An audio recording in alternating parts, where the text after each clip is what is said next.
Ricky Bo. He looks like one of the cast members of Teen Witch. I know. He does. Yeah. He was a kid back then. But, Ricky Bo. That's cool, man. Good for him.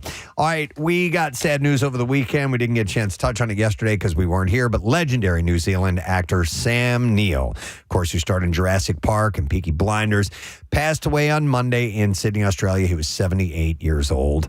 The loss was sudden and unexpected, but blessed by the fact that Sam remained cancer-free, according to the family statement. Neil had battled a rare and aggressive form of blood cancer, but revealed in April that he was cancer-free.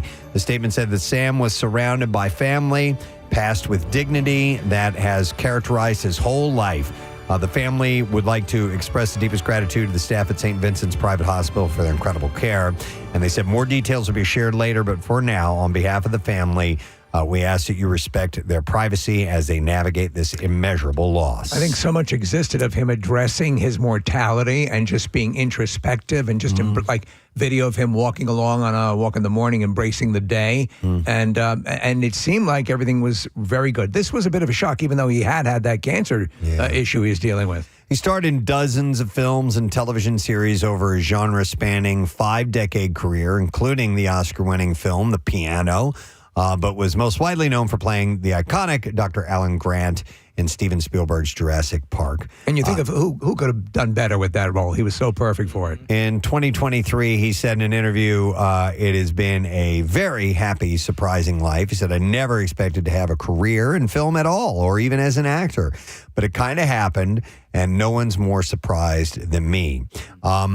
Neil was born in Northern Ireland, immigrated to New Zealand's South Island at age 7. He was awarded many accolades throughout his career, including the Officer of the Order of the British Empire in 1991 and a knighthood from New Zealand in 2022. I didn't know they did knighthoods. No, neither did I. When he was presented the Screen Legend Award in 2025, at the 2025 New Zealand Screen Awards, he accepted the honor with his characteristic self-deprecating charm. He said, if you stick around long enough, you probably qualify, and I've just sort of been sticking around. He had a rich life outside of Hollywood, largely spent on a sprawling New Zealand farm. He famously named his farm animals after Hollywood icons, many of them becoming unwitting icons on Neil's social media pages. And he said in an interview in 2019, I love to name as many of my animals as possible after my friends. And he said, it doesn't always end well. Meryl Streep was killed by a ferret recently. Oh, my God. I found her as a pile of feathers one day. He was passionate. He was a passionate environmental activist, and in early 2026 released a short documentary opposing a proposed fast-track industrial gold mine in New Zealand's central Otago region. It was his beloved rolling Otago Hills, where he started his own organic winery as well, called Two Paddocks, back in 1993, with a mission to produce a good Pinot Noir that his friends and family would enjoy. Something a dinosaur could enjoy. In 2023, Neil revealed that he had been diagnosed with angioimmunoblastic cells lymphoma, T-cell lymphoma, and underwent chemotherapy.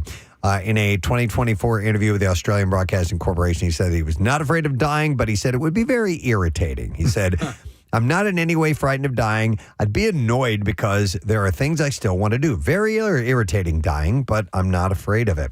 And obviously, a lot of people commented and had things to say. Celebs honored him. Nicole Kidman paid tribute to her dead, calm co-star, saying he was one of the greats. We stayed friends for life. He was charming, kind, funny, and intelligent. He'll be greatly missed, and my heart goes out to his family.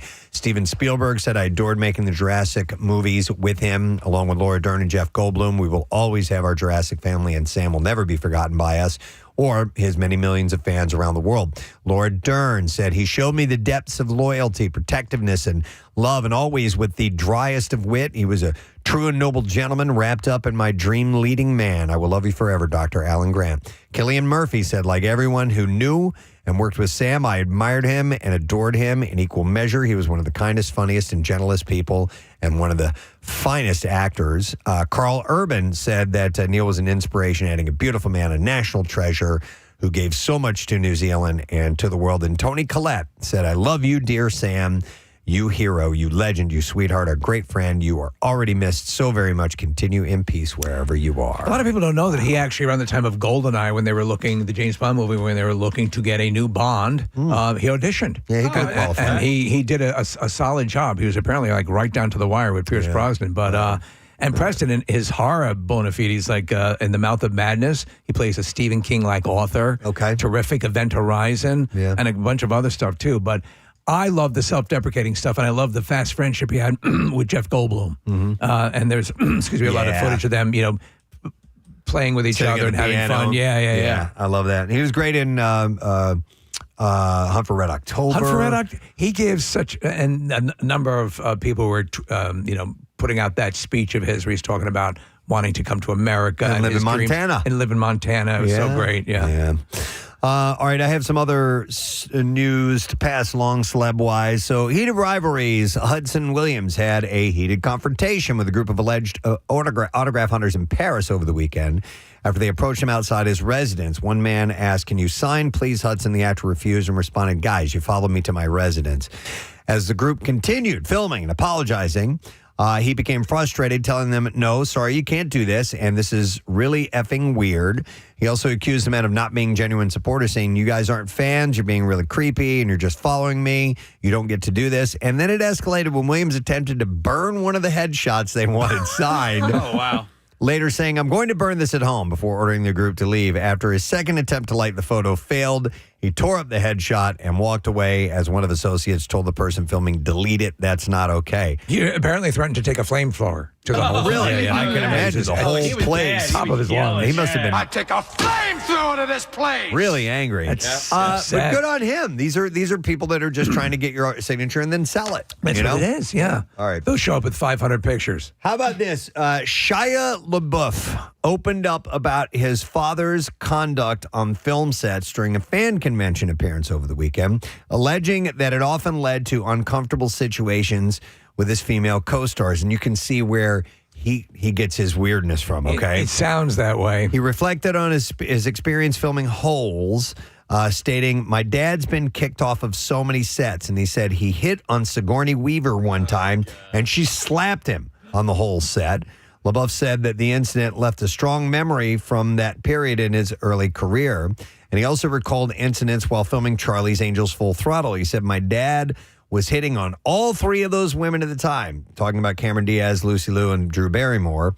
And he said, "Lou couldn't stand my dad," adding that she, quote, "never wanted to be around because my dad was always whistling at her." This is just a creep. Yeah. And the Sun reported that Shia's dad actually served time in prison for attempted rape from 1981 to 1983 and is believed to have relocated to New Orleans, where Shia also lives, of course. Well, that, in my mind, is a bad influence. Yeah. So I didn't, and before reading the story, I didn't realize he came from that. I wasn't aware of that either. Still, you're responsible for your own actions, but For it sure. puts everything in a little bit more context. Yeah, you can see that maybe a little bit of that,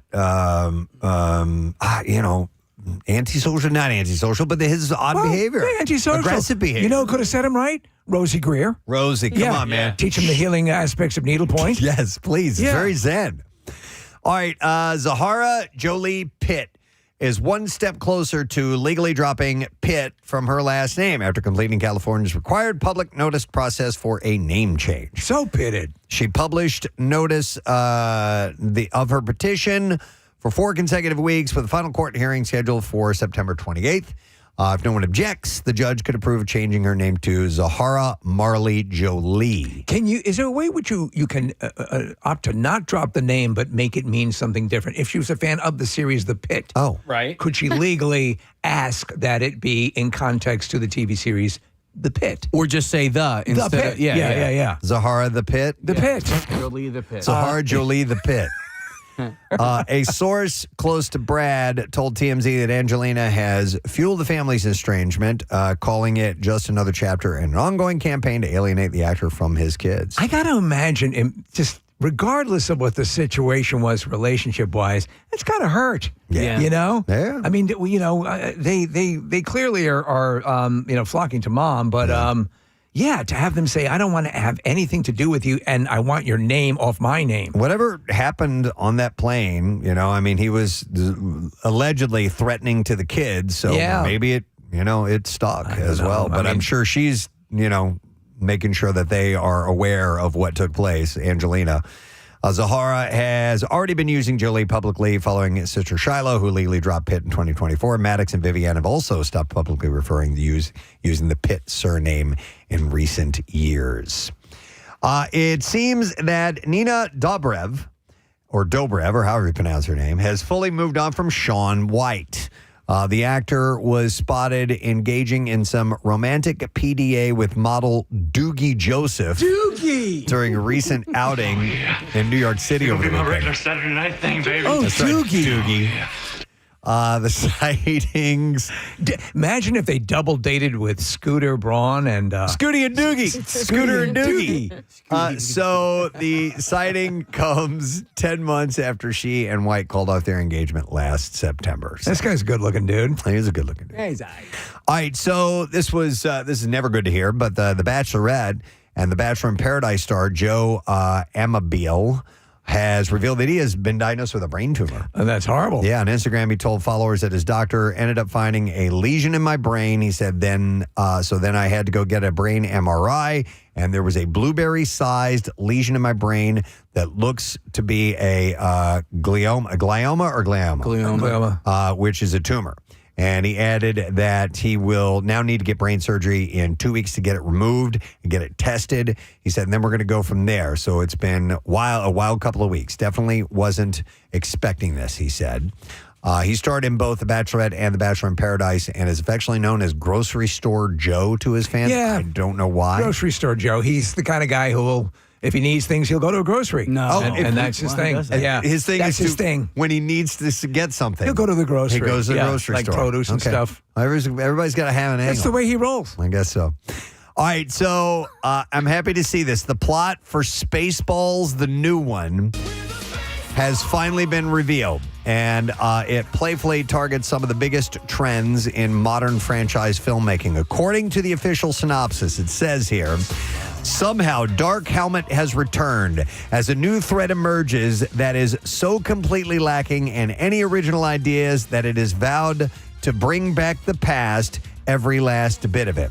So the story follows Prince Starburst and a palace advisor named Destiny as they search for the original heroes, including Lone Star and Yogurt, while the Schwartz is, quote, stretched thinner than a franchise releasing TV episodes theatrically.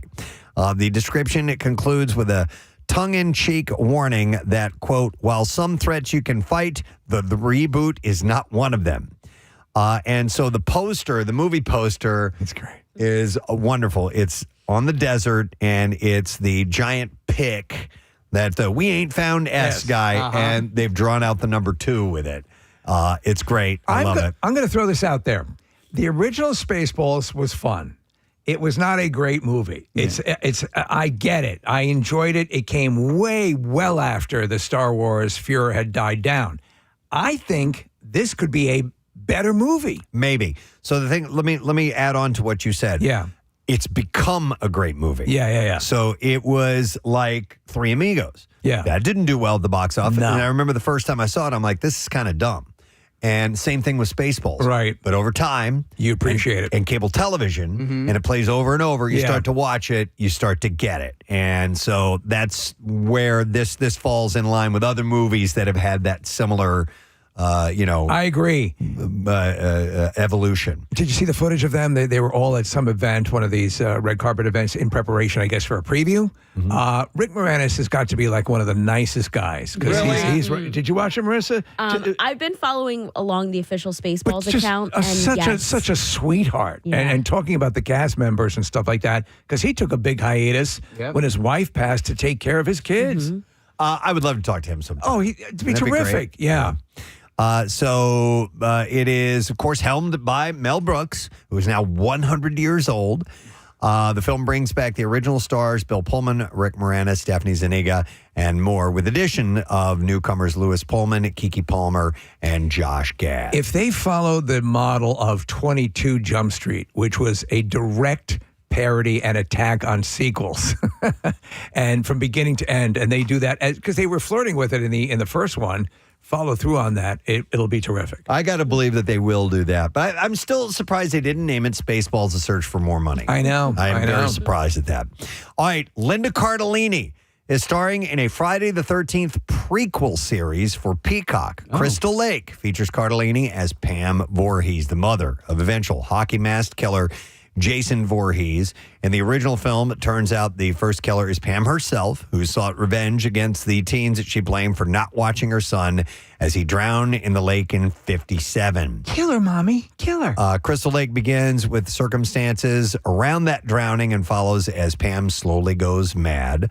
Crystal Lake premieres on Peacock on October 15th. There's a teaser out for it. I watched it. It looks. I like her, and they're really going back to the beginning of it. If you remember in the first one too, the actress that they had playing Pam Voorhees was basically you would tune into daytime television. And here's how you make a centerpiece for Thanksgiving. So she's like a Rachel Ray type, right? Who'd done all that sort of stuff, and they cast her as a machete-wielding killer in Friday the 13th. Which was great. It was great. Mm-hmm. Oh, and A24 is behind it. Yeah. They do great. Slasher. They've been doing some really good stuff. Paramount Pictures has acquired the U.S. rights to Wes Craven's original A Nightmare on Elm Street screenplay and is developing a new film under its Paramount Primal label. They're toning it down, though. It's going to be an unpleasant nap on Elm Street. Oh, okay. The rights come from the Craven estate, including his widow, Laya LaBunca, and son Jonathan Craven. In a statement, LaBunca said, "We look forward to bringing the world of Wes Craven's Nightmare on Elm Street to a new and completely engaged generation of fans," adding that Wes would have loved to see how horror is taking its long overdue place in the cultural canon. The first one had that element that was so purely staying awake. So, the second you fell asleep and not knowing, we've all had those moments. Was I asleep? That's where that movie just really took off. And then in subsequent ones, they sort of blurred reality and the sleep realm. Yeah, they started bringing him into the real world. Yeah. Details for the reboot remain under wraps for now. Kelly Rowland, former Destiny's Child member. I liked her. She was in one of the... I liked her a lot. Yeah. Well, she was in Halloween? One of the Halloween movies. I don't know. Yeah. She's leaning into the rumors that she could play Donna Summer in an upcoming biopic. Telling Us Weekly, "I would love nothing more than that role," but added, "That's all I can say for now." She also hinted that fans may not have to wait much longer, saying, "I'm hoping that you won't be waiting long," while joking that, quote, "all of us have our fingers crossed, toes crossed." Rowland has long been compared to the late disco icon, even dressing as her for Halloween in 2019. Donna Summer's daughter, Brooklyn Sudano, previously said a biopic is in the works, and she also praised Rowland, saying, "I love Kelly, she's the best." As for an official confirmation, fans will just have to keep waiting. It's interesting because I heard Pauly Shore's name mentioned as well. Oh. Now that I don't. So maybe this is not the Richard. Richard Simmons thing, He's and actually does. The curly hair, it works. Yeah, okay. There are elements that I haven't considered. Listen, you can't just poo-poo these ideas. No. All right, Marvel is digging deeper into its catalog of superheroes for one of its movies. Deadline reports that Chad Powers creator Michael Waldron is developing a feature film around the Nova character and comic. The project is still in early development, but that Waldron is on board to write the script with an eye to directing the project if it moves forward. Are you familiar with the Nova character? Not at all. All I know is the automobile.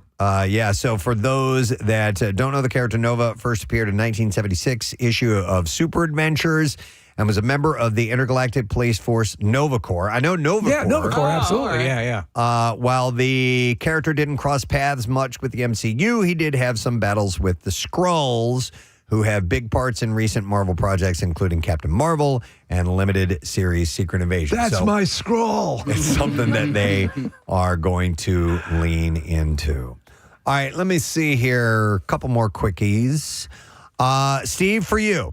More details on a story we told you about a few months ago. Netflix has greenlit a competition series, Monopoly, Oh! that's set to premiere next year. God, I love that game. Forget collect $200. The show will take place on a scaled-up version of the game board and will feature 12 players competing for a $2 million prize. Well, that's something. The streamer has already put out a casting call for potential players. Better act fast if you want to be on You the all cast. enjoy the game? Yeah, I mean, Yeah, I don't. yeah. It's not one of my favorites, but it's still. I haven't played it in a long time, but as a family, we used to play it all the time. Any of the times that in the early stages before I just finally said resolutely, no, I'm not playing this game, I always remember not being sure if it had ended. Like to just keep going on. It can just go on and on. But listen, I'll play it when MMR's on there. You know what I mean? Yes. If that, Oh, yeah. Did we ever catch the news on that? Yes. With the one that's coming out in November? Yeah. It's official? Yeah. Well, I don't know if we can officially announce it or whatever. I think but we just did. I heard good things. Yeah. Awesome. All right. I've heard things. And then finally, the fifth film in the Hotel Transylvania franchise now has a premiere date. Hotel Transylvania 5, titled The Haunting of Hotel Transylvania, is coming out to theaters October 8th of 2027. In the upcoming film, Dracula is happily retired while his daughter Mavis takes over the legendary Monster Hotel. But after a series of spooky and unexplained happenings, the Drac Pack attempts to uncover the mystery behind the haunting of Hotel Transylvania. Casting for the film is currently under wraps. I don't know, if Adam Sandler still does that or not. It does. From what I understand, it closely follows the original script of the movie The Accused. Oh, I didn't know that. Which I think is a total tonal shift for this. Yeah, but did you like absolutely. the original? I loved it. Yeah. I Yeah, loved they were it. cute. Yeah, It was fun. it played in the back of our minivan all the time, so I could basically recite the movie. and then at that point, I really, I think I critiqued films on how it sounded more so than how, because I listened to so many movies. You were seeing, yes. Yeah. That's a good point. Yeah. All right, clips to play. Bailing Out Loud goes behind the scenes of In the Life of Social Media Influencer Living with Tourette Syndrome. I'm just reading it as it is. Yeah, sure. Here, Balin Dupree talks about the show's reception and meeting her fans. It really resonates a lot because I just love meeting people. I really do. I love meeting a face behind a follower and a supporter and somebody that really loves and supports me and cherishes my life. New episode of Bailing Out Loud airs tonight. That's her 9 out p.m. loud. on TLC. I think she's super cute. Here's the next clip. Oh, sorry. Quarterback follows lives of NFL quarterbacks on and off the field. And here, Baker Mayfield talks about his experience filming the docu-series. It seems like it's a me thing, and I wanted to make sure it wasn't going to be like that. So talking to guys that have done it in the past, it's really not that invasive. If somebody's going to be mic'd up on a game day anyway, once a week, I wanted to get a lot of that stuff captured just as the phase of life that we're going through right now in the next chapter of the journey. Season 3 Quarterback streams today. That's on Netflix. You want to see that, and there you go. That's what we have in our entertainment report for Well us. done, sir. Thank you. Surgical, entertaining, pithy, I would say. I try when I can. All right, we have stuff happening today. Adam Lambert is going to be joining us. He's got a gig coming up in Atlantic City at Ocean Casino Resort on Friday. So we'll spend a little time talking with him in the 9 o'clock hour. Like I said, we're getting set for our live broadcast at Hershey Park tomorrow morning. Yes. By the time you tune in tomorrow, we will be live at the sweetest place on earth, and we're looking forward to it. We got 500 people on board to be there for the celebrations as well. So we are going to take a quick break. We'll reset, come back in just a moment. Sun's coming up, so is the temperature. We'll be together in this. Stay put. We'll return shortly. Richard Arthur Potratz, that's it, Potratz, says that he's not sure why he started mixing hard liquor and narcotics cocktail of fentanyl and hydromorphone while driving a charter bus carrying 52 Saskatoon grade school students back in March. Well, I just probably assume it seemed like the thing to do. Yeah, the veteran driver, 71 years old, by the way, said in court that he'd been battling chronic back pain for 2 decades and the pills weren't cutting it anymore. I've got some precious cargo here. It'd really help if I was tripping balls. His pain was, he said, 12 on a scale of 10 that day. He was behind the wheel of a Prince Albert Northern Bus Lines charter with grades 6, 7, and 8 students on board. Saskatoon police responded to calls about an erotic driver. Hi, everyone. Is everyone enjoying their trip? I know I am. I feel so steamy up here. Erratic driver. Look, he's got a boner. Look at me. I'm going to touch the top of the bus. Peanut butter. Erratic driver. They arrived to find the bus on the side of the highway, and Portrat's passed out on the back seat of a car driven by a parent who was following. And he said, I've come to the full realization of how much fear I caused. I take full responsibility for what happened that day. He pleaded guilty to driving with a blood alcohol level over the legal limit. The prosecutor, Jane Lang, presented a report that detailed his various medical maladies and a victim impact statement from a teacher on the bus who asked to remain anonymous. Normally I throw the book at you, but you are so goddamn erotic. The teacher said that they thought of the Humboldt Broncos fatal crash. I don't know what that means. No, yeah. As they frantically buckled students into their seats while the bus wove across lanes and into the shoulder of the busy highway. Lang proposed a conditional sentence of 2 years to be served in the community, followed by a 2-year prohibition, and he did not contest the proposal. By the way, did he in fact have back pain, or was that just a, did they confirm or deny that? I don't know. I think he did, but you can't take fentanyl and booze and drive kids. Yeah, maybe call out sick that day. Yeah, maybe so. It seems risky. All right, one more story. I can't take this anymore. My nose is running like a faucet right now. I'm sorry. Let's end with this one. If driverless cars are the future, we might see way more of this. A Waymo took a left turn right into the middle of a police standoff, and it was all caught on video. Viral video spreading on social media shows one of the driverless ride service vehicles taking the left turn in downtown Los Angeles, cruising right into the middle of some crossfire. The problem is, the Waymo goes right past a man who's on the ground face down next to a truck as LAPD cars and officers lined up behind him and shout commands. Adding dramatic effect, an LAPD helicopter is heard circling overhead. And folks taking the video were laughing while the Waymo was driving into the eye of the storm. Hi, I'm Johnny Cab. A rep for Waymo said the vehicle cleared the scene in a matter of seconds, and the passengers inside made it safely to their destination. So the Waymo can't determine or realize that they're driving through an active shooting situation. Yep. Waymo's rollout in Los Angeles hasn't been without some speed bumps. A car got pulled over in Beverly Hills for an illegal turn, and Waymo suspended service this summer when cars were being torched at some points. How can you tell if you're good in bed or you need some schooling in the sack? Ask the pimp. There are some warning signs to watch out for, according to sex coaches, therapists, and counselors. And your neighbor who's watching through the binoculars. Oh, and that guy, too. It's Steve next door. Raise your pelvis. Yeah. All right, so here are some things that might be some warning signs. You struggle to stay in the moment. It says a lot of us struggle with this, but psychologist and intimacy coach Dr. Lori Beth Bisbee points out that great sex requires all parties to be present, connected, and focused on each other and what they are doing. They don't have any examples of what not being in the moment in the middle of sex are. No, this is something you can do if it's protocol, if it's frowned upon. Can you ask the cuck how? You can talk to the cuck. Well, I don't know if you can or if she can. Does this look right? It depends on who's cucking, I guess. Yeah. I don't really know. Are there official rules to cucking? I don't know. There's Canadian rules. Not official rules, but I think it's home field rules. If it's Bill Weston, you can ask him questions because he'll give you answers. Use your index finger.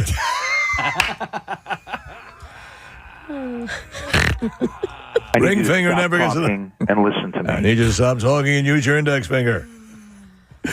I get off. Here's another thing. You don't leave out your elbow. You don't check in before, during, or after sex. According to, oh my God, sexpert Annabelle Knight. Oh my God. Annabelle. Yeah.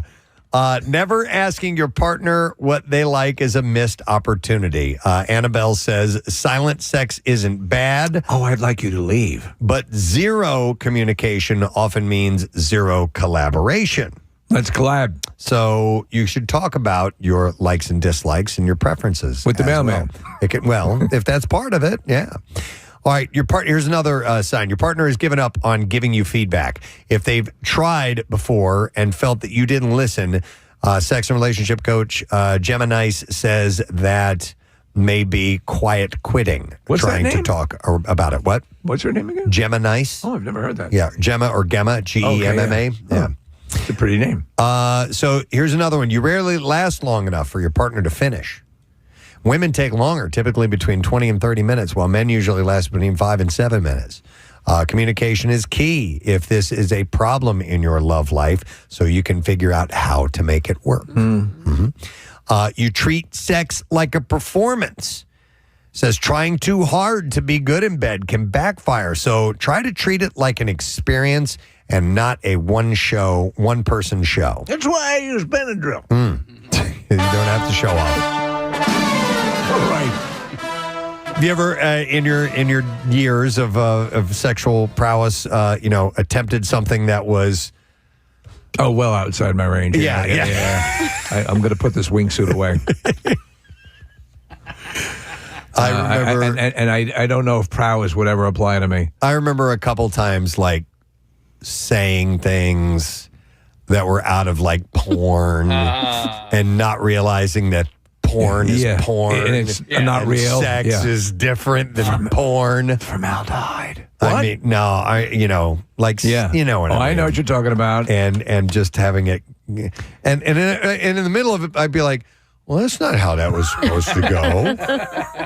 That's not, Stop laughing. No, I don't want to do anything. Now I'm embarrassed. I'm going back. I'm totally mad. Yeah. Absolute embarrassment. Yeah, don't believe porn.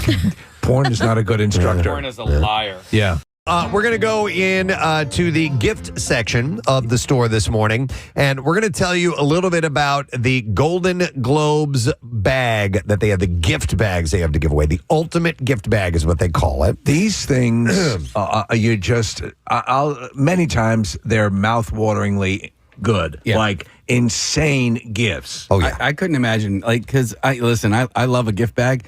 And the gift bags we get is, like you might get like a sweatshirt or a koozie. or a koozie or a pen. I'm like, oh, Not quite. So the price, the worth is down a little bit from last year, but it still comes in at close to $1 million. Isn't that The insane? bag. Yeah. $1 million.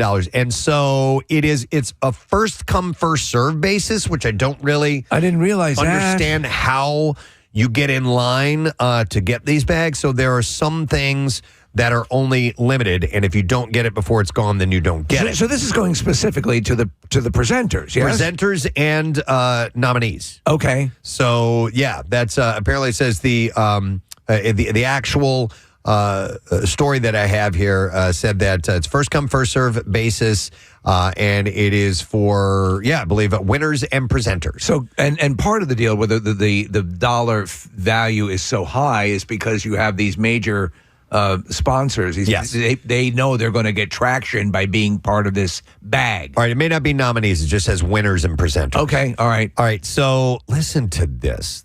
So they make us envious. Well, they have. Oh, it's big time. They have them broken down into a couple of categories. They have travel and experience, beauty and wellness, and then wine, spirits, and cigars. So the travel sometimes blows me away. Oh yeah. Well, get ready. All right. So I won't even go through all of them. There's too many of them. So Do they have koozies? Here's one of the trips. Casa Belmar by Destinations in Paradise. So yeah, you have to mention these sponsors, and that's what they get. So it's a 3-night stay in San Jose del Cabo, Mexico, at a beachfront villa. It's available to 5 recipients. It's a $25,000 value. But that's just the beginning. It gets more intense. So, Celestia Finici is a 5-day luxury yacht charter through the Coral Triangle in Indonesia. I mean, come on. That is a $60,000 gift, and it's available to all participants. I get excited for my Dunkin' gift card. Then you have the Conrad Koh Sumai, which is 3 nights in the Gulf of Thailand at the Royal Villa. It's a $15,370 value, available to 3 recipients. You have the Conrad Maldives Rengali Island. Sweaty at the All-Star Game tonight, man. Like nasty, humid, all of that. Yeah, which I think is probably the best condition, right? Sure, Yeah. why not? No, it'll cool off later on, but the All-Star Game is like one of those things where you go way early and spend all your time taking it in, so you got to stay hydrated. I was watching the infrastructure that they have set up, down there, and Marissa, you were down there, but it was like World's Fair level amount of stuff seemed to be going on. It's just crazy. So yeah, you're right, Preston. You're going to want to drink it all in, and just drink water in general. You're going to pass the F out. Yeah. So home run derby was last night. What time did you get down there, Marissa? We got down there at 3:00. Okay. To get in line. The gates opened at 5. The people who were in front of us in line had been there since noon. Hold on. Why get in line if you have seats? We didn't have seats. Oh. We wanted to stand. We wanted to stand and potentially get a baseball Okay. hit at us. So you could purchase standing room. You could purchase standing rooms. We did have tickets. We had tickets all the way in the nosebleeds. Yeah. And although I did see, some angles that people had posted from up there, I wanted to be in the line of fire. I wanted to be in the area, bring a glove, which I forgot to bring. Oh, my God. I know. You forgot to bring a glove. Geico took care of it. What's that? What do you got? Oh, she's got. Geico. You got one of those? Oh, my God. These massive Oh, my God. gloves. That's hilarious. That's like 4 times the size of an actual glove. I can't even clap it. It's so big. They gave you those? They gave these. to Dude, you, Steve. that's a collector's item. Yeah, it is. But how early obviously, we know what time you got there, but what was the line to get those? Okay, so the line to get everything was massive. There were just lines everywhere. I will tell you, if you are going today, they have plenty of these gloves. They do. So if you are trying to get objects to give away, the Geico gloves, they have plenty of them. The one I would recommend. Good move, Geico, man. I know. The one I'd recommend, which I really wanted to get, was the cooler cup. So you guys know those old igloo coolers that you fill up when you, in college, you would mix a big batch of drinks in it, and you'd have it on the sidelines in high school. Well, they have little mini versions of those. They're about 6 inches big, and you get a drink in them. Okay. And it has a straw on top. Do me a favor, fun. take your Geico mitt and put it over your head like a nun's habit. Oh, my God. Yeah. Oh, my God. Do it like that way. I love it. I look like the flying nun. Absolutely. So they're handing those out, these giant gloves? Yep, you have to sign up for them. You have to give your information and get it. But they had these. I mean, they had them last night. They were actually on the seats of a lot of the the hot zones, the inner In the bowl, outfield? if you will, in the outfield, and I think maybe along the baselines.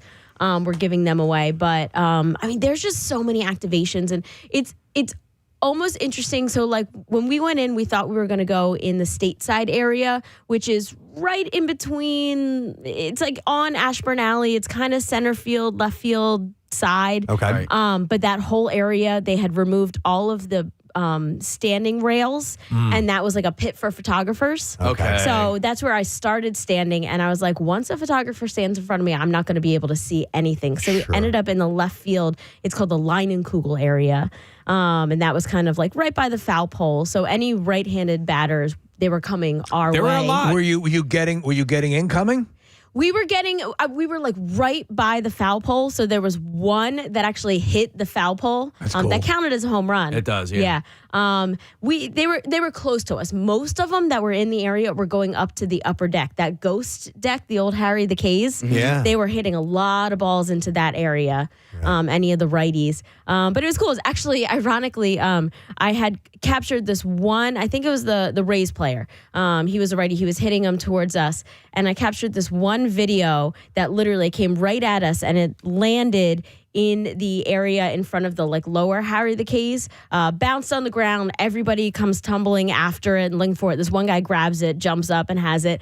I get on the subway and I look at the guy across me. I'm like, did you catch a baseball earlier today? Oh, that's crazy. It was that guy, and I'd posted a video of him, so I shared the video with him. It's just so fun and energetic, and everyone was just so happy and joyous, even though it was so hot. It's the thing that doesn't count but sort of counts, and everyone just has fun. You can kind of have, Case, you were talking about it. It's just it's a more of a good-natured vibe. Yeah, so we, I submitted for tickets. I didn't want to go to the game tonight. I wanted to go to the home run derby. To me, that is for, me personally, I can only speak for myself. That is where, that's the one. That's the, I would like to go to, NBA All-Star stuff, right? I'd love to go to the slam dunk contest and the three-point contest. Okay. The game itself is kind of whatever. Yeah, it's like the NHL All-Star Game. The Yeah. skills competition Yeah. is a little bit more interesting. Yeah. Because the game is not, I don't know how they, well, I guess we were talking to Ricky Bowe. He said when they played the All-Star Game, they were trying to win. Oh, yeah. But sometimes football hockey. It's kind of like football. it's a different game. Years ago, it would be like, oh, this is a big thing. And I think it's diminished I think this has exceeded Oh, yeah. the game, the actual game. Yeah, Oh, you're this- talking about yeah. the home run derby. The home run derby yeah. exceeding the actual All-Star game. And I would have done exactly what you did. Like if the tickets that I bought were not in home run territory, I would move to exactly where you were. I don't know where your tickets actually were. Like, where were they? It doesn't matter if they were nosebleed. Somewhere like nosebleed, like first baseline. Okay. Like 300 level up top. Like we weren't even getting a pop up. Right. Yeah. I mean, listen, it doesn't matter where you are. When you see a ball being launched into the stratosphere, it is kind of cool. But like, Yeah. I want the opportunity to Yes. perhaps catch one of those balls. Yes. Have you ever caught any? I caught an Ozzie Smith foul ball. I was third base side.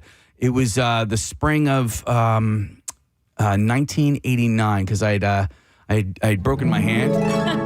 You want to play reminiscing? I had broken my hand, and so that Friday I had gotten my cast off, and then I catch this screamer, and I actually didn't even catch it.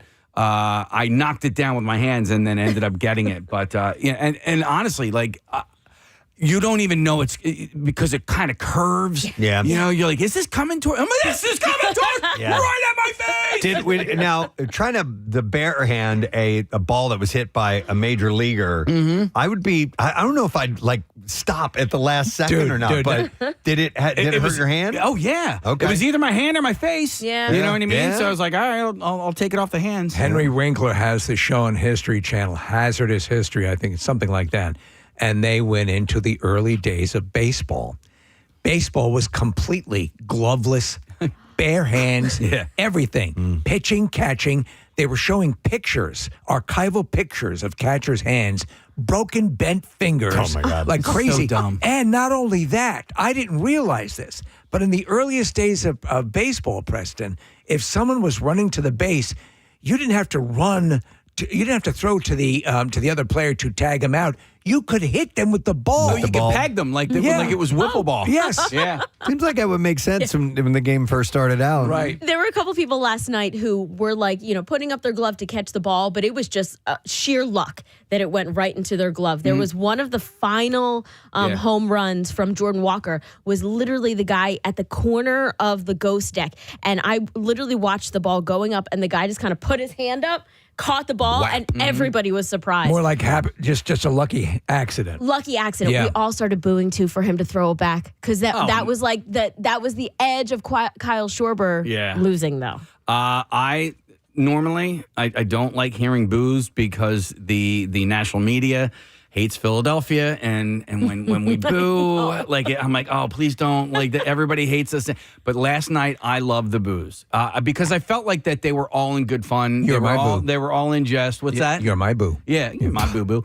But listen. There were 40 some odd thousand people there. They all just want to hit. They want to see home runs smashed out of the park, and there were some bombs last night. And I think in general, correct me if I'm wrong, I just saw a little bit of it, but it seems like everyone got that. Yeah. This is what we're going to do. Yeah. It's going to be, good-natured ribbing that could easily descend into carnage. The booing doesn't come along with every city, though, right? Like, that was a question. I think that depends on if there is. Listen, we had 2 Philadelphia Phillies in the home run derby last night. I think you're going to get more boos in a city if one of the contestants is from that team. Right? And the prize was $1 million. Which is a bigger purse than Jordan Walker has for the season. Oh, really? I think he only makes like 700 and some, and he won $1 million last night. Damn. Wait, his salary's only $700 and some thousand? Yeah. He's young. He's a young guy. All right. Yeah. So, question. Let's take this a little bit from the beginning. So, you were telling us about the village and everything, and coming in and some of the tchotchkes and whatnot. But when they were announcing the players. I saw some footage that they had a boxing ring that was the shape of home plate.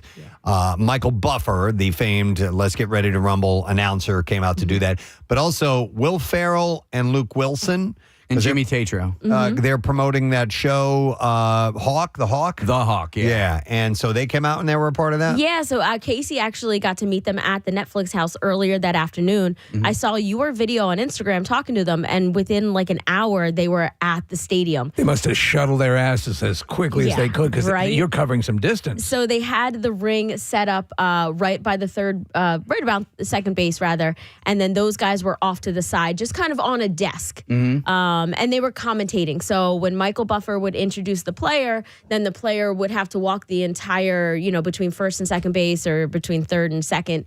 And those guys were off to the side, just kind of like chit-chatting around it. It was a little awkward. They were just like probably told to riff and say whatever about the players. And so if we started booing, they were like, oh, I guess Philadelphia really doesn't like Boston, to that huh? point, Marissa, riffing in front of a stadium crowd. You need to be a little bit more buttoned down because this was carried on Netflix. That was they had the complete rights to it. Yeah, I don't see the tie-in to golf and the Neither do I. And the baseball, but I guess they were just doing it as a promotion. It was Netflix and Netflix. So the Home Run Derby was on Netflix, and then the Hawk debuts on Netflix on Thursday. So, and it is funny, Maurice, because I interviewed them in the parking lot of the Netflix house, and I finished up at like just before 6 o'clock. I went home. I stopped at Acme real quick to get my apples and my bananas. I got home. I turned the TV on, and they were there. There. Like that was, that turnaround was really, really quick. Police escort, I'm going to guess. Maybe. To get into the stadium area and all that. Yeah. How was the Netflix coverage? Because I heard that it was like a little tight on the players, where this is the one time you want to be able to see where the pitch is coming from, where they're hitting it from. Did you get full coverage on everything? You got full coverage. It was awesome. And it was exciting. It was electric. And maybe I'm just being a homer here, but I loved it. What about the celebs? Did they zoom in on the different celebs who were there? No. Okay, so later on, what did you see? So at the very end, towards the finals, they went down the couch, and it was like Quinta Brunson. Oh my God, I'm like totally blanking.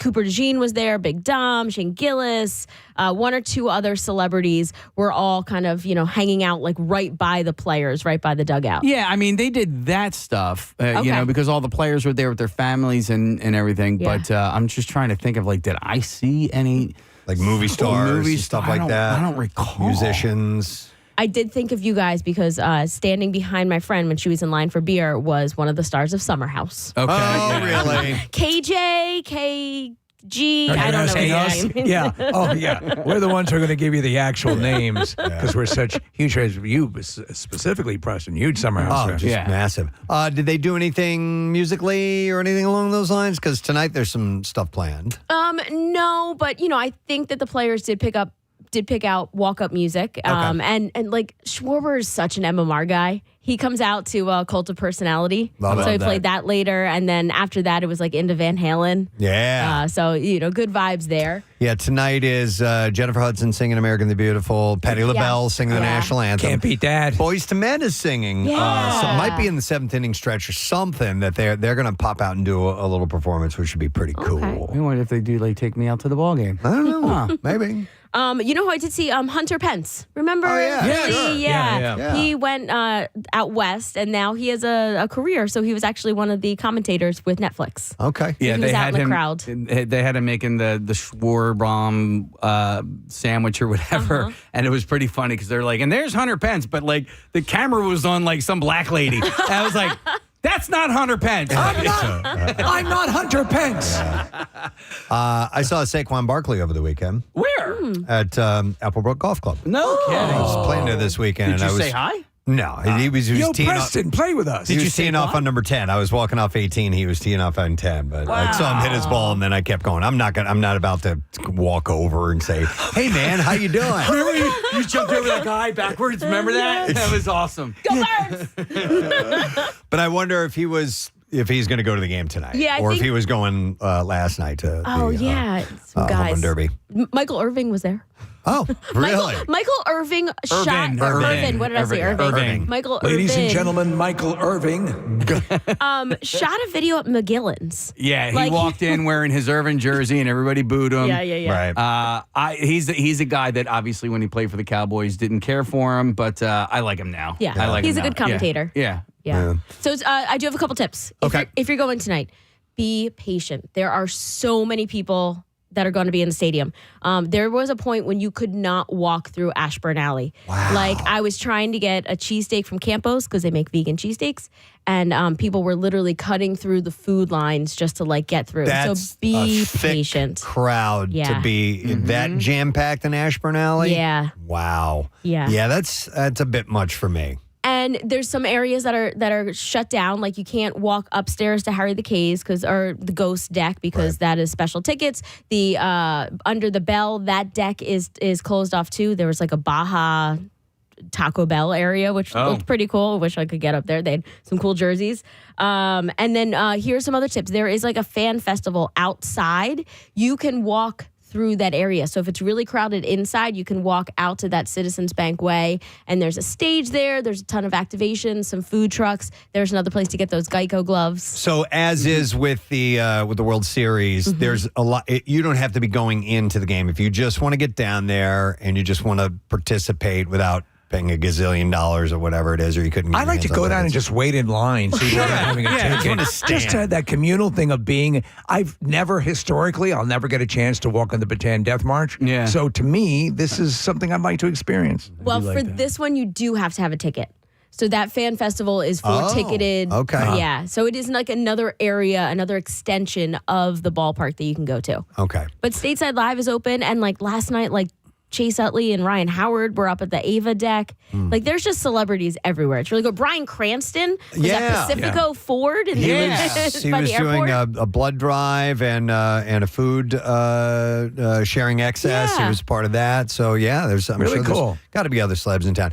You know what? You made me think of something, Marissa. Just talking about that area. There's something that I can't resist doing when I'm at the ballpark, and it's when you're walking into about to enter into the ticketed areas.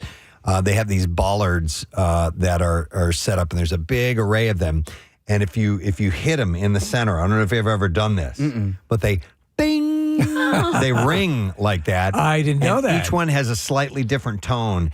And I'm the idiot walking along going, bing, bong, bong, bing, bang, bong, bang. I just can't. Do you think you could play something? I actually have an idea. All right. That I want to go and to find out what note each one of those are, because they would correspond with a specific note. And then I would like to have a composer write a short piece and then have people stand out there with a mallet and actually play a song. Camp out from Maybe. Yeah. They sound like Right, that, right, right. Casey. Yeah. That's our chime. Right. They kind of sound like that. So maybe we can play the ballpark. Maybe we could do Take Me Out to the Ball Game or something like that. I don't know, but it would take a lot of work to Under eventually pressure. figure that out. Ding ding ding ding ding ding. Maybe we can do that. But no, I mean obviously this is the cool event that's going on right now. It just keeps on coming. As you said, you have the UFC thing coming up, but I mean, it's been a massive focus on the area. We got to experience it. We're into our second massive heat wave. It's been amazing. Yeah. But Well, still- FIFA and the 250th and all that stuff. Yeah, this is all part of it. All American Rejects played the fan festival last night. Oh, yeah? Yeah, there was a couple thousand people there for that, and then Dead Mouse is playing later this week, and a bunch of other places. Yeah. Where was Fan Festival? Is it Stateside Live? No, or? the fan festival at Lemon Hill.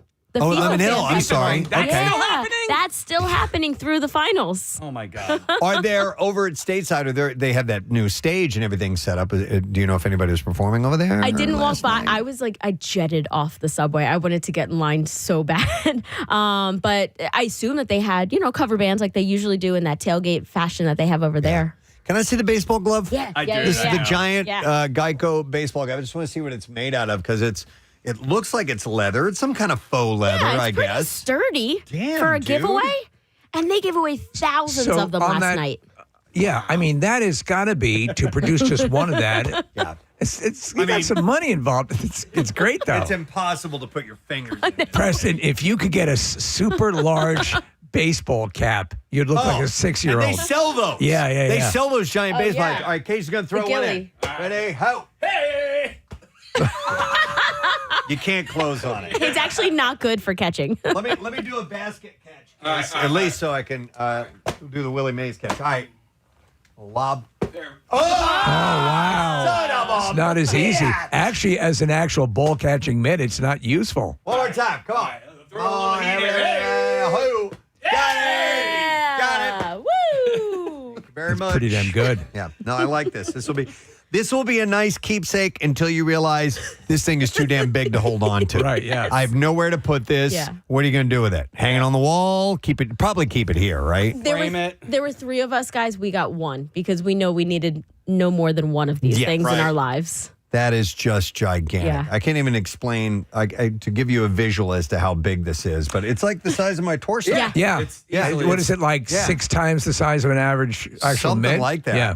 Wow. I'm going to put it on. All right, yeah, put it on. wanna See see what you think about that. Oh, my God. I used to. I don't mind taking a baseball glove to a ball game. I always do. It doesn't matter Do where you really? it doesn't matter where my. And I learned from catching that Ozzie Smith ball off of my, my bare hands. Your young cherubic hand. I'm always gonna. So if I'm in the 400, it doesn't matter. I'm always bringing a glove with me. Yeah. It just kind of feels. I don't even. Where's your thumb go? Oh, there it is. Yeah. Dude. But it was looking like Schwarber was going to win it. I Dude, know. I know. It Yeah. was I so know. close. Yeah. That would have been pretty Yeah. matched. Oh my God! Imagine. Oh. The place would have just exploded. I mean, everyone was. It looked that way. It looked like it was going that way. And then I guess you were mentioning this new rule that allowed them at the end once they hit to keep going. Yeah, and listen, they're always Was kind that of the like, first implementation of that rule? Nah, I feel like they did that before. But they've been tinkering with the rules. They used to have a clock that was going, and it was like 2 minutes or however long it was. So they're Stop always tinkering. Well, Stop it with that. I think they're just trying to make it as fan friendly as possible. Where this all came from in the earlier days of ESPN is they used to show the old TV show, the Home Run Derby, and it was like Willie Mays and Ted Williams and Harmon Killebrew and all Right. these guys. I used to love watching that show. Well, you were seeing- and it was already ancient by the time they were showing it on Yeah. ESPN, but I was like, this is a great idea. Yeah. And you didn't have to spend 3 hours watching a baseball game, and you could see some of the greatest in the game hitting balls out of the park. It was cool. But there was no one in the stands. No. It was just a commentator, baseball player, pitcher, and that was it. The Yeah. two baseball players against But each that's other. why this is so great because they do get big names in it. I mean, you have not arguably, you have the major league leading home run hitter. You got Bryce Harper, which is one of the biggest names in the game right now, taking part in that. Like the slam dunk contest. Yeah, a couple of years ago, they had a guy from the G League win the whole thing. Really? But at least a 3-point contest that has people like Steph Curry or whatever. You want the big names in it, right? Yeah. So It's a money shot. I mean, yeah. you talk about the old ESPN thing, Preston. You had the titans of home runs competing against each other. That's the Yeah. draw. Yeah. And sometimes the guys wouldn't do it because they feel like it's going to mess their swing up for the rest of the season. So a couple of years ago, Alec Boehm was in it, and I feel like his second half of his season wasn't as good as the first half of his season. Wait, that's a thing? Yeah. So why? Just because they're swinging so hard? They're swinging so hard, and Well, I mean, yeah. because it doesn't matter how far you hit it, just so you get it out of the you park. just got to get it out of the park. But I wonder if those balls are juiced up at all. Good question. And they're just getting them lobbed at them. They're Well, not yeah. swinging at Yeah. actual pitches. They're throwing them meatballs, so Yeah. that's why they can Yeah. really knock them out of there. Yeah. So Who was pitching to Bryce and Kyle? Do we know them? So the one guy I know, Bryce had Lauren Hart. It was Lauren Hart, which is really weird. She sang "God Bless America" first. No, it was some coach from the Dodgers. Okay. And I don't know.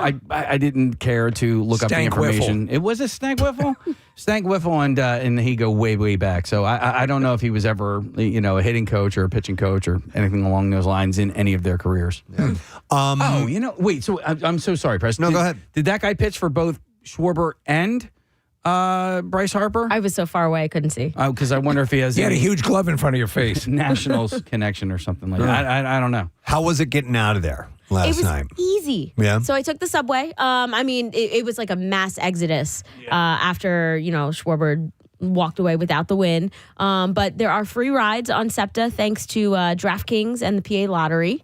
So they had us, swirl around SEPTA station. They had plenty of trains ready to go. And I didn't notice traffic. Like it wasn't evident that it was tough traffic. Yeah. What time did it wrap up?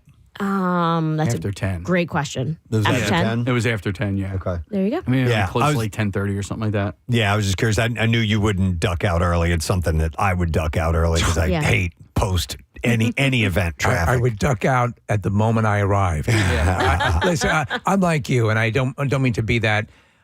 Like you see a massive crowd like that, I'm like, no. Oh yeah. No, I can't no. stand getting stuck in post-event traffic. I don't care what event it is anymore. There was a time where I was to the Let's go. absolute last minute, and we'll be the last people out of here and all that stuff. But it's not my way. Do you know what the turning point is? When you really learn about cooties and you learn the damage cooties can do. There was a time, I'm going to reminisce again. I was at a Fish concert at Hershey, and it was one of those because we had a hotel, and we were like, okay, we're not going anywhere, so let's just we were going to let the concert, because it was at the stadium, we were going to just let everybody leave, right? Let everybody leave, and we'll just take our good old time to get out of here. So we're just sitting. Sort of a liberating feeling, isn't it? Yeah. Until this guy, and we were just chilling out. We're good. We're not in any rush whatsoever. And then this guy who was behind us, he's walking down the steps, and he starts throwing up, right? He's like, right? Not only does he start throwing up, Steve, then he turns into our row and starts throwing up towards us. Like, it was like he was chasing us out with his vomit. He's like, you gotta go.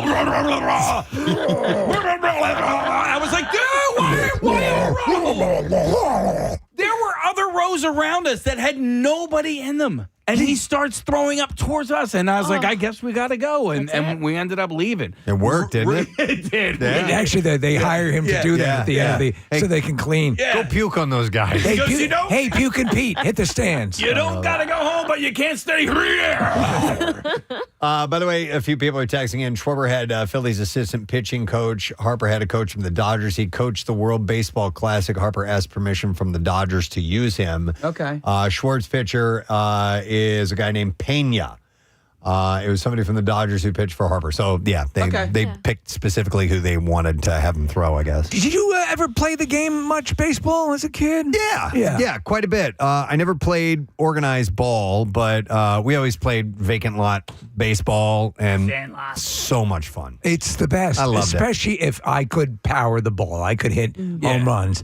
But well, I remember when I first, in Little League, for some reason, I just sucked. Yeah. My batting was not what it could be, and I think it's just nerves, Yeah. Besides the fact that the coach that I had for a couple of years, all his sons were on our team, so they all got infield positions. I never played a pickup game of baseball. Any baseball game I've ever played, and I played from Little League. I played up until I was in an men's over 35 league, and they were all sanctioned, games. So you never had just neighborhood ball? No, wiffle that's ball, what we do. Tennis Neighborhood. ball. Yeah. I like watching The Sandlot. I love that movie. I would have loved to have done that. And all you need is 12, 13 dudes. Not you know even what I that mean? much. Yeah. You could do a shortened version of it. We used to do it 8 people and play. Hey, you would've just loved cover that. in the backyard or whatever. One of my foundational memories as a child, playing Anthony Camus was the pitcher, and he's pitching, and I could hit pretty hard. Not outside of Little League, I was actually worth something. And he's afraid to pitch to me. He's afraid. Come on, you see how I bat. Oh, no. I pull to the left all the time. I always. The first pitch, I hit a line drive right into his face. Oh, dude. He was wearing glasses. And I remember just seeing them go, ding! Snapped in half, and I felt simultaneously the lowest, but comedically, that is worth something. That moment. So I had to suppress it. He wasn't really hurt. He had a bloody nose, but I mean, I had to convince him, and it went exactly the way he feared it would. Oh, man. And that taught me a lesson in life. And he ended up killing 5 people. 5 people on later a subway. in life. No, I bet he never played the game again, Steve. No, he became. I mean, at that point, actually raised a good point. From that point, he got into computers. Oh, That was it. you helped him. He never came out. He had a never successful came- he was career. in fact, he had a ham radio set up in his basement. Never came out. Yeah, you know what? Sports are for me. Thank you for letting me realize that at a young age. Yeah. Wow, man. Appreciate that. All right, well, night number 2 today. Gets started this afternoon. I assume similar time frame as when last night you said 3 o'clock, Marissa. Yeah. The doors open at 5 or something. Yeah, doors at 5. Not as much reason to get those spots in the outfield. Right. Because you're not like catching home run balls. But still, as if you want to much. But take in yes. all they have. Do you know what they should do, or we should do? The Geico Super Large Mint. We should do the Preston and Steve Outlandishly Large Cup. Yes. Right? Oh, protective cup? Protective cup. Oh, Yeah. I love that. It's the size of a basketball. Starting mid-torso down to your knees. I love it. We'll work on it. Yeah. All right. Well, I'm glad things went fun. It was fun last night. It would have been great if Schwarber would have won the whole thing. It was close, but that at least made it exciting. Tonight's night number 2 is going to be even more hot. So just a heads up as we're headed into dangerous temperatures if you are going to the All-Star Game tonight. We're going to take a break. We're going to come back in just a moment. Bizarre File stories, plenty are on the way, and we saved them for you. We'll be right back. Night stay at the Muraka, which is spelled Muraka, the world's first undersea residence, followed by a 2-night stay at the Rengali Ocean Pavilion. That's a $70,000 prize, and that's available to 5 recipients. I would like to see what the undersea residence looks like at the Conrad Maldives Rengali Island. So I've did a whole bunch of YouTube videos on there's a handful of these places. There's one that looks amazing, Preston, where you're the hotel room, the suite, there are a couple of them are literally underwater, big, huge windows, like the toilet. You're literally looking out at the coral reef. Yeah. It's pretty amazing. I don't know if that's this one in particular. Yeah. But it's something that is a bucket list item. There's one down in Florida called, and it's for scuba divers, but it's called the Jules Verne. My cousins stayed there because they're big scuba people, and you just dive right out of your room, and you're underwater. So is it just the room? Because this was kind of like a suite underwater. Yeah. And I think it's just the room, and just when I was looking at pictures, it didn't look like super extravagant, but it was just kind of cool. I think this is what you're talking about. That's what I'm talking about, Preston. I found a photo of it. That's it. And this is outrageous. I mean, unbelievable. Yeah. Wow. Imagine if you wake up and you forgot you're in that room. Oh my God! Oh my God! Drowning!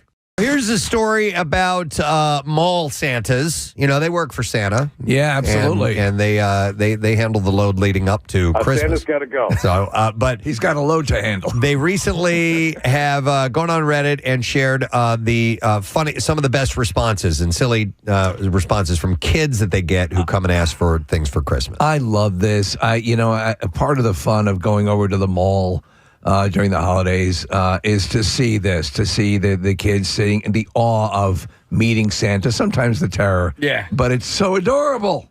So this parent said, my son asked for a Green Bay Packer one year. Just not a jersey, a player. He had an entire plan about how he would feed him and take him outside to exercise, and he could sleep next to his toddler bed if he wanted to. Was it a specific Packer or just any Packer? It just said a Green Bay Packer, so I don't know.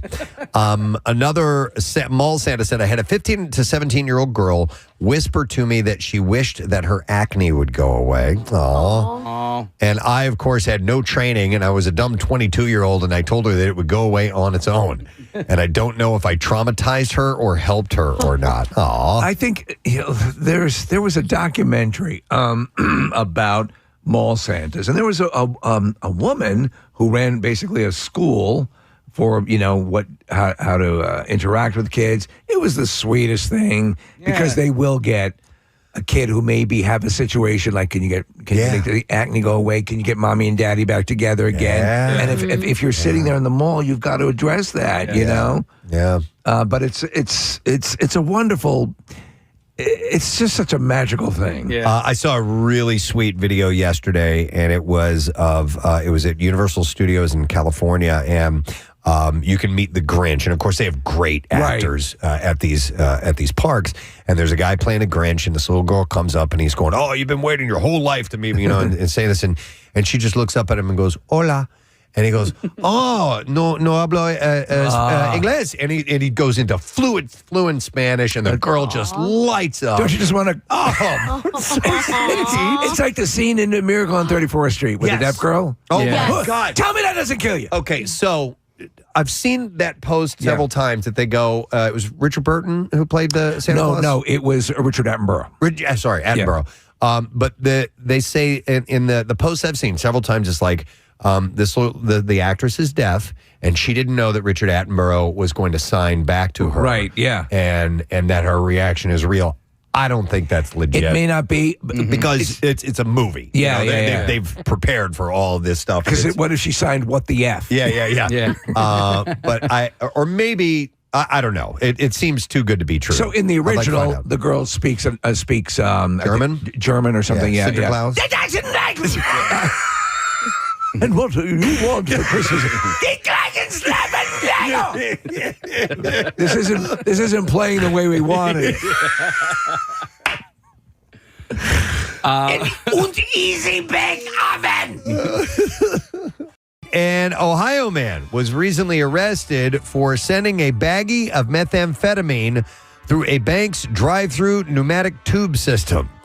Jason G. Smith was booked on drug-related charges earlier this week. We just had a story about a week ago of a guy sent a burning cigar in through one of those tubes. This incident occurred at a bank just east of Columbus. On the day in question, a bank employee called deputies to report finding a crystal-like substance consistent with methamphetamine in a baggie that accompanied a transaction sent through one of the bank's air tubes. He looked like he could use a little meth. Subsequent testing determined the substance in the small bag was, in fact, methamphetamine. Over the course of the ensuing investigation, authorities determined the defendant had inadvertently sent the package to the bank through the drive-thru. Perhaps the bank has a Christmas meth club. He was located nearby with the use of a police dog. They recovered additional suspected drugs and drug-related items from his truck, and they transported him to the county jail. You want to willpower your way through like better mental health, listen, mental health is mental health, but mental well-being. You set a foundation, set your alarm a little bit earlier, get up, meditate, maybe read some positive literature, things along those lines. Rub one out. I think that helps. I think that, and then you take a little nappy poo afterwards. To start? That's like midday, right? Rub one out? Yeah, why not? There are a few different ways you can do it. Yeah. Sometimes it's beautiful if the sun's rising through the window. It's funny because, I talk to a lot of these people, and I'm talking like, people that I've met in like 12-step programs and stuff, and this is their foundation. They get up, they have a cup of coffee, and they read some literature, and they get a good foundation. They surround themselves with positive people, right? Yeah. And I sit there and I listen to this. I'm like, I already get up at 4:30. I can't get up any earlier to read this sort of stuff. So I have to figure out what sort of foundation would work best for me to set my mental well-being for the rest of the day. I get up at 3:30 and I read poetry and I have my cup of coffee and I meditate and I rub one out. No, you. I rub one out while I'm meditating. That's what I do. Instead of a mantra. Yeah. Do you think anybody is right now while they're listening to us? Oh my God. Yeah. I'm doing it right now. Yeah. Hey there. How you doing? I wonder if someone. I know I'm going down this path, but I wonder if someone uses us, the show, as sexual stimulant. Listen, weirder things have happened. You've seen Pornhub. This is true. Yeah, there's people who get off on Rumspringa. I don't know, man. All right. Anyway, how do I put this back on track? 610-663. No, don't call in now. We're good. I saw a video yesterday, and it looked great for a moment, and it was think of a piece of grid paper, and the person was filling in with colors what their anxiety level was every single day of the year, if they worked out, if there was a rest day, and it was great for one flip, and then she kept flipping and flipping and flipping, and she would have spent 10 or 15 minutes of her day just classifying what that day was to her. That's too much work. That becomes very act of doing that, Marissa, would prove stressful to me. Oh my gosh. So again, I think you and I kind of do the same sort of thing. We pick our things, we lock, we're very habitual. Yeah. Any deviation from routine can be very alarming. So I try to get a little better with that. But, I always say, to people, do what's comfortable in a smaller way. Like, you see the people, as we talk about many times in January, we're sitting there with a salad without any dressing or anything on, and I'm going to eat cardboard, I'm going to lose weight, whatever. Do something. Cut back on one thing. Right. Eat at a different time. You don't have to slam yourself. A January 1st or January 2nd complete abrupt halt and change Not gonna work. It's not sustainable. Yeah. Right? So, take a tip from What About Bob and just take baby steps, right? If you have this goal of what you want to be or achieve, then give yourself some time to get there. And January 1st, you say, I'm going to rub 5 out. Rub 1 out. Rub 1 out. All right, and then we'll do one more story, and we will wrap it up. You hear about this every now and then. A live hand grenade was discovered inside a donation bin at a Goodwill store in Florida. And this wasn't a replica. This is a real deal. Authorities immediately secured the scene, and they evacuated the Goodwill. The device was then safely retrieved and remotely detonated in a secure location by the St. Johns County Sheriff's Office bomb squad. We can't take stuffed animals or hand grenades. The explosive appeared to be a donated item. An employee discovered it in a bin near the donation door. And it's not the first time such a weapon has been found at a Goodwill in Florida. In 2018, several grenades were discovered after being donated to a Goodwill store in Jacksonville.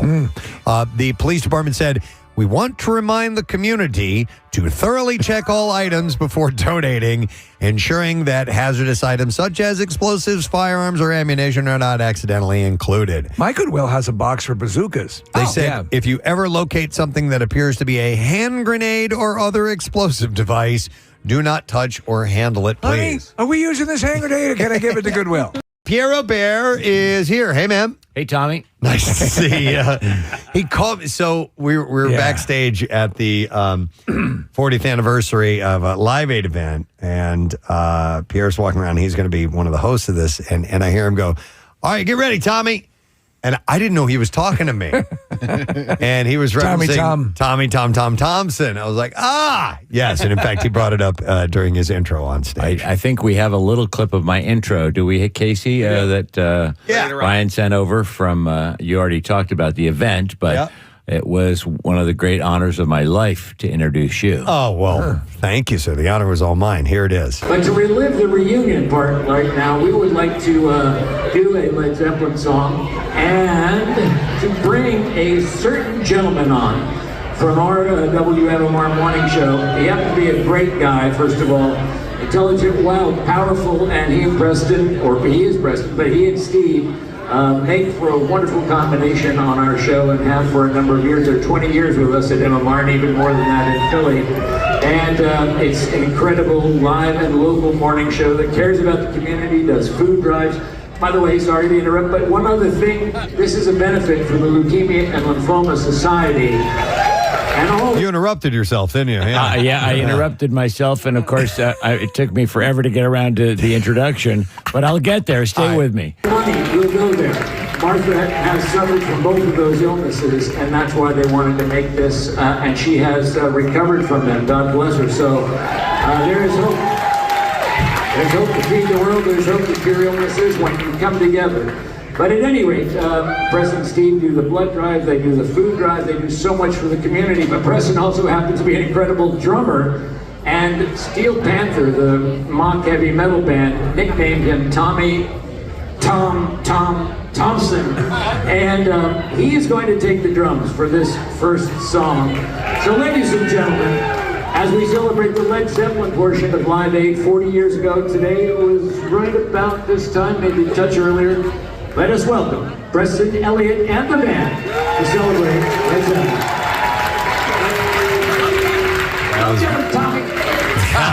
Go get him, Tommy. Tommy. My big intro. And I got to plug PJ Brown, the singer. Oh, my God. How great was she? So, I mean, I think you played a little clip of the sound of it earlier because it was, you know the song Rock and Roll from Led Zeppelin 4. Yes. Everybody knows it, and that drum intro. But it was how would you describe it? So we did a blues shuffle. We slowed it down, and we did a blues shuffle, which is more of a swing feel to it, but with a bluesy progression because that's the origin of a lot of Led Zeppelin and actually the European, the English explosion of rock music was R&B based, and we were backstage talking to PJ about that. Right. So we slowed it down. We brought it back to the roots. I'll play a little bit of it here real quick. So, WMMR. all right, real quick before we get to Bizarre File, do have a short out. This is from Kevin Brown, and he says, "Hey Presbo, it's my fiance Cheryl's birthday today, aka Sherby from the YouTube crew, the YTC." The woman who has single-handedly kept her comment section alive, bullied the algorithm into submission, and has watched more Preston and Steve clips than your interns combined. Yeah, I like that. She's basically part of the show at this point, so why not add her to the payroll? If you ever wondered who that person is who likes every video within 0.3 seconds, it's her. We've been together for almost 10 years. She's survived things that should qualify her for sainthood. After my car accident in January, she practically lived in the hospital with me like it was a season of Survivor Medical Edition. And he goes on to talk about all the things that she helped him with. He said she deserves a trophy, a parade, and possibly federal funding. She listens to you guys every morning. Birthday shout out from Preston and Steve would send her into a full emotional meltdown. Happy tears, screaming, maybe even speaking in tongues. And he says, if you give Sherby a moment on air, I promise you we'll talk about it until 2036. Thanks for even reading this chaos. Kevin Brown. So Sherby, there's your shout out, and we wish you a wonderful happy birthday. And thanks for being such a diehard supporter of the Preston and Steve Show. Amazing. Greatly appreciate it. All right, hold on to your hats, folks. WMMR presents Preston and Steve's Bizarre File. Brought to you by Sunny Mac Solar and your trusted full-service solar partner, and, of course, the solar company that Steve trusts. You can go to sunnymac.com to find out how much you can save by switching to solar. All right, a Ryanair passenger was sucked up to his shoulders out of a shattered plane window during a flight, fellow travelers on board have claimed. The ultimate nightmare. With his head trapped outside the smashed window, nearby passengers held the man down to prevent more of his body being sucked further out of the aircraft mid-flight. The Boeing 737-800 flight from Greece to Germany had to turn back and land at its departure airport following the dramatic incident. I said, would you like a snack? Shortly after takeoff, at an altitude of approximately 20,000 feet, a loud bang was heard on board. A witness said that the window smashed, as seen in video circulating on social media. Shortly after the sudden noise, a man seated next to the window was sucked through it. Man. A witness said his head and shoulders were sticking out of the broken window. The man's wife apparently held him by his legs for about 5 minutes, after which fellow passengers were able to pull him back into the cabin as oxygen masks dropped down. Think of 5 minutes just holding on for dear life. No. According to publicly available flight data, the Ryanair plane landed after 1 hour and 14 minutes. The injured passenger is believed to be a 61-year-old Serbian national. He was wounded in the neck by the impact and also sustained abrasions and burns. A pregnant woman also on board the flight was taken to the hospital. She's in good health and has since left the hospital. Greek media is speculating the incident was caused when part of the plane's engine broke off, causing damage to the window. The pilot then decided to turn around and return immediately to the airport. That is... I've never heard of that before. No. So people who are terrified of flying, they're terrified of stuff like that. Window blowing out. I mean, it'd be a nightmare situation. Never heard of that. That's crazy. All right. A Florida man is facing a number of charges after allegedly dumping a backpack full of human excrement on his girlfriend. Is that what most people keep in their backpacks? Daniel Nemec, 20 years old, faces 1 charge of domestic violence, strangulation, and 2 charges of domestic violence battery in relation to a number of alleged attacks. I got you something. A woman told police that she went to Nemec's home on June 2nd and had consensual sex with him. However, during the tryst, a woman claimed that Nemec continually slapped her face even after she begged him to stop. Then on June 30th, they stayed together for a while. The woman told police that she had been arguing with him when he strangled her, leaving her struggling to breathe after he let her go. She also alleged that he laughed at her during the attack. The woman broke up with him after that incident. The unnamed woman told police that she went to stay with a friend after the attack and returning the next day to get her belongings. Upon arrival, she was greeted by Nemec, who held her backpack in the parking lot outside his abode. Nemec had urinated and defecated in the backpack while also filling it with ketchup, hot sauce, and other unknown fluids, according to court documents. Now, if you're trying to win her back, go with the gold rose. He then allegedly dumped the bag's contents onto the woman.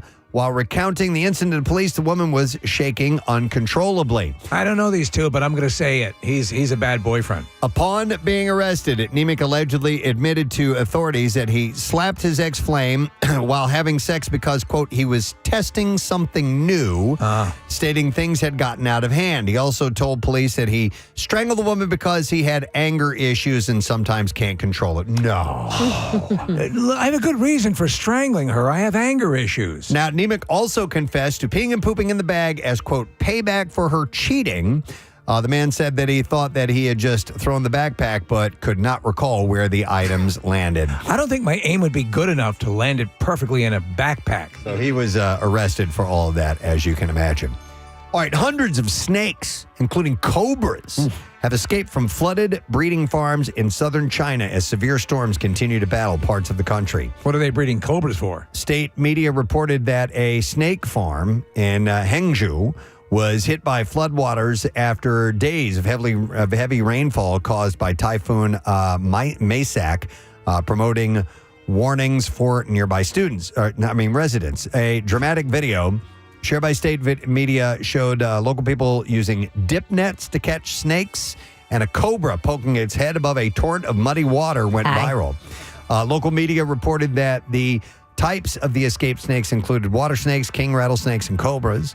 A local doctor who treats snakebite patients said that he had treated several villagers since the typhoon hit the region. So you get a typhoon and you get snakes. Yeah. It's the best. China's president called for all-out rescue efforts as flooding and other extreme weather continue to affect the region. The Emergency Management Bureau said that it was aware of reports that floodwaters had damaged snake breeding farms and that villages have been bitten by escaped snakes. If you find any cobras, please return them to us. The Media Convergence Center issued emergency guidance on preventing and treating snake bites, warning that venomous snakes, including cobras, kraits, and green pit vipers had escaped as a result of the rising floodwaters. That is just insane, man. That's just when you kill yourself. I don't. You asked the question. Why are they breeding cobras? Is that the milk? They eat the meat, or I don't know. Okay. Yeah, I mean maybe something with the venom. Yeah, maybe for anti-venom. I don't really know. A Southern California supermarket is facing backlash after keeping its doors open for hours with a dead shopper lying in the bakery aisle, even asking workers to block the body with shopping carts. Yeah. The incident unfolded July 5th. We have a dead body in aisle 7. At a Vons in the Los Angeles neighborhood of Granada Hills, where a customer died inside the store. Rather than closing, management continued serving shoppers as the body remained in the store for hours. Employee Paisan Horner Smith, who was working as a supervisor when the customer suffered a medical emergency, got choked up when recalling the incident. She and another employee tried to give the person CPR, but it was too late, Horner Smith said. She then got a call from her management at corporate, who saw the body in a surveillance video and was told they needed to block the body with shopping carts. I think you'd want to remove the body. She said, I'm being called by someone in corporate because they are looking at the cameras telling me that I need to barricade the body by using carts. Hey, Gus, I think we have a dead body in the bakery section over there. The grim scene dragged on for 4 hours as the victim's grieving family was forced to wait inside the store for mortuary workers to arrive. They should at least close the store.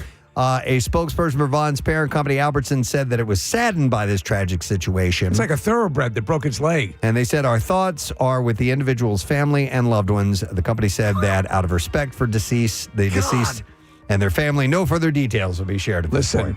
We're sorry. We're going to give you a free funeral cake. I mean, for your trouble. The bakery. Yeah. All right, and there you go. That is what I have in the bizarre file this morning. Adam Lambert is going to be joining us today. Musician, going to be in Atlantic City at Ocean Casino Resort on Friday night. That'll be in the 9 o'clock hour. Spend a little time talking to him. And we're getting ourselves set for the Hershey Park live broadcast tomorrow morning. Looking forward to that and 500 friends getting into the park early, mind you. Yes. So just heads up on that. We're going to take a break. We'll be back in a moment. Stay with us.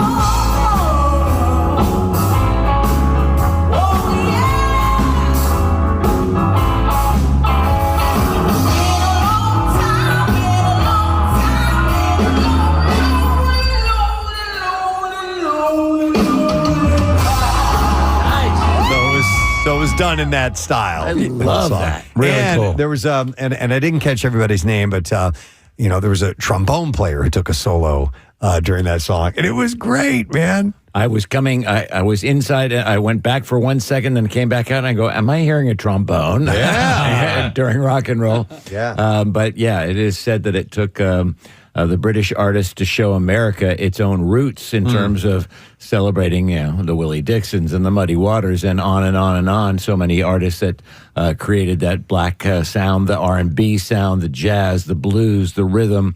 All of that, which is the backbone of rock and roll. Yeah, most definitely. And all those British bands embraced it, and Zeppelin particularly. So, but hearing that version of it, and you just nailed it. I might Thanks, add. man. So, that was cool. I had one run through with those guys beforehand, and then we went and played it. But. And then we were sitting backstage, and I have a picture. I think I just sent it over to Sarah to post. And Preston is sitting on the couch backstage and talking to PJ, and he said, "I think I need." What was it, a bourbon? Oh, yeah. Yes. Yeah. Whiskey. Yeah, I think I need some whiskey. And I watched with great interest as you went to the bottles that were available backstage, a little ice in the glass, and poured yourself a nice one and sat down and had a lovely chat with PJ. She's incredibly nice. Yeah. There's a nice picture of her and you and me and Paula. the other lady, Paula. Paula Holloway, who used to sing with Patti LaBelle. Thank you. Yeah. And did a wicked version of Over the Rainbow. Yeah, it brought the house down. It really did. And in fact, PJ said, "I didn't know you were going on before me." We're both amazing singers. So it was a great night. And I think over $25,000 raised for Leukemia Lymphoma Society. Thank you to Victor Fiorello for putting that whole thing together. Unfortunately, he couldn't play because he was sick. Isn't that the wildest? Yeah. But, he did a great job. I was curious, would people come out?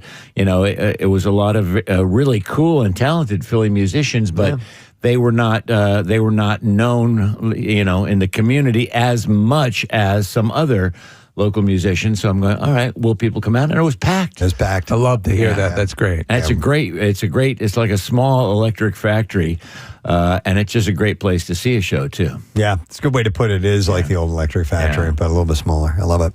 All right, here's a follow-up story. Police say they recovered a Fabergé egg pendant from a man accused of swallowing the item in a jewelry store. Yeah. New Zealand police spent 6 days monitoring every bowel movement of the suspect. Who pulled that duty, no pun intended? The $19,000 James Bond Octopussy pendant was recovered from his gastrointestinal tract last Thursday by natural means without requiring medical intervention. He was having this as a pendant. As you can see, it's covered in poop. The 32-year-old man, who has not been named by police, has been in custody since he allegedly swallowed the ornate pendant at Partridge Jewelers in the city of Auckland. One has to imagine that there was a level of pain as that passed through the system. I think so, right? It's an octopus.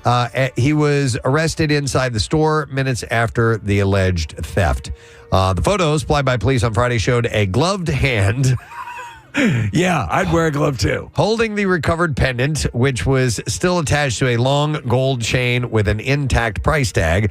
A spokesperson said the necklace and the man would remain in police custody. Now, do you think this increases the value of this or it depreciates the value of the Fabergé That is egg? a good question because it is passed through someone's excretory system. It's a story. It is a story attached to it. And a lot of times that increases price, but it also had poop on it. Yeah. Given my druthers, I would go for a fresh one. So the piece was a limited edition Fabergé egg pendant inspired by the 1983 James Bond film Octopussy. Central to the film plot is a jewel smuggling operation that involves a fake Fabergé egg. My sweetest love, this very one had poop on it. The suspect is due to appear in the Auckland District Court on the 8th of December.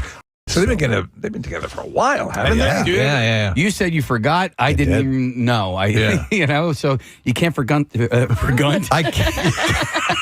Can't forget. Yeah, it's actually close to the taint. You can't forget something There's that you the didn't know forgot. to begin with. I forgot. I totally forgot that.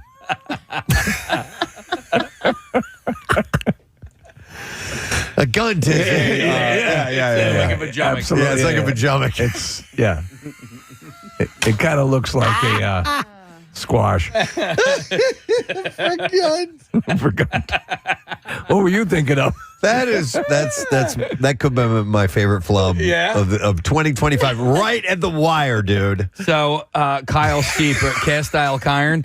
Yes. Yeah, he sent over his last batch of Caseyisms, and he sent me audio of I was talking about the Packers cheerleaders, and apparently they don't even have cheerleaders. And I said I didn't know that it was even the cheerleaders. I thought it was the defensive line.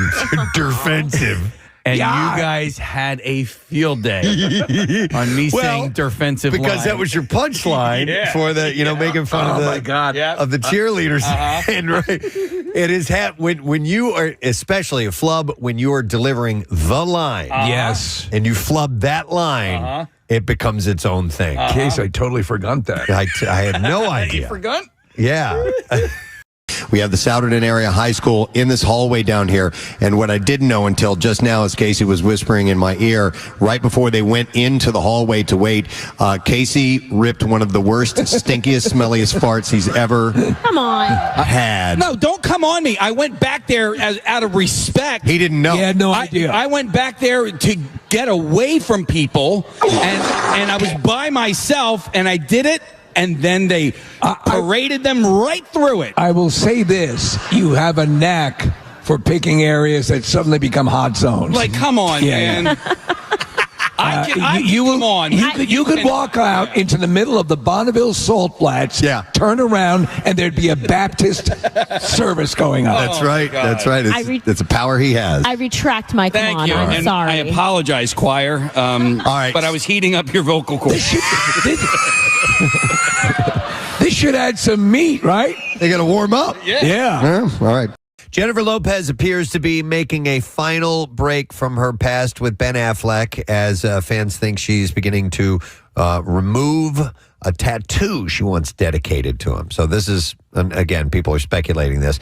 After their 2022 wedding, she revealed an infinity symbol design on her rib cage intertwined with his name, but a comment on Dumois claims that J-Lo swapped a hummingbird in place of his name. So she did sort of a modification. I guess so. So originally it was a full rib cage tattoo of the Batmobile. Which was kind of outlandish. The nod to him. Yeah. I liked it. Speculation followed Lopez for months, especially after a series of red carpet appearances where the ink seemed concealed and faded. Her backless AMAs look in May further fueled the belief that the tattoo removal may already be underway. I don't know what the hell she's doing, but she looks spectacular. And how old is she? Amazing. 50s? 60. 52 or something? 52. No, she's not 52. I'm 52. She's got to be. I thought she was pushing 60. No, I don't think so. Marissa will verify her age here in a moment. 56? 56, all right. She's getting there. I mean, she doesn't drink. She probably doesn't eat cheese. She's Works out every day. She doesn't eat cheese. Yeah. Do you eat cheese? You will. Have you heard Eat that cheese. Or has it been verified she doesn't eat cheese, or are you just saying that? I know she doesn't drink. Okay. I'm guessing she probably doesn't eat cheese. Wow, we're looking at a video of her in a bikini dancing, and her body's in fine form. Would you feel comfortable in front of a paying audience to get that naked? I can't wait till the day that I can do that. Jesus Christ. If I shower with my clothes on. If I had the body, I would do that in a heartbeat. Oh, yeah. Absolutely. You'd be doing the show right now naked. Yes, I would. Most definitely. Pierre Robert is here. How you Hello. doing? Nice to see you, man. Yeah, today's the last of the superheat, right? Yeah. That's what we hear. Yeah. So tomorrow a little bit better, like a cooling trend. Yeah. It's almost like Christmas. It really is. Yeah. Yeah. I was just having some eggnog. Yes, Yeah. yes, me too. And and like at Starbucks, they're already doing the pumpkin flavors. The pumpkin, yeah, in anticipation. You're under the mistletoe. What? What are you talking about? I was just playing along with this stupid theme that you guys were doing. That's all. Sorry, I didn't mean to join in. I thought.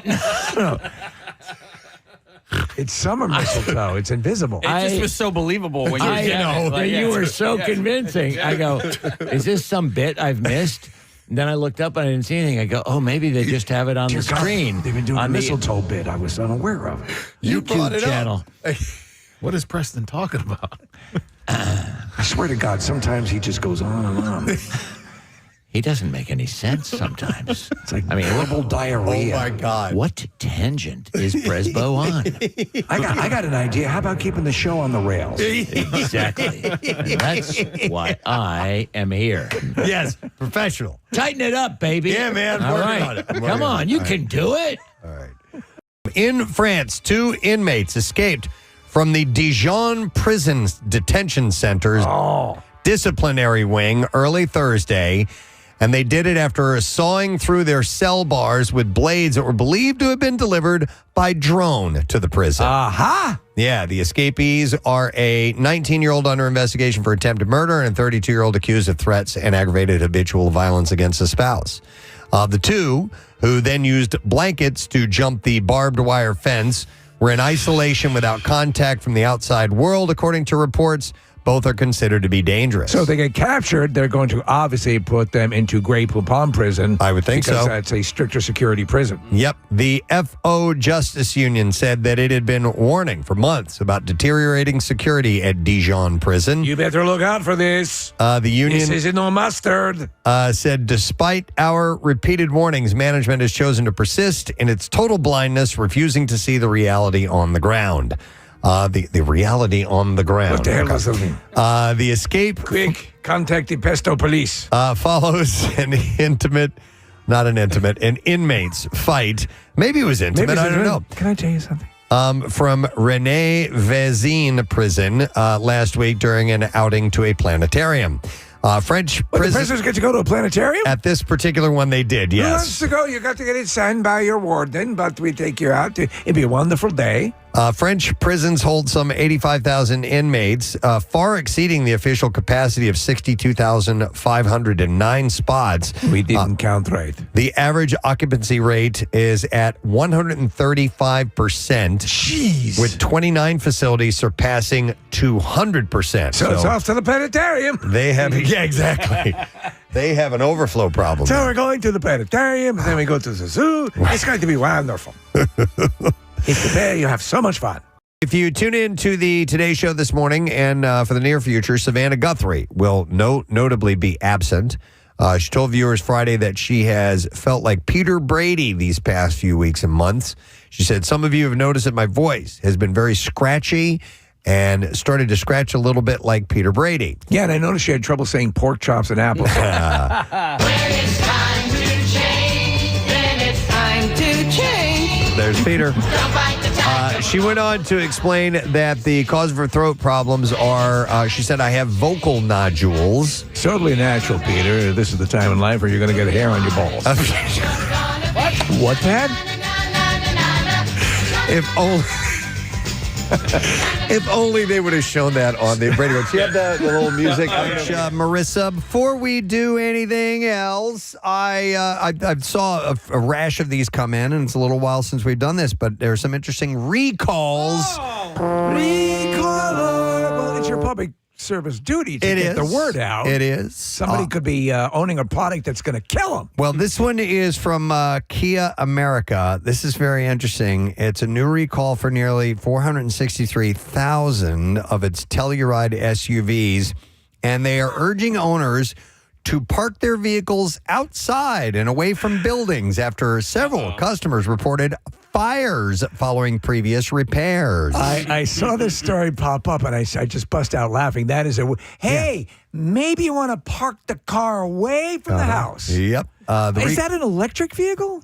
You know what, Steve? I don't know. For some reason, I don't think it is. I mean, I was looking. It looks like it has an air intake grill. Yeah. So this recall replaces a prior one that Kia had initiated in 2024. Certain Tellurides from the 2020 to 2024 model years are affected, with the NHTSA warning that the front power seat motor, so it's the power seats, there we go, of the vehicles may overheat due to a stuck slide knob. And that can result in a fire while the car is parked or being driven. And even after Kia rolled out its remedy in 2024, recall documents note several customers filed complaints of alleged fires underneath the passenger seat. Woo, it's getting hot in here.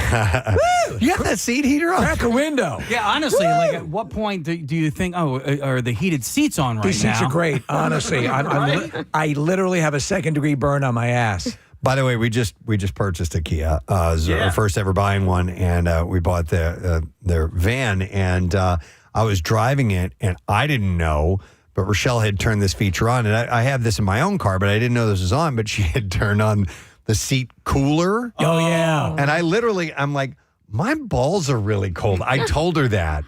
And I'm like, do you have the seat AC on? She's like, yeah. I'm like, oh my God. It's the best. Especially when you're wearing shorts, you almost feel like you can see your balls with the pubes blowing in the wind, like, ooh. Like Fabio. Mm-hmm. So, yeah, the automaker investigated other vehicles that had received the prior repair and identified, quote, sporadic dealer workmanship issues, later deciding to initiate a new recall. Hey, Jimmy, are these seats supposed to set on fire? Between October 2024 and April 2026, Kia North America Safety Office identified 18 incidents involving either localized seat fires or melting of the seat motor per recall documents. If you were to pick something to go awry on a car that would result in a vehicle fire, would the seats be your first guess? No, not at all. I would think the engine. No injuries or crashes have been reported, though. Kia America noted that an external impact with excessive force to vehicles' front power seat slide cover or slide knob could cause the switch to become dislodged or otherwise damaged, resulting in overheating if the motor continues to be used over time. So it gets stuck running and it just overheats. Let me ask you, because I remember the last time, I think it might have been the last time we had the Hershey event, Preston, driving out there. It was a super hot day. Yeah. And it happens periodically. Have you ever put your phone in the center? You have a center console that charges with the charging mat? Mm-hmm. You ever have it get so hot that it shuts the phone off? Yep. Yeah. Absolutely. And like on today when I'm driving out, I'm going to put it on the air-conditioned seat to keep it cool. The phone, sometimes you ever have it heat up for what you can tell is no particular reason? What's happening here? Yeah, I don't know. Is it going through menopause? Well, that's what I'm wondering. I mean, like, are there certain apps that I have open that are doing some kind of work that is causing Do you have it the Kia Seat app on your phone? Yeah. There are a lot of background apps that are running. Yeah. Sometimes that'll overheat it. But I don't know if that's the cause of it. I can't imagine that that's going to generate enough heat to where you physically feel the phone is hot. Yeah, usually when I shut my phone down or not turn it off, but put it in rest mode or whatever. Rest mode. I make sure all of my apps are closed. I just don't know what apps run in the background. I have no idea. Yeah. To prevent the whole thing, Kia's new fix will be for dealers to install an electronic fuse assembly free of charge. That remedy will be available in early August. So until then, just park your car way away from the house. Get it far away. In fact, if there's a neighbor you don't like, park it next to their house. Owner notification letters are set to be mailed starting on August 13th. In the meantime, both the NHTSA and Kia are warning owners to park outside and away from structures. This is a nightmare until the recall scenario. repair is complete. What if you don't have that option? I have to park. This reminds me of, was it Hyundai that had the USB? You could take a USB to wire and stick it into the ignition of the car, and they were using it to carjack these cars. No. Yeah. In fact, I have a video. No. I had my neighbor had his, I think it was a Hyundai or maybe it was a Kia. I don't know. Anyway, it was parked in the street. I have all my security cameras, and this crew came through. This crew that was going through stealing cars. Guy gets out. He's got a USB cord in his hand. He managed to shimmy through a window on the passenger side, gets in. You see him trying to work. This model car was like a year later than this would have worked with. So he then leaves the car. But I'm like, what's with the USB? You can see it clear as day in the video. And this was happening. It's one of those things that was a nightmare for the company because... Yeah. It makes you wonder, like, you know, you're actually doing work, right? You're stealing from somebody, but you're actually doing work. Why not just get a job? I've always thought about that. And go to work. Yeah. And, like, don't run the risk of having to do jail time. Rob your employer. For your work. I guess maybe they look at it doing... You get more for that amount of time you've spent working on stealing the Henry car. Hill kind of encapsulates the whole message, right? I don't want to be one of those suckers. Yeah. All right, I have another recall.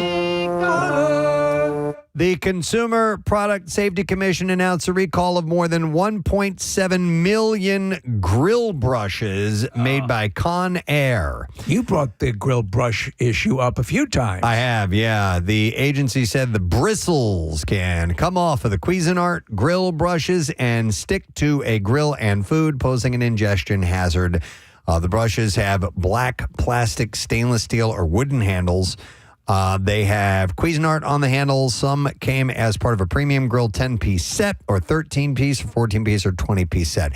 I see recalls for these all the time, and I still use them. Do you? So I've seen something that is sort of a robotic, almost Roomba-like device you put in your barbecue. You've seen it. Yeah. Any use of this thing? I've never really taken even a close look at it because it's just so easy for me to grab the brush and scrub it off. And then what I do is I'll take a paper towel. Right. And then I will go over the grill and then I will visually inspect and make sure that there's no little bristles. Now, you can miss them if they have gotten, some char on them or something like that and they blend in with the grill. And you do have to be careful because once they get in your body, it's really hard for them to get those out. They're so small. And it's really hard to find them. Magneto could get them out. He could. He could pull it right through your skin. So there have been at least 54 reports and reviews of bristles coming off, including 3 cases in which a consumer swallowed a bristle and needed medical treatment to remove it from their throat or digestive tract. Yeah. Do you think anyone has ever accidentally swallowed the entire brush? Maybe in human history at some point, some idiot took a stab at that. Get that out of your mouth. So they were sold at Burlington, TJ Maxx, Ross, Amazon. They sell stuff like that at Ross? Yeah, they do. Yeah. I don't know. I'm not a Rossanista. A barbecue store first, Preston, and then a clothing store second. And TJ Maxx is part of Home Goods. Yeah. Okay. Yeah. Also, I'm sorry, Amazon and Cuisinart from June 2009 to March 2026. So you're not a Ross boss, huh? No, I'm not a Ross boss. You're a Maxinista, though? Neither one. No? No. Are you a pedophile? Yeah. Dude. Oh, I'm sorry. I just said we're asking questions. Yeah.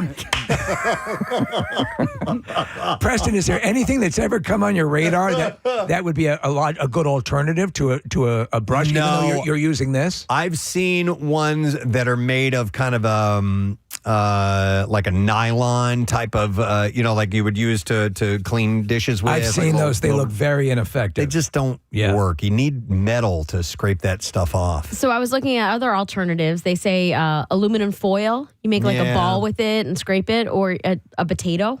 Cut it in half and like scrub. I'm not going to waste a potato. Oh. No, they give up its life for nothing. But Waste a potato to save your life. Well, I think I can do it without that. Okay. But the aluminum foil, no. I mean, it's you have the handle, you got the pressure. It's easy to really get in there and clean. Jam that son of a bitch out. Haven't had an issue with it yet. But if you inspect closely, the grill should be okay. At least that's what I'm playing by. Listen, you'll find out that you missed one when you crap blood later on. Yep. If you, it says if you have the recall brushes, do not use them. Contact Conair. You can get a refund or a credit to be used on the Cuisinart website. Hang on, Eric has maybe a solution here. Hi, Eric. You are on the air. Good morning, buddy.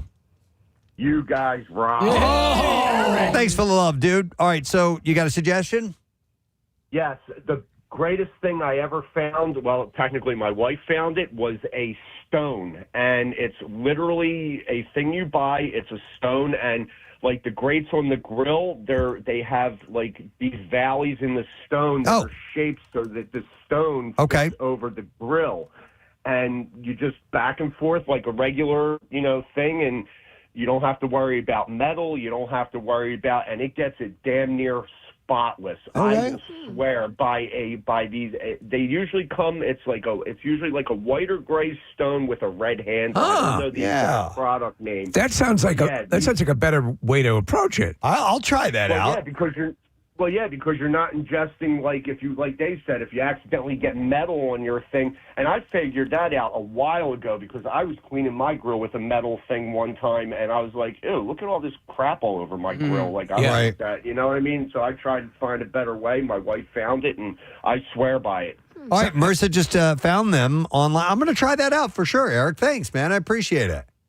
No problem, brother. Thank you very much. Everybody have a great day. Be safe. Peace. You too, bud. Thanks, bud. All right, so, yeah, I will definitely try that. Yeah. I'd rather have a belly full of stone than shrapnel. That's right. Easily. You probably need those minerals. Yeah, we all poop pellets at some But it's apparently made of pumice. Yeah, pumice. Volcanic pumice. Okay. Yeah, which was, what was that... what was the hand washing soap that was lava? The power of pumice. Yeah. Lava. Yeah, there was lava soap. Unleash the power of Krakatoa with your hand soap. Mm-hmm. All right, more recalls. Damn it, I missed that one. All right, 3, 2, 1. Recaller. The Food and Drug Administration recalled thousands of bottles of blood pressure medication for failed dissolution specifications. Huh? This means that the medication might be ineffective. So the FDA recalled 11,460 bottles of chlorthalidone tablets, USP 25 milligram. The pills have an expiration date of April 2027. Preston, this is known as the novelty blood pressure medicine. Oh, that's what it is. It's a joke. It doesn't work. So chlorthalidone is a diuretic. It's used to treat high blood pressure, fluid retention that's caused by congestive heart, liver disease. These are side effects may include? No, this is what's used to treat. Okay. Kidney disease or treatment with a hormone or steroid medicine, according to the Mayo Clinic. I have a question. Have any of you guys ever taken a diuretic before? Is that stuff that makes you pee? Yeah. I guess so, right? Because I never have, but I hear it's like you pee all day long. So there are things that are natural diuretics. But alcohol is. Yeah, but I don't, no, I've never taken a specific diuretic for that purpose. That's why, from what I understand, if you've drank and you go to bed while you get up and pee 5 times in the middle of the night is because alcohol can be a diuretic. It can cause you to urinate more. Iced tea can be as well, that's my understanding. Can it? Yeah. Okay. Yeah. But I've never taken a drug that has been considered a diuretic for fluid retention. What is a typical over-the-counter diuretic then? Piss-a-lot. Piss-a-lot? Yeah. Then I've never taken it. Piss-a-lot. Yeah. It's a great company. Sir, we have your refill of Piss-a-lot. Is Mr. Burns in the pharmacy today? We have your pallet of Piss-a-lot. Over-the-counter diuretics, water pills, are mild, short-term solutions meant to treat bloating and temporary water weight, primarily during menstrual cycles. Have you ever had a situation where you could not pee or had a difficulty urinating? No. So for me, holding in pee can be excruciating. So I wonder if that's the same sort of experience. By the way, here, Steve, a little bit more information says these diuretics rely on active ingredients like pamabrom, which is similar to caffeine, or herbal extracts like dandelion and green tea. That's the active ingredients in Piss-a-lot. So green tea is part of that. Sir Piss-a-lot. But I wonder, like when you have like wrestlers or MMA fighters who are trying to drop weight. To cut weight. I assume they have to take diuretics, right? I wonder, I would assume they do. You're looking to get every... Well, you remember we were talking to Johnny Cannoli. Yeah. And they were saying that those two fighters that were here, that they could cut 15 pounds in a day. So I have to... That's got to be part of that. I have to wonder about...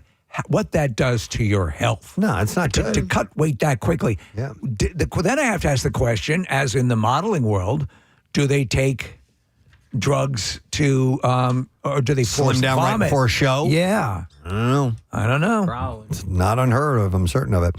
All right, here's another recall. Recaller.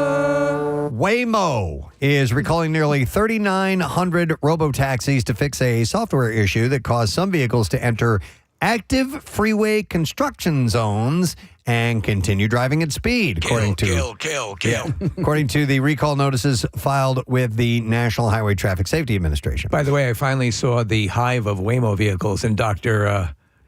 Mike's building. Yeah, next to the They're just sitting there humming along. It's pretty wild, isn't it? It is. I tried to talk to them, but they seem upset. I personally, not being in the city much, I have not seen them actively driving around. Have you, Marissa? I have not seen them in a while, especially since all these recalls are popping up. So the recall affects Waymo's 5th-generation automated driving systems, and they said that all of the recalled vehicles are believed to have the defect.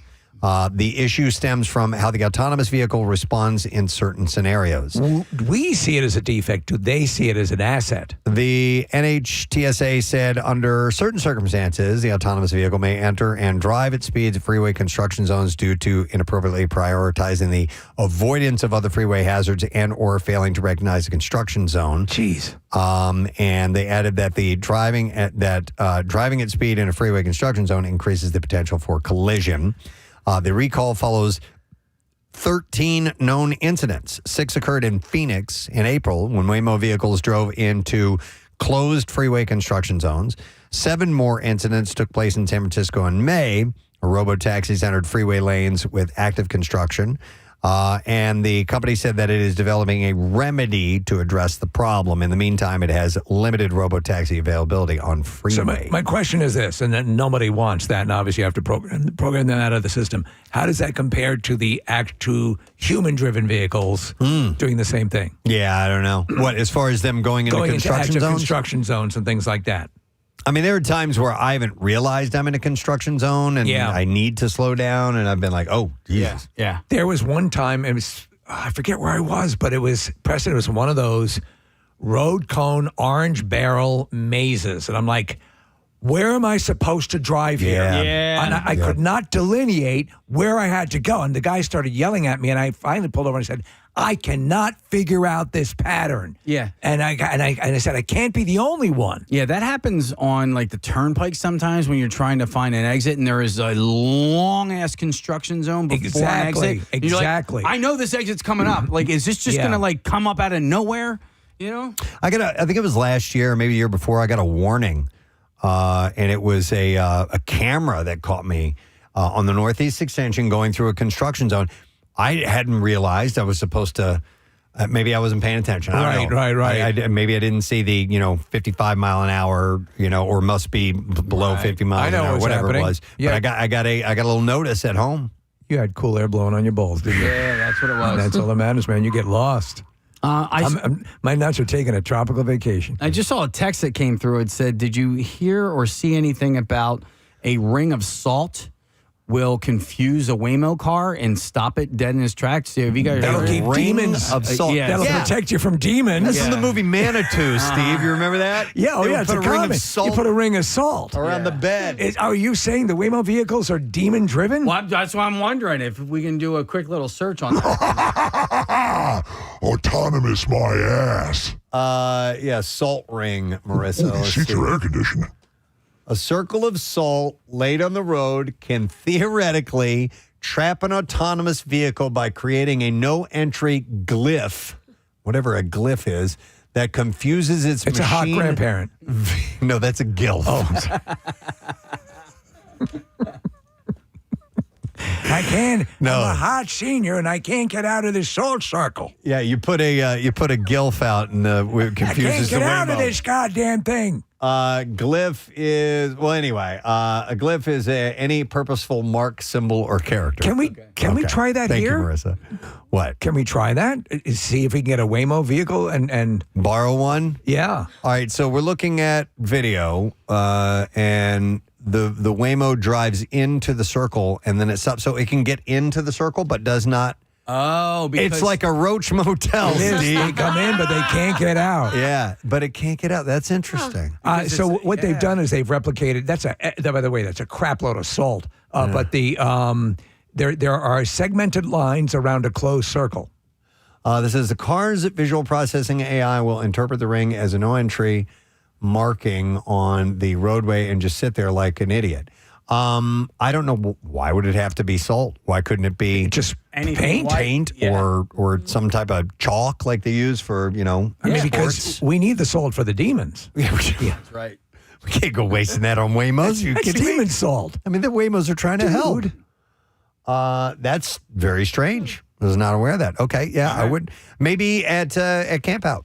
We Yes, can see if we could get I away. love that mean, idea. There's no way Waymo is going to lend us Oh, sure. one of their vehicles to Listen, show a fault in it. I had a moment with the vehicles in Dr. Mike's parking garage. Yeah. I think they understand me. I think we reached a connection, if I will. I'll go talk to my friends and see if one of them would join me. Okay. They're still in beta testing now. In so our you have area? to you have to like apply to be a customer. A passenger or whatever. So I get, but still, I guess, but they'll be out making runs without picking up fares, I guess, to test out To go through area. the maneuvers. Yeah. Yeah, Maybe I've they seen do it them- late at night when there's less traffic. I don't know. I've seen them driving around with drivers in them. Okay. But the driver is just there kind of observing. Babysitting it. Yeah. I saw a Waymo driving by with a blender giving it its road test. So, because you have to have a machine giving the machine the test. Yeah.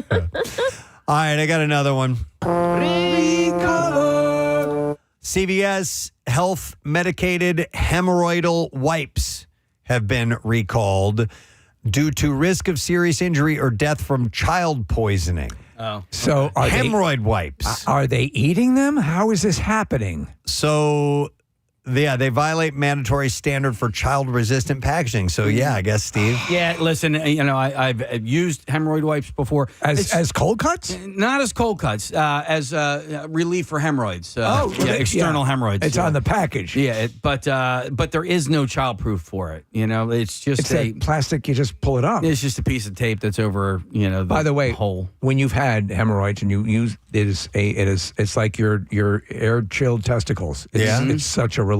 I am blessed. I have not had the problem. A long time ago, I had it. Yeah. And that was the last time. I forget what precipitated it, but it's unpleasant. I was like, really? My butt? Yeah. Seriously? My butt? Get back in there. Not fun. The recalled... Oh, I have some new friends in my butt. The recalled medicated wipes contain lidocaine, which must be in child-resistant packaging as required by the Poison Prevention Packaging Act. What kind of child-resistant packaging could you put on? Yeah. Because they're wipes. They're like baby wipes. The packaging of the wipes is not child-resistant, posing a risk of serious injury or death from poisoning if the contents of the wipes are ingested by young children. So, Steve, maybe it's like it needs the container itself. Maybe they need to be in like a tube, or or something like tub? that with a a lid that is hard to get off. Right. A screw top.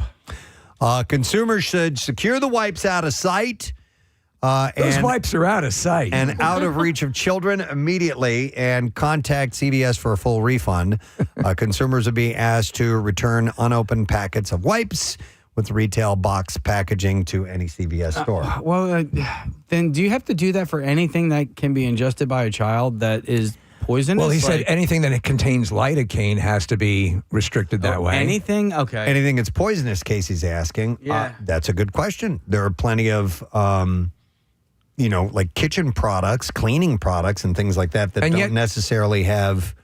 Like you can open a bottle of peroxide or alcohol or Palmolive, you know. And I have rat poison pops at home. Oh, you shouldn't have that, or at least keep them on. The I keep them on the second shelf. Yeah. Huh. Don't really know. So anyhow, you can return this to the store. They had sold about over 75,000 of these. So it's a lot of hemorrhoids. Yeah, fair. There are a lot of hemorrhoids out there. My uncle, which by the way, to talk about hemorrhoids for a moment, I've told this story before. My uncle had hemorrhoid surgery. Wow.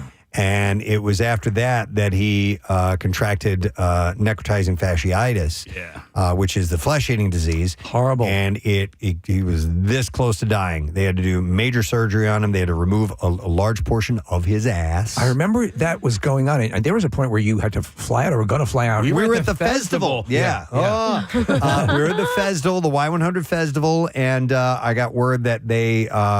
had to do like a full colostomy on him. He was in. Jeez. I had to leave. I had to leave the show, and I flew out like that next day. I had to go make flight arrangements and flew to Salt Lake City because we thought he was going to die. Right. And the reason he was living somewhere in Utah for a short amount of time, but they had to get him to Salt Lake City because they had a hyperbaric chamber that they could put him in there at that particular hospital.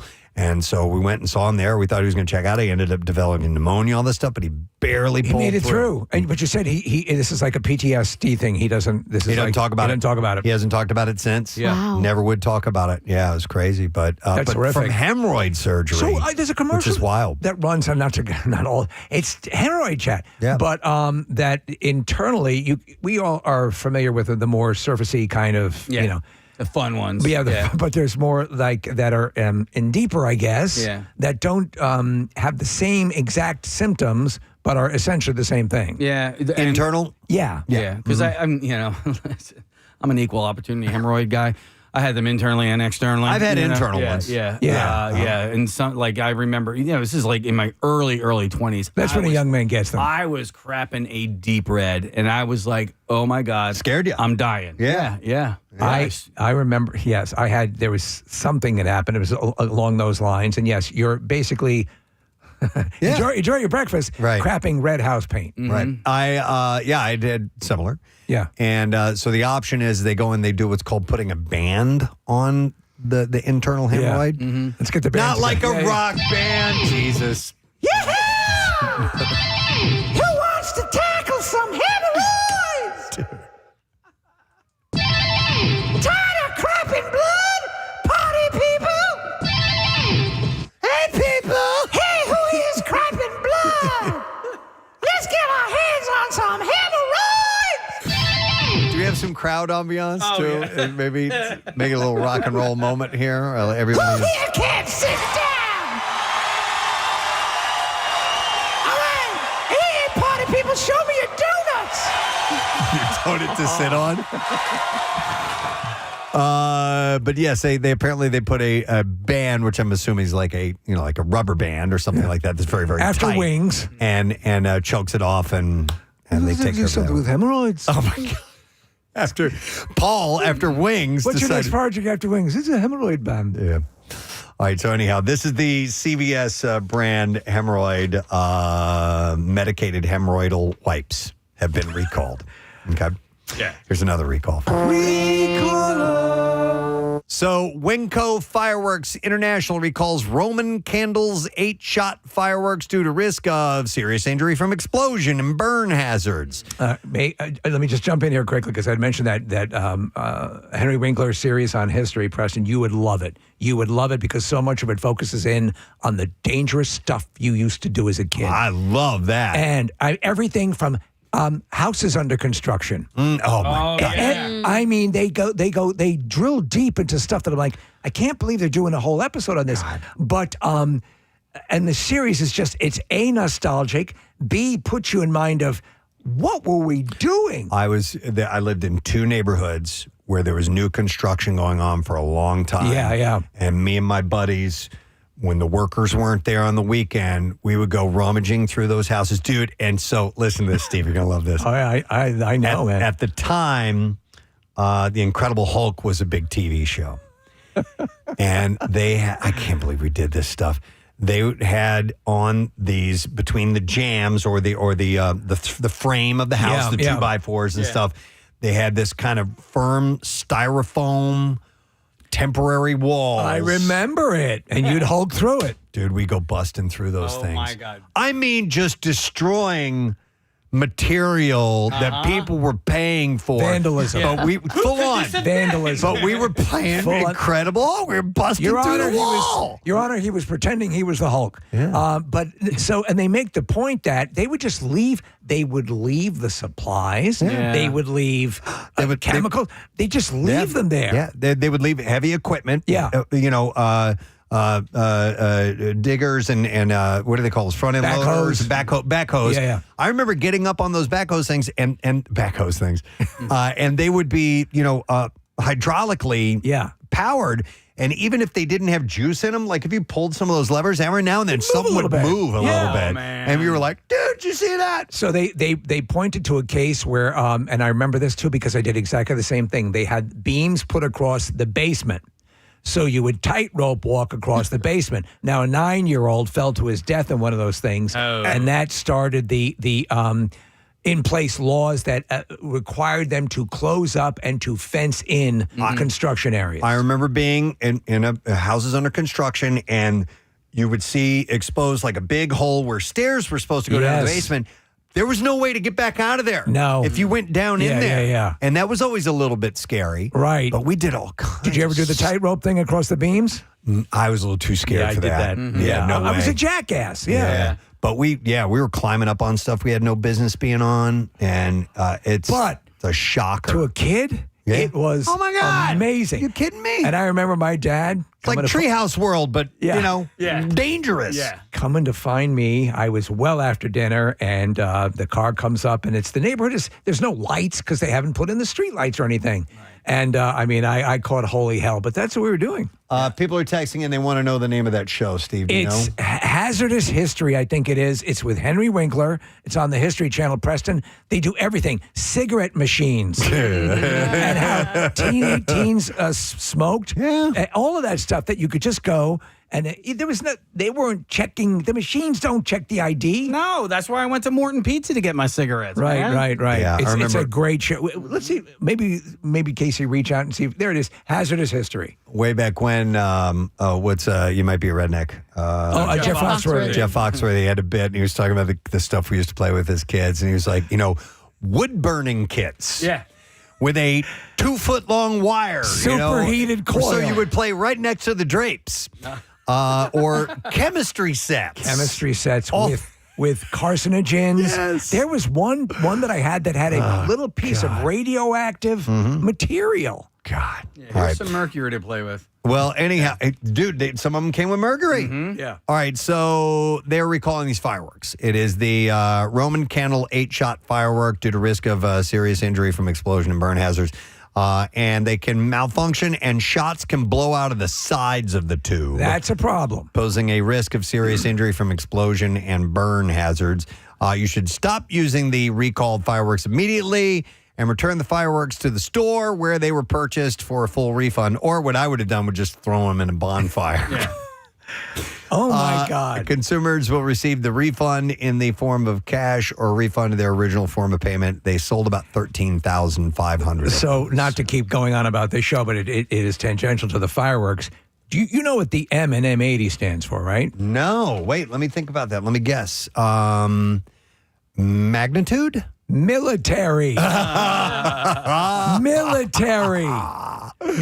That's what it stands for. They had an excess of these M80s, and they were used in battle scenarios when they were training the troops to replicate closely the sound of guns going off. Okay. And to get that sort of sound, to get them used to it. Oh, wow. Yeah. But they had a surplus of them, and they said, well, let's see if the Give them people the will kids. buy. I always heard they were a quarter stick of dynamite. I don't know if that's true or not. I know the 80 is the milligrams of gunpowder, I think it is. Okay. So but it's military grade. And cherry bombs and M80s were pretty much the same thing, Fairly, right? yeah, except I like the cherry bomb design, which looked like a cherry with very similar though. Okay. Well, we're doing our public service, and we're telling you about all these recalls, but we got to finish this up now. So. Recall. Oh, real quick, Marissa just found this. The cherry bomb. Several famous cultural and mechanical items, most notably the 1968 automotive glass pack muffler. No, that's not what we were looking for. Yeah. The 1976 hard rock anthem by the Runaways. Tyler, the Creator's 2015 studio album, or a spherical exploding firework. All right. Let's take a break. We'll come back in a moment. We will have in a little while, within the next 30 minutes or so, Adam Lambert joining us. He's going to be in Atlantic City, Ocean Casino, performing Friday night. We'll get into some other stuff too, but we'll be back momentarily. Stay with us. Those available. But when Mr. Brady sits down to tell Peter about the facts of life and so on, Now, Peter, this is totally natural. It's a natural step in life. Your voice will change, and you're going to be getting hair on your balls. So... Really, Dad? Yeah. She went on to explain... Well, I have to shave there, too. Well, that's a choice. That's a choice.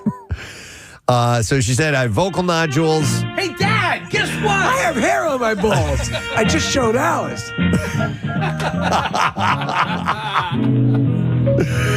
Alice was good for all kinds of stuff. You could share things with her, and, she was a very important part of the family. And she'd make you a sandwich. And on top of that, a nice sandwich to go with your hairy balls.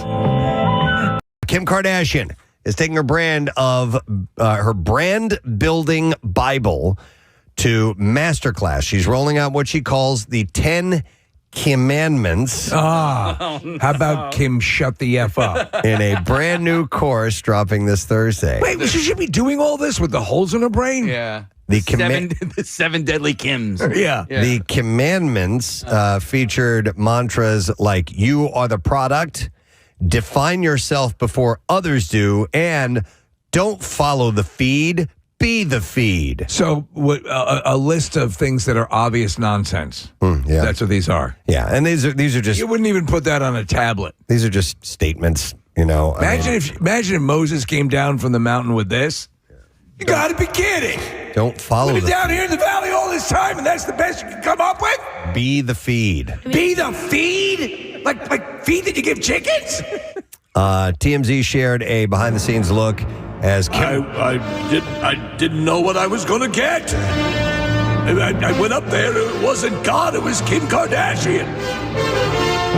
So TMZ shared behind-the-scenes look as Kim prepared for the class with her glam squad. So shall it be written, so shall it be stupid. In her Instagram story, Kim posted a link to a fake NDA that had signees agreeing to acknowledge that you're accessing privileged business intelligence, the proprietary mindset, methods, and mantras of Kim Kardashian. Oh, man. Yeah. And it just keeps going. It keeps going. She had a show that got terrible reviews. It got renewed. Mm-hmm. She's got the Commandments. She's got Skims. Commandments. I mean...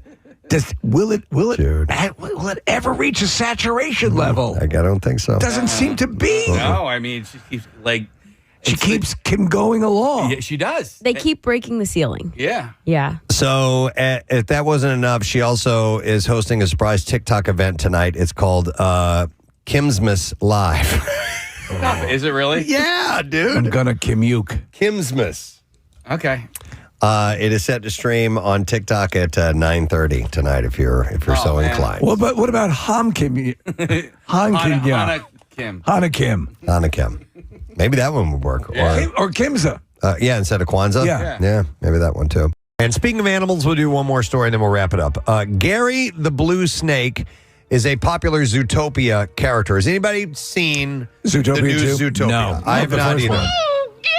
Yeah, I'm talking about the second one. So in China, this character is a little too popular. Shanghai-based publication The Paper found that since the Disney movie's November 26 release, online sales of blue Indonesian pit vipers are soaring, with some of the venomous snakes selling for as much as $420. The trend has lawyers and experts jumping in to warn the risks of owning the highly venomous reptile whose bite is fatal, rarely, but it can be fatal. However, a bite can cause swelling and pain and serious tissue damage without prompt treatment. Experts also know that it's illegal to mail live or poisonous animals to China. But apparently they're becoming all the rage right now. I mean, yeah. Blue. What is here? If you own, can you own a venomous snake within the United States? Some people can, Steve, but I don't know. Do you have to be certified? Yeah, I don't know what the requirements are, but I definitely have heard of people that own, like rattlesnakes, right, and things like that. Like a king cobra would be kind of cool to own. Yeah, but listen. If I were to own one, I would have it like devenomized. You can do that, right? You can take out the venom sacs. No idea. Ball sacks? Maybe you can take out their ball sacks. Is that snake fixed? But Steve, I don't know which states allow it or what the requirements are for you to do so. And certainly I think it's illegal for just anybody. Right. To go and grab You can't have a pit of poisonous snakes at the door at PetSmart. Whitley Bay, wherever that is, a woman has been jailed after she was spotted having sex outside a busy shopping center in broad daylight. Rachel Hardy Gent, who had her breasts exposed and was naked from the waist down, was seen by a delivery driver engaging in the intimate act. A court heard that the pair were in full view of passersby and those using Parkview Shopping Center. So please recall, Hardy Gent was arrested and later found to be carrying a broken wine bottle neck in her bra. Oh, my God. I do that too. Hardy Gent has now been jailed for 16 weeks after she pleaded guilty to outraging public decency, possession of an offensive weapon, and breaching the suspended sentence. Hardy Gent and Kinky Kelly, this sounds like an early Springsteen song. A delivery driver was dropping off goods and was traveling down the trade entrance when he spotted her and a male. The prosecutor said they were laying on the floor having sex. This defendant is said to be naked from the waist down. She also had her chest exposed. The male in question had his trousers and underwear pulled down, clearly having sex. It was plainly in sight of members of the public. Hardy Gent and Kinky Kelly having sex outside the LA Fitness. Hey, man! Have you seen the mugshot? It's the last person you'd ever want to have sex with. So members of the public passing by could be seen by people using the shopping center, and the police became involved, and the defendant was arrested. She was taken into custody and searched, and in her bra, a jagged end of a bottle was found, a bottle of wine possibly. So here's what's interesting. So the court heard that Hardy Gent had 58 offenses on her record. Mark Stiles defending said that Hardy Gent wants to be sent to prison. Oh, okay. She said she drank so much. He said she drank so much alcohol on the day in the question, she blacked out and has no idea how she ended up outside the shopping center. She had the glass bottle for her own protection, but had no intention of using it. She wants to get help with her alcohol misuse and housing matters, and it's upsetting application to me to make to ask that she be sent to prison, but that's what she wants, and she's an adult, so perhaps she knows what's best for her. So, well, she's taken control of the situation and realizes that when you find broken bottle parts in your bra, things have gotten away from you. Yep, and I think they have. So she wants to be sent away. Though she was outside an LA Fitness, right? I don't know. Okay. Wait, ironic you said that, Steve. There is a Snap Fitness right outside. Okay, so that's where you snap the top of the bottle off and put it in your bra. Let me go. This is apropos to what's going on in our studio today. I'll go to John. Hey, John. Good morning, buddy. Hey, bitches. What's happening? Hey, what? All right, brother. What have you never done that most people have done before, and you've never done it in your life? My next birthday, I will be 71, and I have never had a fast food hamburger. 71, and you've never had a fast food hamburger. Let me tell you something, man. It's like medicine. It's really good for you. Right. It's good for your soul. If you want to hit, man. Try the Take two Burger King. Try the Burger King Krabby Whopper, which we have here in the studio this morning. And call me in the morning. All right. So, John, have you actively avoided that? Yes. And for what reason? I have a problem because I don't know what's in the meat. Okay. So you're suspect of what you're being served. That's correct. I'll eat the hell out of a hot dog, but you'll eat a hot dog. You'll realize how crazy that sounds. Know what's in a hot dog? Yeah. That you're terrified of the burgers, but you'll eat a hot dog. Dude, honestly, that's like, crackheads look down at heroin addicts and heroin addicts look down at crackheads. I swear to God. So, but God. John, you'll buy ground beef from the store, you'll patty that up, and you'll make burgers at home.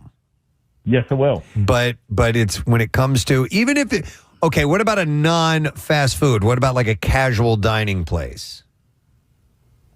That's still highly suspect in my eyes. Yeah, that's interesting, John. I wonder what put that in your head. There's something, maybe it is mine, but the fact that would you like go to like a roadside stand and order a hot dog and eat it? Yeah. I mean, that is completely antithetical to the I don't know what's in this meat argument. When I was a kid, when the first McDonald's opened where I grew up, my mom would take us out to when she went and got groceries, and we'd hit McDonald's and we'd pull up, and she's all right, 7 hamburgers and 1 hot dog. I didn't even know they sold hot dogs. They did hot dogs at one point at McDonald's. Wow. Yeah. Interesting, John. Do you think you will ever do it? You know that one time's not gonna hurt you. No, I will never do it. Wow. All right, okay. Wait, you might have already asked this. What about like everything I believe in? What about like fast casual? Something like a Five. You said no. I already asked. Yeah. All right. I'm telling you, man. Five Guys and Smash Burger are so good, dude. You don't know what you're missing out on. He's not doing it. He's not doing it. All right, John.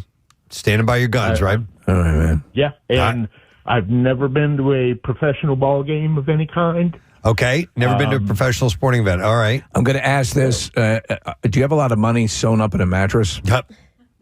No. Okay. In today's world, I don't believe so. And John, have you actively avoided that, or has it just been, it's just never happened? No, there was never anything in the area where I grew up. It was hundreds of miles to get to the nearest professional team of any size. So I can see that. Where you were raised, you were not exposed to it. It's not something you decided you needed in your life. I just think by sheer happenstance, if you walk around in any major city or just even in the suburbs, by accident, a piece of burger is going to fly into your mouth. At a barbecue or a picnic or something? Yeah, but that's not fast food. No, that's different. But he won't do it because you need something that where you know what's in it, like a hot dog. Like a hot dog. You know every single All ingredient. right, John, thank you, man. Appreciate it. Wow, that's a like good one. Spam. Let's see. All right, we will go to Nicole. Hi there, Nicole. Good morning. Chicken pot, chicken pot, chicken pot pie. All right, Nicole, what is something that you have never done that most people have? I don't know how, nor have I ever played checkers, and I'm 53 years old. Okay. 53 and never played checkers. Have you ever played chess? It's probably a silly question. No. Okay. But, I mean, no one's... I don't... Oh, we're losing you. I want to play. I want. Okay. I want to play. I want to play checkers, but no one will teach me, and I don't know why. And I watch kids and old people and everybody do it. I've seen it in the park, and no one has ever taught me. I have older sisters, and I guess they just never wanted to teach me. I can't even imagine. Who wouldn't teach you checkers? Is there a chance they don't like you, Nicole? Yeah.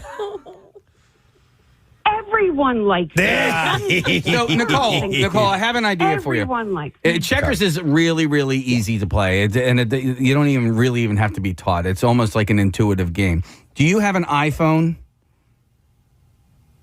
I do. Okay, so on your iPhone, there is you can use this. It's an app that's on your phone already, and it's in your text app. It's called Game Pigeon. Oh, and you can play games with other people through texting, and checkers is in that. Ooh. You could start up a checkers game with somebody, anybody, the person that you think would be most likely to play against you in checkers. And they may not even know it's you and therefore be inclined to play. Because they don't like me. Well, no, we're not saying that. And everybody likes you. Everybody likes you, and we like you. All right. We teach you Everybody checkers. likes me. All right. And you know what you could do as well, Nicole? I love you guys. There are some there are some restaurants and bars that are board game related, and you can look them up online. And if you go, I'll guarantee you somebody on the staff will teach you how to play and play with you. You can get hammered. Checkers. So, all right, we're going to let you go, Nicole, but thank you very much. That's interesting. Never playing checkers. But she's wanted to. That's a difference. So Yeah, a lot of people, these things are calling in, they haven't wanted to do. Right. And so they don't do them, but she's wanted to and never had the opportunity. I think a lot of people are afraid of there's a risk to playing checkers. No, there's a risk. It can be very lethal. You might lose. Yeah. I mean, in Georgia, it was a hair-raising wake-up call for a family Friday morning as flames threatened their home. However, the homeowner, Erlene Rivera, said that she woke up to the sound of her bunny rabbit, Coco, thumping out a warning as her smoke detector sounded off. Like Morse code? She said, no, she said he knew something was happening. He started jumping and jumping. The house is on fire. The fire tore through the back of the home, entering the kitchen as she rushed to get everyone out. And she said, he was the first one that I pulled, his cage with him inside. Rivera, her sister, alongside her 92-year-old mother. I'm sure they're happy to know she got the rabbit first.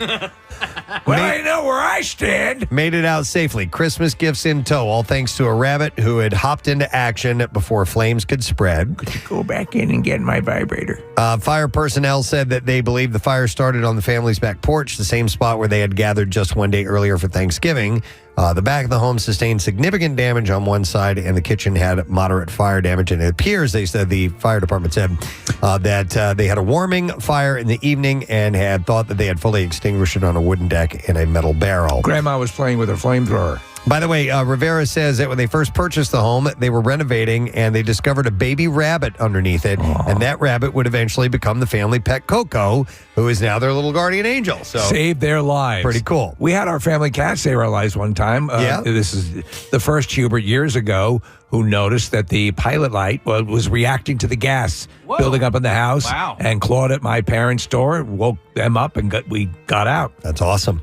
Yes, that's right. Steve, you wanted to share something with us. As you know, Preston, throughout the past couple months, I've been purchasing things that appear very crappy on the TikTok shop or Instagram. Yeah.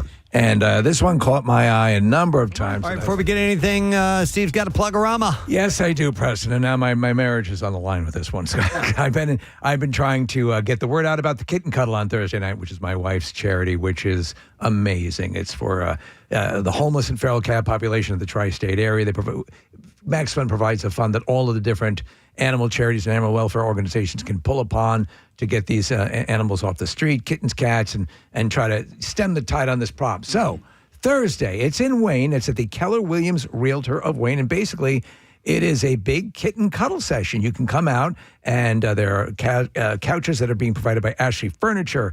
We're going to have food from Harvest Seasonal Grill, and also Nothing Bun Cakes, Matthew Allen's Treats, Rosie's Kettle Corn, The Biscuit Lady, libation from Tito's Homemade Vodka, Philadelphia Distilling Company, 2SP Brewing Company, Chadsford Winery, the Kittens to Cuddle, Philly Photo and Film is what I'm trying to say, Up Close Magic from Michael Palladino, tarot card reader Marilyn Sukanuk-Zeff, who she does the corporate events and all that stuff. She's amazing. Live music. Basically, the gist is you pay your one ticket price.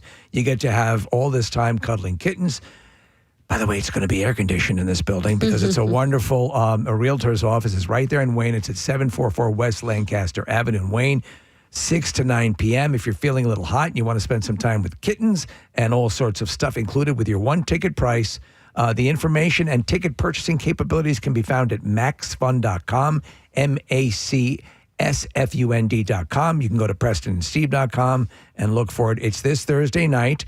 And, the ticket sales are a little light right now. They're increasing, but we'd love to see you out there. We're making it an intimate event on purpose. We just want to do the best we can for the animals, and you guys always step up. But appreciate any effort you can make in that direction. So thank you. No problem. Thursday. Also, if you can't make it to the event, you can still donate. You can still donate at maxfund.com. So thanks for bringing that up, Case. I appreciate it. All right. So I saw this over the weekend, and I had to kind of do a little bit of a double take on this. But Meta, the conglomerate, the big, Facebook and Instagram and all that, launched something called Muse Image. Meta Super Intelligence Lab's first image generation model. And with the new AI tool, Meta is once again testing the limits of privacy rights. As Meta explains it, and this is how they worded it, Muse Image uses advanced reasoning to understand complex prompts, seamlessly blending multiple photos into high-quality creations you can download and share everywhere, including directly to your chat story feed. Examples provided by Meta include creating animated versions of images, putting famous landmarks in the background, changing everything from a person's accessories to food. So, it's tweaking all this video that you can do and images. Here's the thing, though.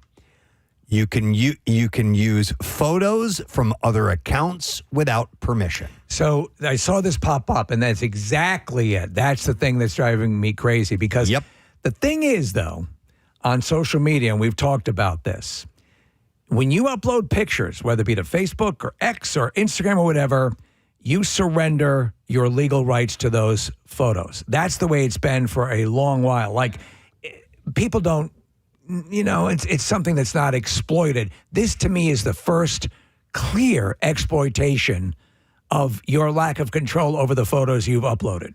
Yeah, it says Meta touts features like generating images directly in WhatsApp chats and 30 AI-powered effects available in Instagram stories, with more coming to Messenger and Facebook soon. But it further highlights that Instagram users can easily take others' people's content for their AI creations.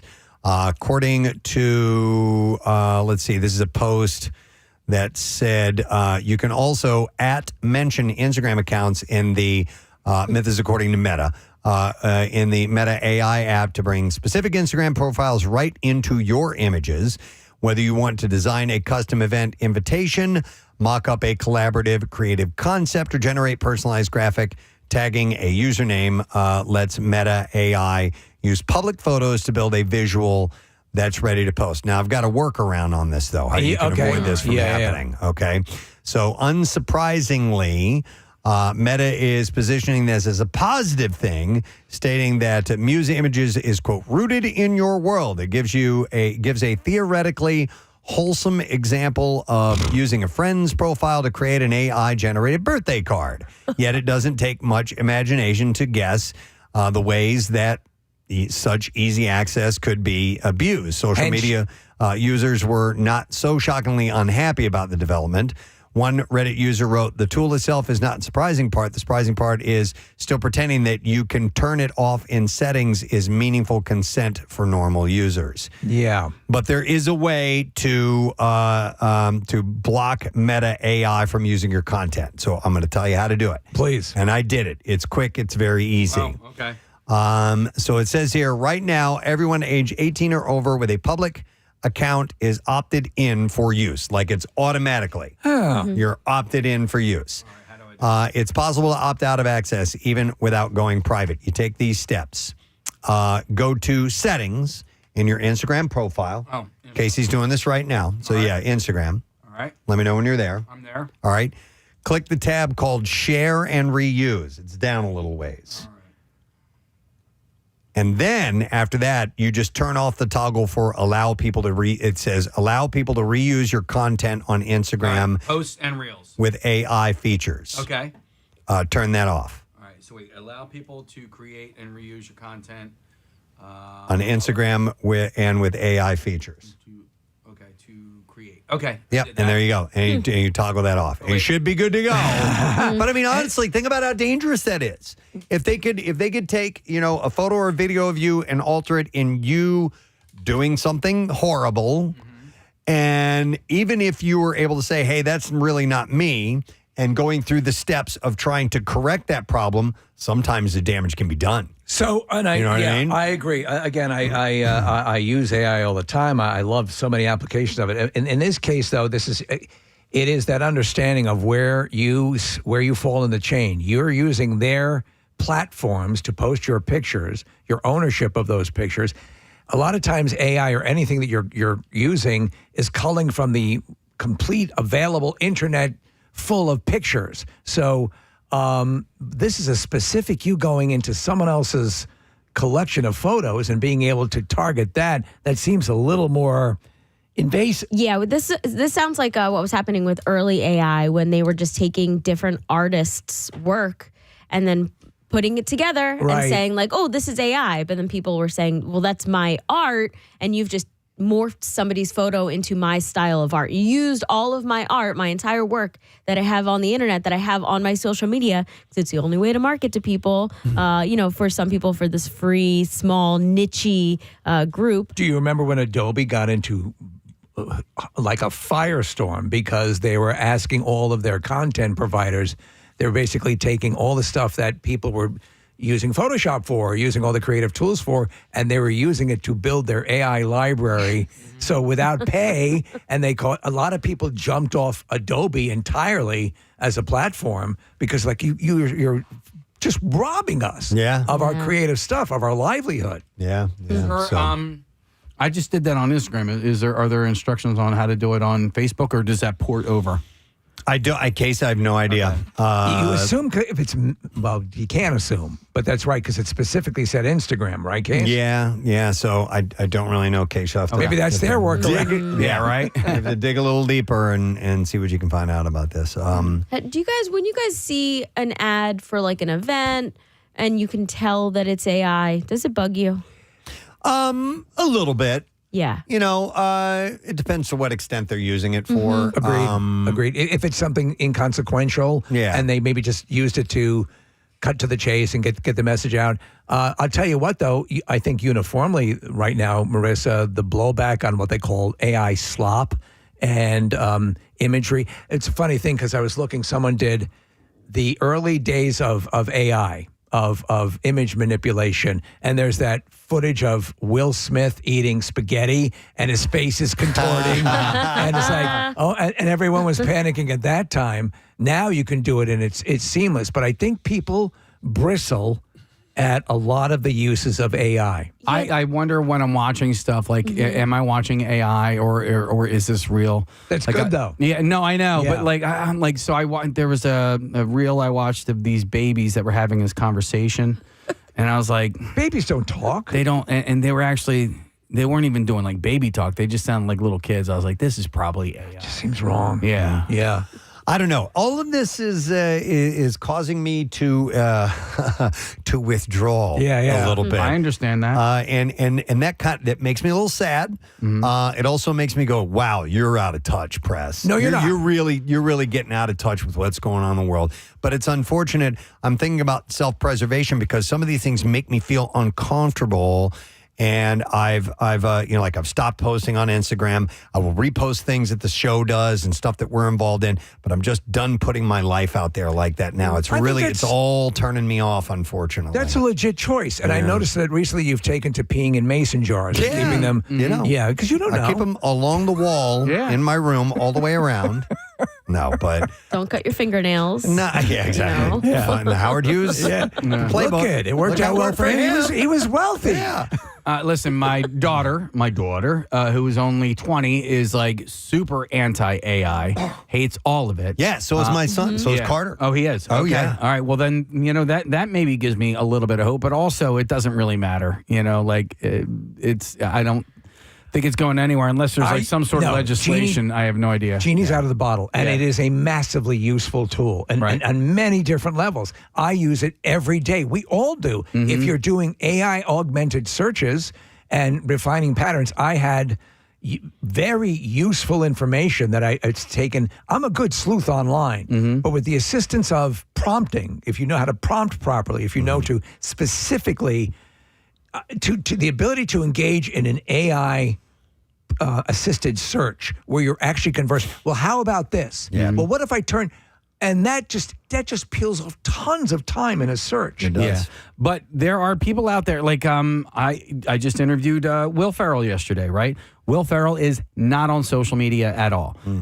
He said he was on Twitter for about 4 days and then he's off. And when I heard that, I was like so jealous.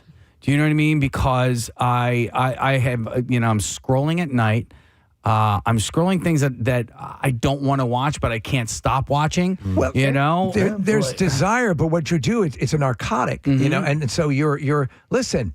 It also brings you a lot of joy. You're always the first to reference an Instagram video that you saw. Yeah, the things that I like, but the things that I don't like, I don't like. And I'm like, oh, why I don't like this? Why is this on my feed? But then also because there's a donkey doing the two-step that you love, and right, and there you go. But and then this idea that I have to post at some point, whether it be repurposing somebody's story or my own content or whatever, like I long for the day where that is not required of me anymore. Do you have second accounts on your accounts? No. So mine is at Casey Boy. Okay. And that's where my D pics go. Yeah. Casey, I appreciate that you share other people's stories, especially like charity things, and whether you're, or just like a really sweet video. You're really great at that kind of stuff. It's just like an aggregator for our work, for our lives. Like this is how we see what's going on in the world besides the headlines that we're getting on the news and in the newspaper and the magazines and on the radio. These kind of things. All these things. And these kind of things with the news and the aggregator and stuff that Marissa's saying with the words that she uses.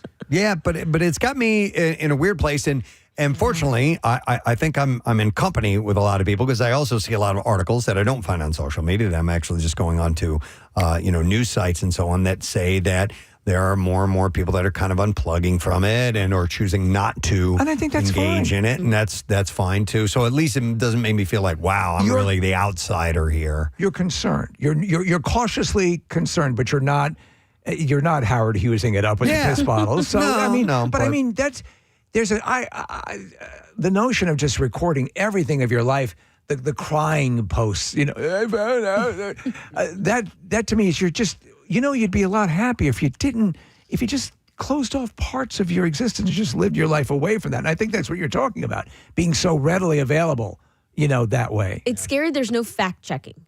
Like you can just search anything in AI and just assume whatever it says is right, but it's not. You're the fact checker. You're the fact checker. So yes. Because who checks the fact checkers? Yeah. Who watches the watchers? Yeah. And that's it. So when say I have a good fact checker, well, who are those people? Yeah, and I don't really appreciate how the algorithm is trying to make us all have opinions on things that really don't affect our lives. I was having a conversation with my older brother a week and a half ago about this thing that happened in the news. And I was like, I really don't have an opinion on it. He's like, oh, I have opinions. And I looked at him, I go, why? Yeah. Why? I'm like, this does not affect your life at all. And I don't need to get into the news story. You don't have to. You don't have to care. But you have you don't have to care. What this particular story was, it's already done, right? Yeah. Like there is no more news. Now there's just outrage. I'm like, you don't have to be outraged. Yeah. You essentially got what you wanted or what you thought was justice. At this point, why do you care? Because you're too smart for this, bro. That becomes, and you call him bro. That's cool. Yeah, because he is my bro. That's a narcotic. A narcotic is being twisted up and being. I see it all the time. There's somebody who I know who's super sweet. You meet and hang with this woman. She's delightful, but on social media, she's a demon. Yeah. I mean, like the vitriol is just crazy. It's like, that ain't you. But you're better than that. I feel it. And listen, when I held you in one hand. I feel deeply about things, but your banjo, my banjo, my hemorrhoid internal and my external, and I love my hemorrhoids equally, the internal and external. You don't. Right? They say you don't have a favorite, but you do. I try not to. Yeah, I try not to. But my favorite is whichever one is flaring up at the time. Yeah, you know what I mean. Well, the squeaky wheel. Gets the grease. I had never heard that term before. What? Really? The squeaky wheel gets the grease. The squeaky hemorrhoid gets the ointment. And when I had heard it, this is going to be a sad time. It was literally when my father was passing away. We were in the emergency room. Yeah. And he was in a wheelchair in the emergency room, unconscious, and they would not take us.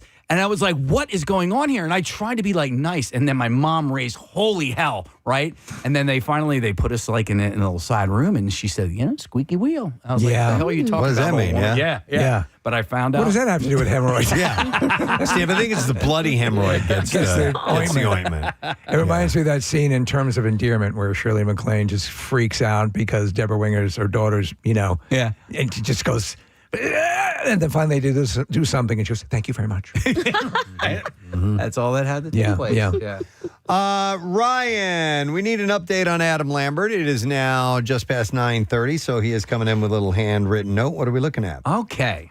What does it say? Hot off the presses. Okay. Oh, you want a drum roll? Yeah. I got a drum roll. All right, here we go. Drum roll. So the Adam Lambert interview. Note from Ryan Shuttleworth. Adam postponing, wants to reschedule for tomorrow.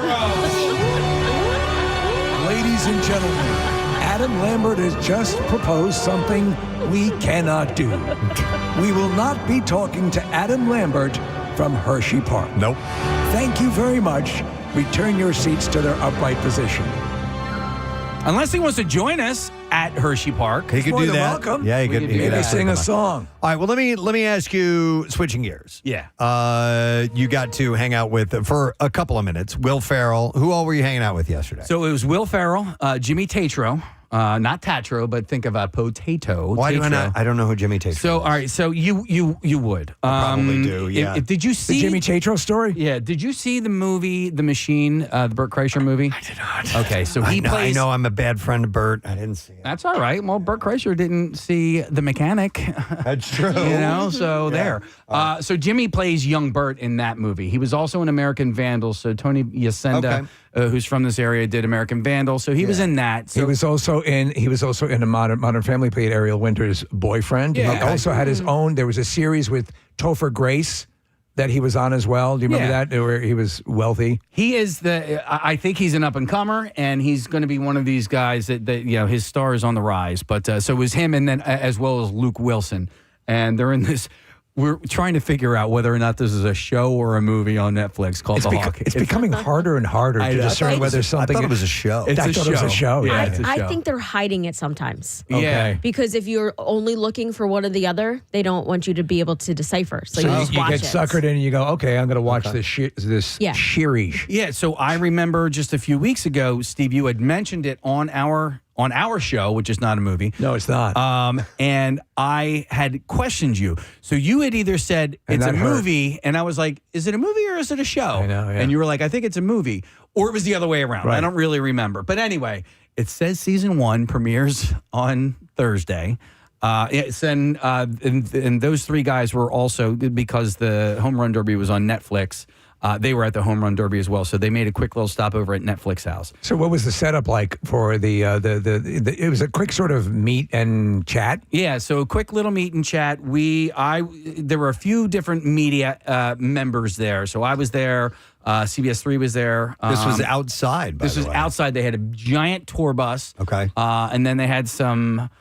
we were like a little fenced-in area, and then so Hot we stickers. No, but it looks like you were under an umbrella. There was one.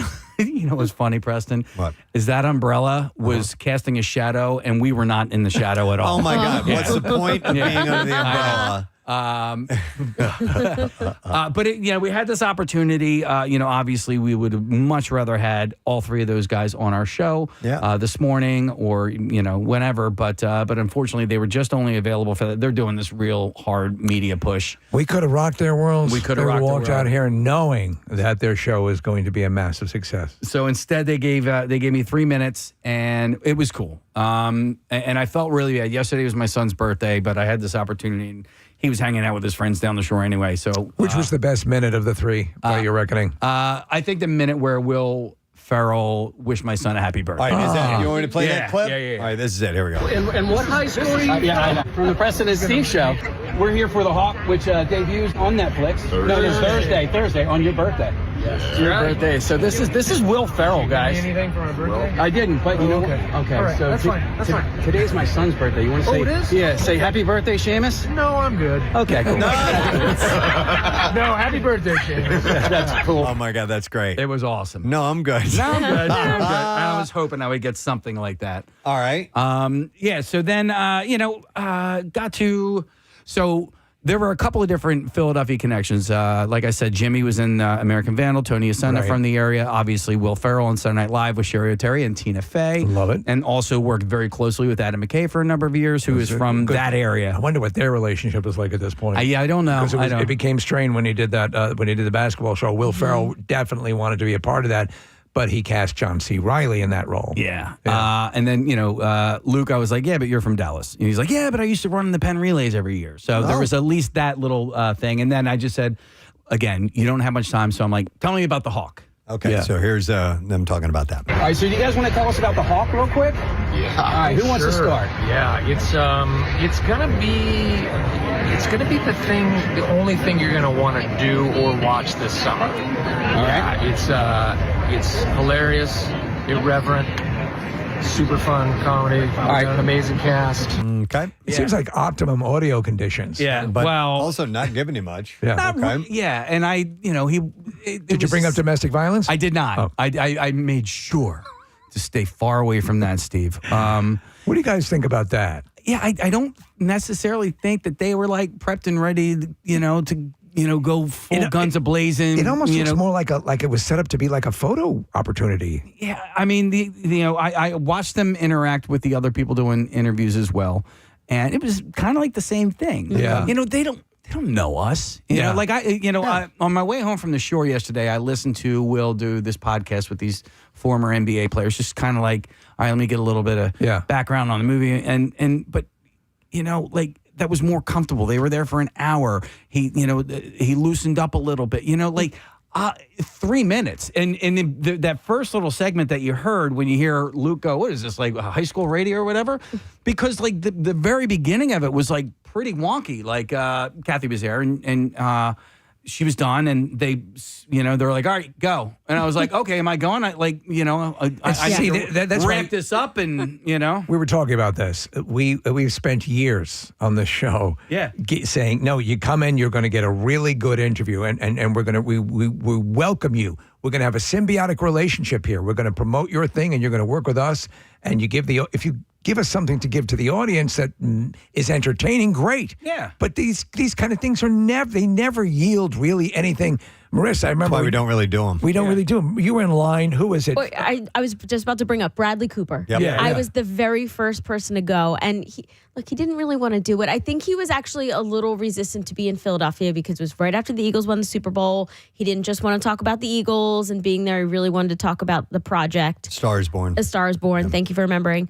And I was the first person to go, and I was asking him questions about being at Leeds and like playing on stage with Eddie Vedder and all. And he was a little taken back by the questions, and like somebody, like 2 or 3 people down, I think it was like Alicia Vittorelli or Jen Frederick, actually asked my questions again once he loosened up and gave me credit down the line, because it takes a little while for these guys to warm up, because they also do these things and they don't think about where they're ending up. But and that's they do the these architecture all the time, right? You do a little 5-second question, and that's the reason it's set up that way, and it doesn't produce a lot. So that's why we really stopped doing them. Yeah. So this was an opportunity for them to promote their show, but also, not for nothing, this is also my content, so I approached it the way I wanted to, which, I shot it in selfie form on video. And because ultimately, I'm taking time out of my day, I'm, not getting paid to do this. Did they know that? Yeah. No, but guys, I I have things to do as well. I did. It was my son's birthday, so I was like, I'm just going to have it fun and have it be organic and a little clunky and cobble it together and do it my way. Thank you for doing it. I'm glad you did it. You know, but again, this is the kind of thing that we were almost talking off air about. We don't want to promote this thought that I'd rather, bypass it. And I'm glad you did it, but I'm just saying, once they get the idea that you just cattle shoot everyone through, you're never going to get another good interview. There are also really cool experiences. I mean, you got to talk to Will Ferrell. Dude, I mean, listen, that was badass. He wished my son a happy birthday. I clipped that little piece out. I sent it to him. He called me and I talked to him my whole ride home. Who is this? It was the coolest thing for him, there right? You go. So he not only did he call me, but he reposted it. And then for the next half hour on the phone, he's there with his friends. He's like, who's the most famous? And then I had to give him all these famous people that I've met over the years because I'm on your show, and I'm like, who's the most famous person we've had on, not on the phone, but I was like John Travolta, Kevin Costner. Yeah, those guys. Brian May. Tim Robbins. Tim Robbins. Yeah. I couldn't. I was like, shame. I'm like, we've been doing this for almost 30 years. I'm like, I can't remember all the people. It's too much to think about. No, there was actually not that long ago, my friend Sandy had reposted she had been diagnosed with cancer years ago, and I went through several months of collecting audio and video from people that came in and saying, hey, Sandy, we wish you well. And there was one of Noah Wiley saying, be glad I'm not your doctor, Sandy. I'm like, when did we have Noah Wiley in here? I didn't even remember. And he's a huge star now. So. I mean, as you pointed out, almost 30 years coming up on of this, and you start, and people were perhaps in the embryonic stages of their career have gone on to be superstars. Like Kevin Hart. But I mean, we had Will Smith on the show for a fairly lengthy, it was a phone interview, but he was promoting a movie. We were kind of vibing, and that's great. You get the chance to do that in a longer form interview. Yeah. Channing Tatum retweeted my tweet when he was here with Amanda Seyfried. Yeah, that was pretty cool. I also wonder if these guys maybe just aren't as funny. They want to be funny because they're comedians, but on the spot, I don't know. You did a really great job when you asked them. They don't know me. That's the problem. Yeah. There's a comfort level, and sometimes they're like, okay, what's going to happen? What's this dude's angle? Let's play this other clip. What's happening here? Oh, so at the end, I got the wrap-up signal at about 2 minutes and 45 seconds in, and I had gone through a bunch of Philadelphia, you got to pick one. And so it was rapid fire. All right, Will, pick one. And then I went on to Jimmy and then to Luke and then back to Will. Okay, here we go. Just going to do a quick little rapid fire, all right? You got to pick one. Okay. All right. This one's for you, Will. Yeah. Benj Pasek or Steven Sondheim? Benj Pasek. All right, so Benj Pasek is he's a composer. He's a Broadway composer, and he composed all the songs in the movie Spirited with him and Ryan Reynolds. Stephen Sondheim, believe it or not, spent his formative years here in Philadelphia. So I just had to give a little background for that. So then I moved on to Jimmy. Walter Kobe. M. Night Shyamalan or Adam McKay? I guess if I'm looking for a laugh, Adam McKay. If I want to, Gotta pick one. What the hell just happened? So he's not choosing. M. Night Shyamalan. Tina Fey or Sherry O'Terry? Oh, I'm gonna go Sherry Fay. Real quick, Sherry better kiss Fay. her. Kristen Wiig or John Lithgow? Oh, let's go. Okay. Yeah, it's time. That just pissed me off. Yeah, Casey, that was great. All right. Well, anyhow, they were in town. They were part of the Home Run Derby last night. There's going to be more stars tonight at the All-Star Game, of course. And we were talking about musically. We've got, hang on. I just lost my train of thought, I Marissa, know. because you jumped in there. I'm sorry. Jennifer Hudson is doing America the Beautiful. And Patti LaBelle singing the national anthem, and Boys to Men are I gonna love that sing as well. That's such a Philly spirited thing, and I love when that happens. Yeah. I don't love when you get the 3-minute cattle shoot because we had them in. We had the Muckety Muck from Netflix in here. It's like made a big pitch. Yeah. We need to be the squeaky hemorrhoid again. I'm gonna flex. Squeaky hemorrhoid. We need to. So my excitement came from because I got a text from our violinist friend Alexandra, and the Pops are going to be playing with Jennifer Hudson at the game today. Oh, that's Cool. Yeah, they're going to be her backup band. Excellent. All right. Well, if you're going tonight, it's going to be really, really hot. Just a heads up. Be ready for that. We're going to take a break. We'll come back in a second. And Bizarre File is on the way, so stay with us. I say that because that's pun intended. I don't know if you've seen, maybe you guys, Casey, you're on a little bit more, the blink while you talk eyeglasses. No. What? I've not seen that. Case, have you seen these? No. I'm dying, though. These are... They look like toy glasses, but they actually have bulging eyeballs that come out of them. What is supposed to happen? Yeah, I'm going to show you. Okay, so Steve has put these on. Oh, my God.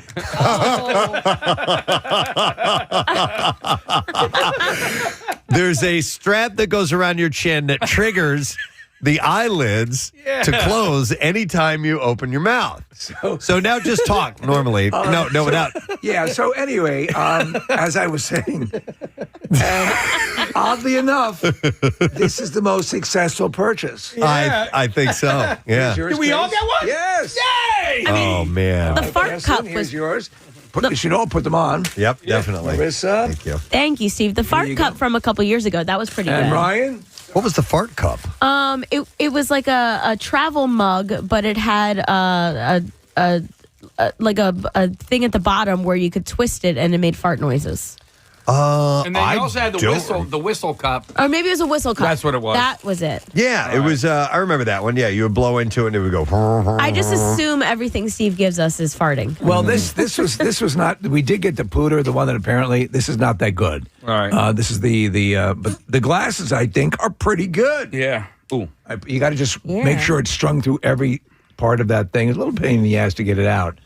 Yeah, I'm having a hard time unraveling this. I know. Well, it's packed to perfection in that wherever it is in. There we go. All right, see if you can hook them up, and then open up the glasses and make sure the string is strung through each of the slots in the. Sorry, you see how the string is there, and then you tighten it under your chin. Case. Well, I don't know. I can't see out of my right eye. There it is. That's a little bit better. I think I got to tighten this up a little bit more. All right, I'm going to put mine on. Yeah, it's supposed to fit snugly under your chin, I would assume, so that it's triggered at any point. Okay. Mine, are these open? No, they weren't open. Oh, were mine open? There we go. Mine were Open closed. mine up a little bit. If you tighten it too much, then they stay closed. Yeah, just put it on the. Hang on. There's a little balancing. It's so goddamn dumb. So, you have to definitely. You have to speak at volume if you want it to open and close. So I do like these. Mine, I would have to see. I'd need a video of myself while I'm doing this to see if it's successful. How do mine look? Looks like you got crazy eyes, Steve.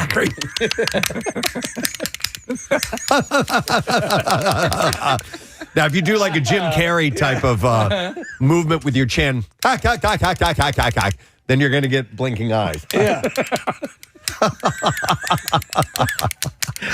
That's for our YouTube audience this morning, by the way. A little visual love. Steve, I love that. That's great. Enjoy, guys. That'll be, I'll wear that Christmas morning. Why not? Opening up my gifts. So, any idea how much of these cost, if you don't mind me asking, each? $3. Oh, really? Okay, good. Nice, cheap throwaway. Even if it wasn't any good, it'd be like, whatever, man. I like that. That's fun. So we're going to go to the ass now. Yes, you have to. Yes. Opposite side. We go top to bottom. Yeah. So you never know what scientists are going to find when they start looking for things. For example, research now Don't go suggests looking around down there. that hydrogen sulfide, the gas found in flatulence, may help protect the brain from Alzheimer's disease. Oh. In simpler language, smelling farts might help protect your brain. That's complimentary. A 2021 study from Johns Hopkins Medicine found that in mice, the gas helped prevent the buildup of tangled proteins that block communication between brain cells and cause them to die. So one is not suggesting that you should surround yourself with gaseous people who fart on you all the time. If you could extract this gas, could you by inhaling it periodically, slow an Alzheimer's scenario? It's early in the research, but they're looking at that very thing. But at least eat more beans. Yeah. All right. I'm going to ask this question to the room, although I know Marissa probably doesn't want to answer this. But if you are alone in bed and you fart under the covers, Ryan, we got to bring you in on this because Marissa probably won't be in on it. You give yourself a Dutch oven if you know it's a pungent one. Like a good one? A good one? Listen, and I saw this on a greeting card one time, and I wholeheartedly agree. Happiness is the smell of your own farts. Yeah. So, yes, Casey, I would. That was so poetic. Thank you. It's not mine. I read it. No, that was Lord Byron. Ryan, would you do it? Probably, And let's be honest here, nonchalantly, you'd be curious. Yeah. All right. You have your pilot's license. Would you ever do it in a cockpit? Oh, there's no getting around it. In those small single engine air, it's like flying a VW Bug. Yeah. There's no choice. Yeah. I don't say that I will Dutch oven myself. Yeah. There's. Well, you waft. We've been talking recently about you get the gassiness, the buildup in your body, and it's almost like tapping off that potential agita. You know, when you get gassy inside, when you are able to expel, it's like yeah, but you're wafting it, Preston. You're like, there's a little bit of oregano, especially when there's a little sting to it. You're like, ooh, that was a good one. That's like the police. Yeah. Because I did have a follow-up to that question, and you guys don't know the answer to this, but like, do you think that, we do that because there's something in us that we are unaware of that thinks that there is a medicinal aspect to it? I don't think that. I think that subconsciously we might be checking our health to some extent. I think so. That's why I taste my own poop periodically. Wow. There's something wrong here.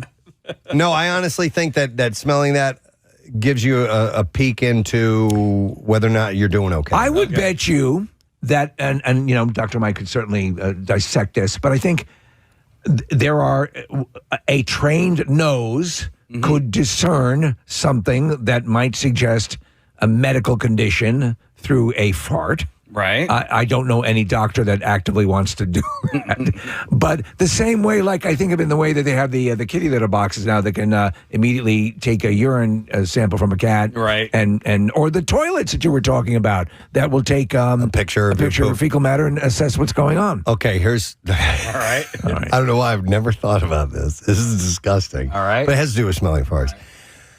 I don't think ever in my life I've ever smelled another human being's gas and gone, ooh. No. That's a good one. No. I can... But for your I own. can absolutely say. Right? I have never liked the smell. Never. Yeah. But your own? Oh, my God. I've never disliked my... The worst, the I've never better. thought about that. Yeah, No. the worse, the better. So, if you're shaking your head as you're listening to this, and the truth of the matter is, think about it. Have you ever disliked the smell of your own gas? Yeah, like I can't even be with myself. No, I'm sorry. I always love it. I'm disgusting. And I always wish I could turn it into a cologne. Yeah. So the researchers gave the mice a compound that slowly released hydrogen sulfide, and the animals showed a 50% improvement in memory and Dude, are you farting your brains out? and motor function. The hell did they give us? Scientists say the findings open doors for new treatments, but mouse farts have to be adorable. The research has only been done in animals so far. For now, the idea that smelling farts could ward off dementia is more of a quirky takeaway than proven medical advice, but the jury's still out. But listen, they'll research it. All right, so there's a murder trial happening. It's a big one. And normally I don't put these big high-profile murder cases in the bizarre file, but you're the one that committed the murder. Well, it's a trial of this guy named Brian Walsh. It's out of Boston. Yeah. It's drawing national attention. His wife, Anna, vanished nearly 3 years ago. Prosecutors accused him of killing her on New Year's Day 2023, dismembering her body, discarding her remains in dumpsters across the region, including one near his mother's home. Investigators never recovered the body. In the days after her disappearance, prosecutors say Walsh repeatedly misled police as searches stretched out from the couple's neighborhood to Washington, D.C., where she worked. Now, on November 18th this year, just before the jury selection began, he pleaded guilty to 2 charges, which were misleading police and improperly removing or concealing a body. He still faces first-degree murder charges. Sentencing on the lesser charges will come later. The reason I bring this up is I wanted to read to you guys some of the internet searches that they found on his computer. I love these. They're always so damning. Oh, my God. So according to the officer, these were some of the posts, and there's a lot. Okay, so here we go. Started at 4:52 a.m. on January 1st, on New Year's Day, which is when she went missing. Best ways to dispose of a body, and then it was how long before a body starts to smell. Another one was 10 ways to dispose of a dead body if you really need to. Next was how long for someone to be missing to inheritance, how long for someone to be missing to be dead, how long does DNA last, and he's redirected to a website titled, Is It Possible to Clean DNA off of a Knife? Can identification be made on a partial human remain? How to dispose of a cell phone? How to dispose of a computer? Am I the user of my wife's? I am the user of my wife's credit card. She is missing. Can I still use the card? Jesus. My wife is missing. What should I do? Your spouse is missing and you want a divorce.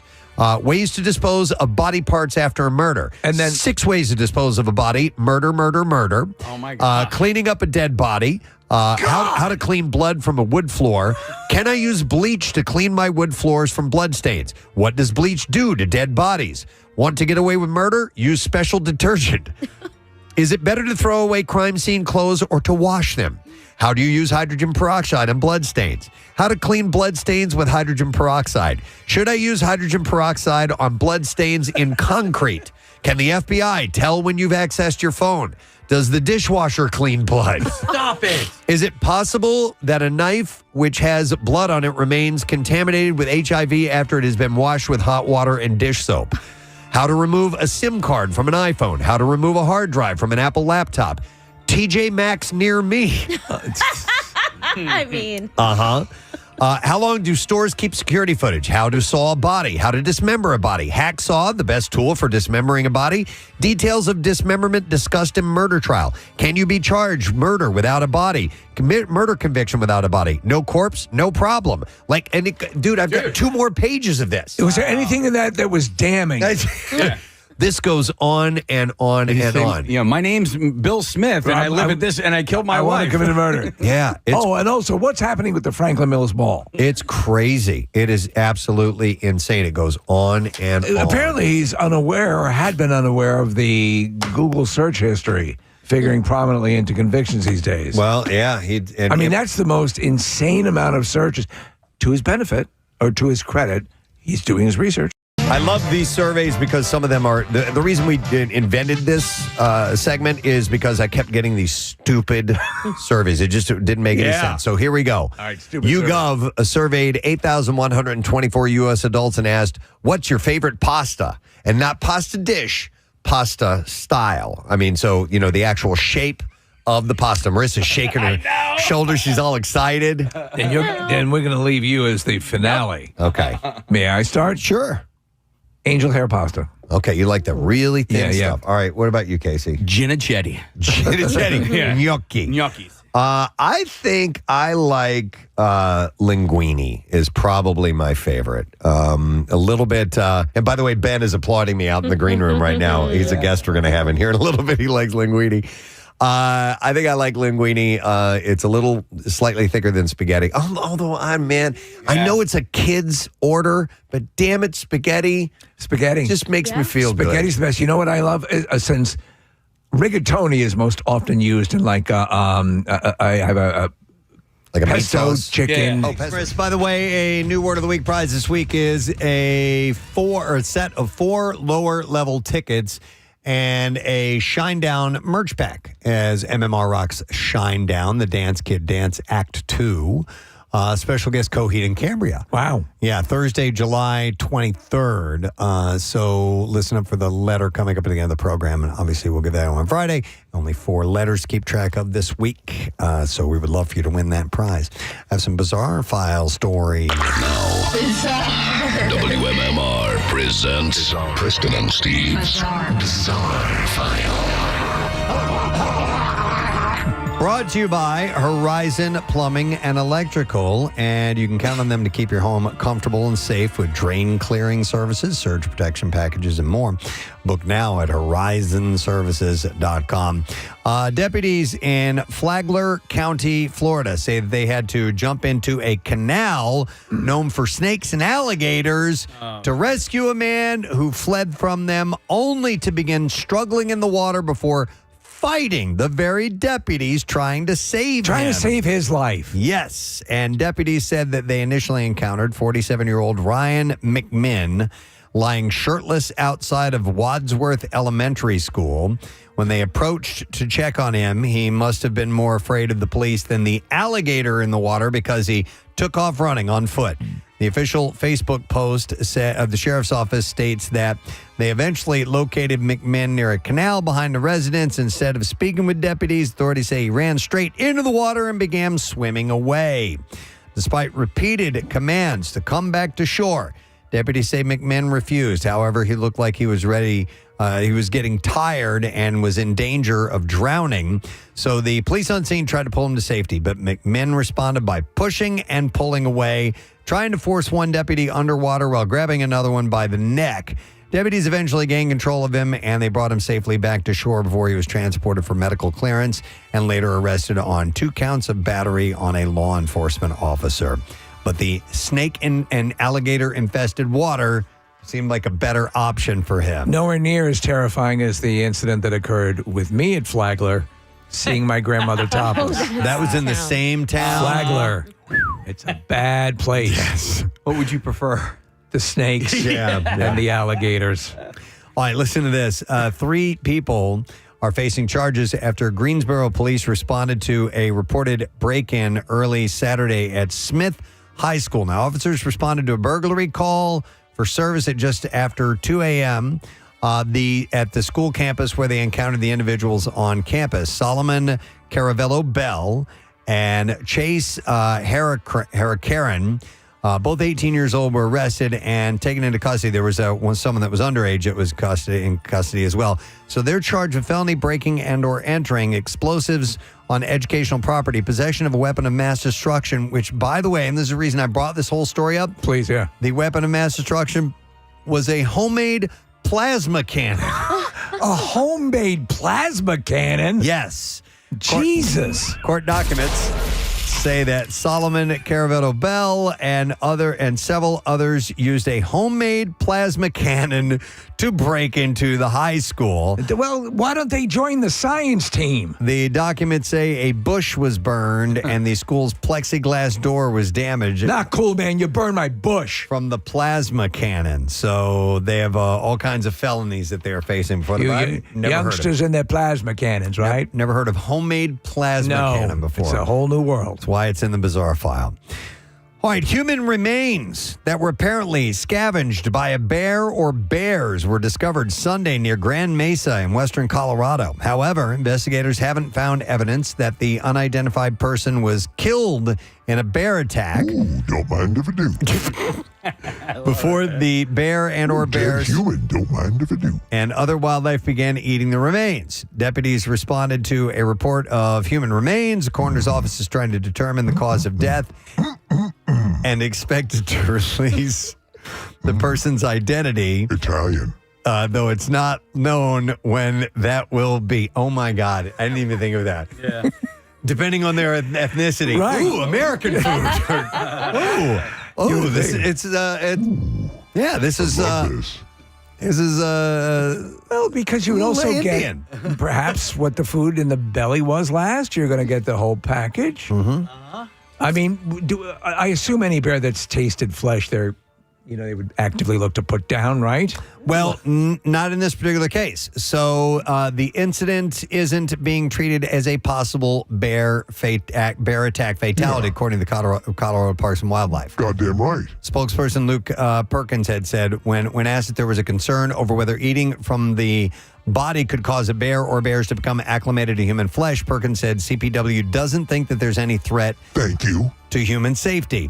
Given the lack of information available, it's difficult to determine what that might mean in terms of bear behavior after eating the body. What it means is I'm a big fuzzy bear. However, if it's true that I'm a big chubby bear with a furry little tail. That if it's true that the bear didn't kill the person before eating from the body, the risk of that bear trying to eat more people is extremely low. There we go. Bears are opportunistic omnivores. We're optimistic. And happening upon a dead human body would just be another easy meal for the bear's perspective. Don't mind if I do. Don't mind if I do. Well, if no one's going to eat this. He said, "If I would not think that just one taste would make the bear extremely dangerous.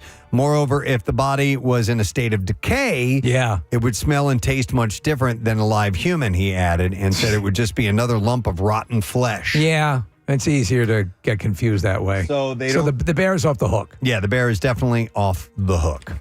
All right, one last story, and then we will wrap it up. 3 people are facing drug charges after police received reports of a naked woman inside a Target in Milford.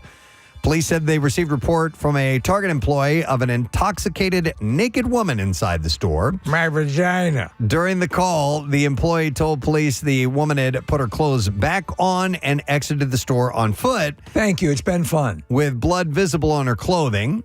Officers arrived at the store and they checked the area for the woman. Police said they saw a red Subaru Forester parked in a nearby lot with a man and 2 passengers matching the suspect description.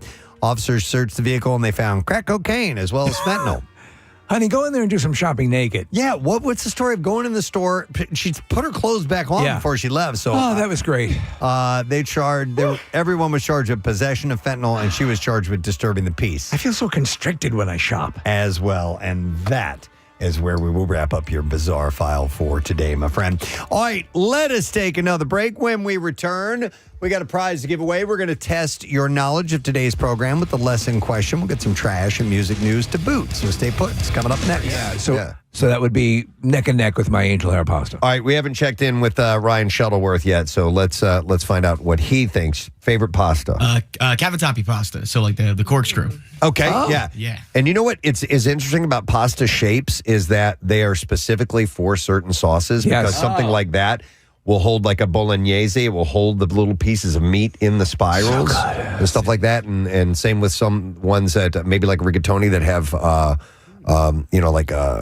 those slots that go down the side of them. All right, Marissa. Go ahead. What's your favorite? I mean, oh my God, I could talk about this for hours. It's fusilli, but is a specific fusilli that is more of a corkscrew fusilli. Yeah. And it's really, really tight. And it's like the yummiest. Like if I walk by it at the supermarket, I just have to buy it. And there's one brand who actually makes spaghetti length of the corkscrew fusilli. Stop it, really? And it is my all-time favorite. Wow. Yes. So, Marissa, I know never exactly seen what you're that. talking about. There's one of my favorite dishes of all time. It was what they call tricolor fusilli. And it was a place called Bocce in New York would make it, and it was one of my favorite Italian restaurants to go to. It was delicious. All right, so here are the results. Let's hear. Number one is spaghetti. 33% had voted for spaghetti as their favorite. Number two is penne. Penne's always a good go-to. Bye-bye, penne. Well, bye-bye, penne.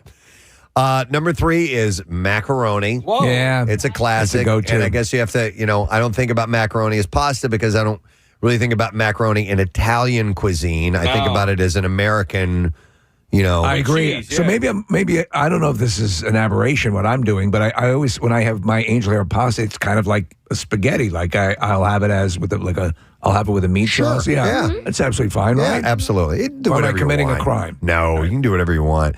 Number four is tortellini. Yeah. Little filled circles. Yeah. The cheese tortellini is kind of fun. I made some on Sunday for dinner, and I got extra, so I think I'm making a different tortellini tonight. You magnificent bastard. Here's what I'm thinking about doing, though, Prespo, is I'm thinking about actually cutting the tortellinis up first so that it's all broken up and the cheese can kind of break out, and then cooking that into a I'm going to pretend you didn't say that. Me too. I think that's kind of violating the whole idea behind tortellini. But I'm just going to experiment. I'll let you know tomorrow morning how that went. Listen, All right. what do you want to do in your own home? You do. You're with friends. Yeah, thank you. All right, and then number five, Casey, is Genicetti. All right. Yeah, gnocchi. Yeah, but there's only I can only eat gnocchi a certain way. I do not like it with a white sauce. It's got to be at least a red sauce or like a rosé vodka sauce. So you did it for the gnocchi. Yeah. You could take that gnocchi. Okay. That's interesting. Yeah. No, man, I've had some gnocchis that have a white sauce. I had one time that had like a blue cheese flavor to it. It was really good. Did you ever have as long as that sauce was kind of a white? yucky gnocchi? a yucky gnocchi? Do you like the ones that are like big and pillowy, or the ones that are a little more like firmer and potato-y? Pillows.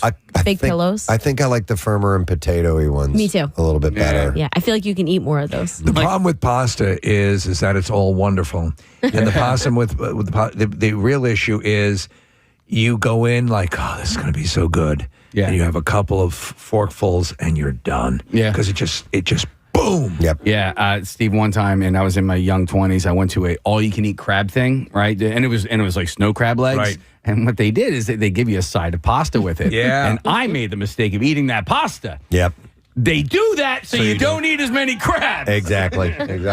But Steve, the great thing about though is filling as it is, and when you go to a restaurant, pasta is one of the best leftover foods you can have. Yep. And you and I Pasta agree. dishes It can usually be have it. cold. It can be reheated. It don't matter. My most craved, every once in a while, I just want like a pizza shop ravioli.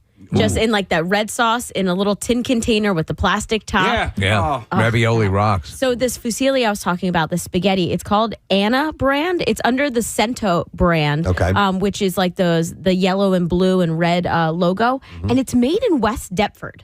No kidding. Yeah, it's like Cento Boulevard. I don't tasted know. a little West Deptford. Now, is it cento or cento? How's that pronounced? Probably the way you said it. I wasn't sure. I've called it cento. Is just it 'cause- sunt or no? or never mind. I won't say that. Chunt. Chunt. Yeah. We've invented a new word.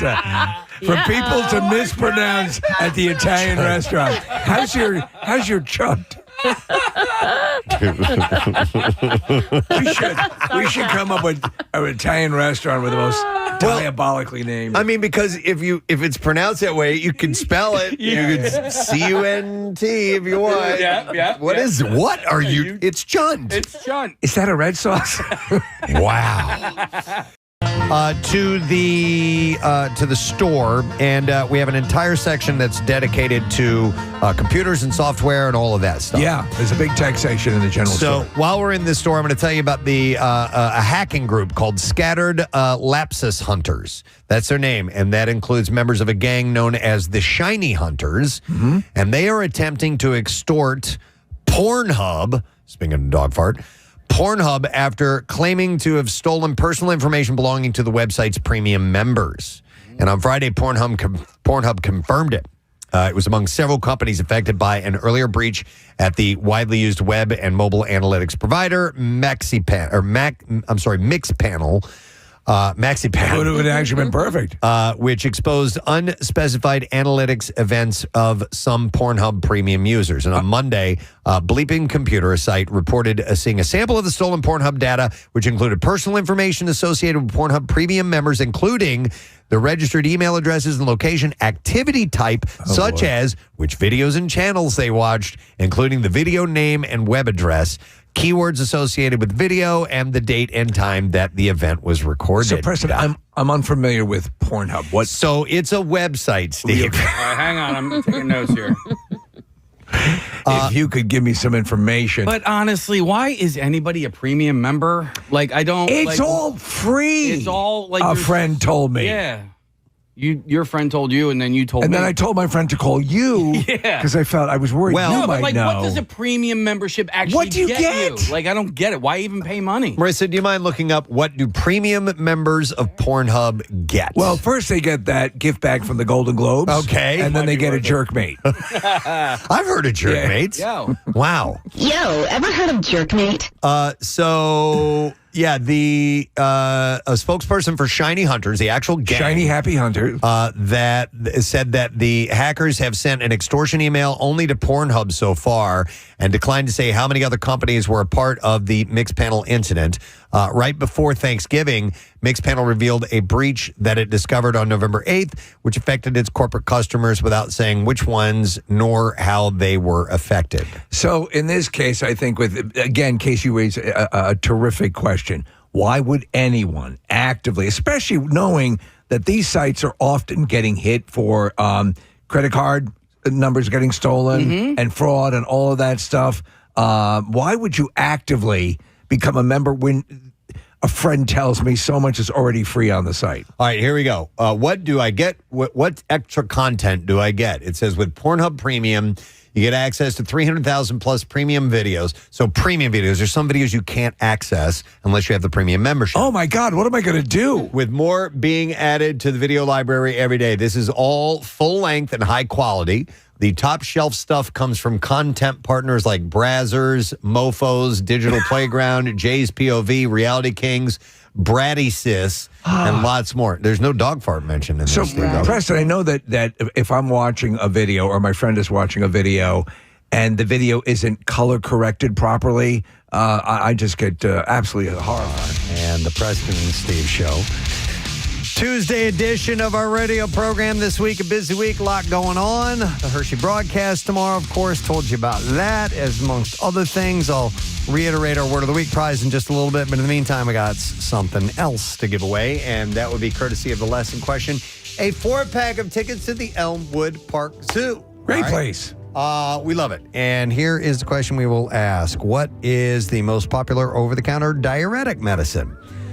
Steve told us about it. 610-660-9333. If you heard that around 8:35 this morning, then you can win. But you need that answer. What's the most popular over-the-counter diuretic medicine? What are you saying? 610-660-9333. Just the name of it. I love it. Let's see if you know, and we'll do the trash right calling in. The trash business is a gold mine. 93.3 WMMR with Preston and Steve's Hollywood Trash. Get those stories, then we'll give away the prize. Steve, what's going on? All right, Preston. Tom Holland and Matt Damon joined director Christopher Nolan for a photo call during the Mumbai premiere of The Odyssey on Saturday. Nolan opined that the people of Mumbai know how to do a premiere much better than the people of Abu Dhabi. Tennis stars Kate Poulter and Alex de Minaur secretly got married during the men's singles finals at Wimbledon. Katie told the press that in their professional capacity, she had often held his balls, but was now looking forward to a lifetime of gargling them. Oh, my God. And finally, controversial podcaster Nick Fuentes and controversial former first son Hunter Biden reportedly almost came to blows during a no-question off-limits interview right here in Philly on Sunday. Apparently, the question that set them off, where do birds go at night? And that's your Hollywood Trash. All righty, let's go to the phone and see if somebody knows the answer to this. What's the most popular over-the-counter diuretic medicine? And we are going to go to Eric and see if we've got an answer. Hi, Eric. Good morning. Good morning. All right, Eric, what is the most popular over-the-counter diuretic medicine? That would be Piss-A-Lot. Piss-A-Lot. Hang on. You got Get yourself tickets to go to the Elmwood Park Zoo, 4 of them to be specific, and you can feed a giraffe, come face-to-face with a jaguar, and cool off with a drink at Zoo Brew. Elmwood Park Zoo. Every path leads to something unexpected. You can plan your visit at elmwoodparkzoo.org. Now, Preston and Steve's Music News on 93.3 WMMR. All right, Mastodon is back with a new album. The Atlanta progressive metal band will release Marrow Deep, their 9th studio record, on August 28th through Loma Vista Recordings. The announcement came with a new single called Snakes for Dinner. Snakes for Dinner. Yes. That sounds good. We were talking about the cobras that were on the loose in China. But Maybe that's what they're doing. The question really is are they eating snakes for dinner or snakes coming over for The snakes dinner? don't fill up on bread. The snakes are coming over for dinner. That's a good question, Casey, because when I first read this, I thought that we would be eating, like snakes are on the menu, but you might be having them as a guest. We're here for dinner. Featuring guest vocals from Queens of the Stone Age frontman Josh Homme, his first appearance on a Mastodon recording in 20 years. It's the band's first full album since 2021, and their first with new guitarist Nick Johnston. That last album's title was Pleasant Sunday Brunch. The record was inspired by the three fates of Greek mythology, and shaped by years of personal upheaval, including the loss of founding guitarist Brent Hines, who left the band in March 2025 and died in a motorcycle accident 5 months later. Bassist Troy Sanders said the group is thrilled to have the chance to do this, calling the current lineup hungry and united. Regrets. Mick Jagger has had a few. On the Conan O'Brien Needs a Friend podcast, the Rolling Stones legend talked about a big one that he has, looking back over his 60-plus year career. And Mick said that he never got a chance to meet one of his heroes, Elvis Presley, and the reason is John Lennon. And we have a clip of him talking about that. I remember John telling me, you should never meet your heroes. I would never meet Elvis, Mick, if I were you. That's fascinating, yeah. And so I didn't. I took John's advice. Yeah. Which is really stupid of me, really. Yeah, he said, I'd love to have met Elvis. And he said that in retrospect, his experience may have been quite different from Lennon's.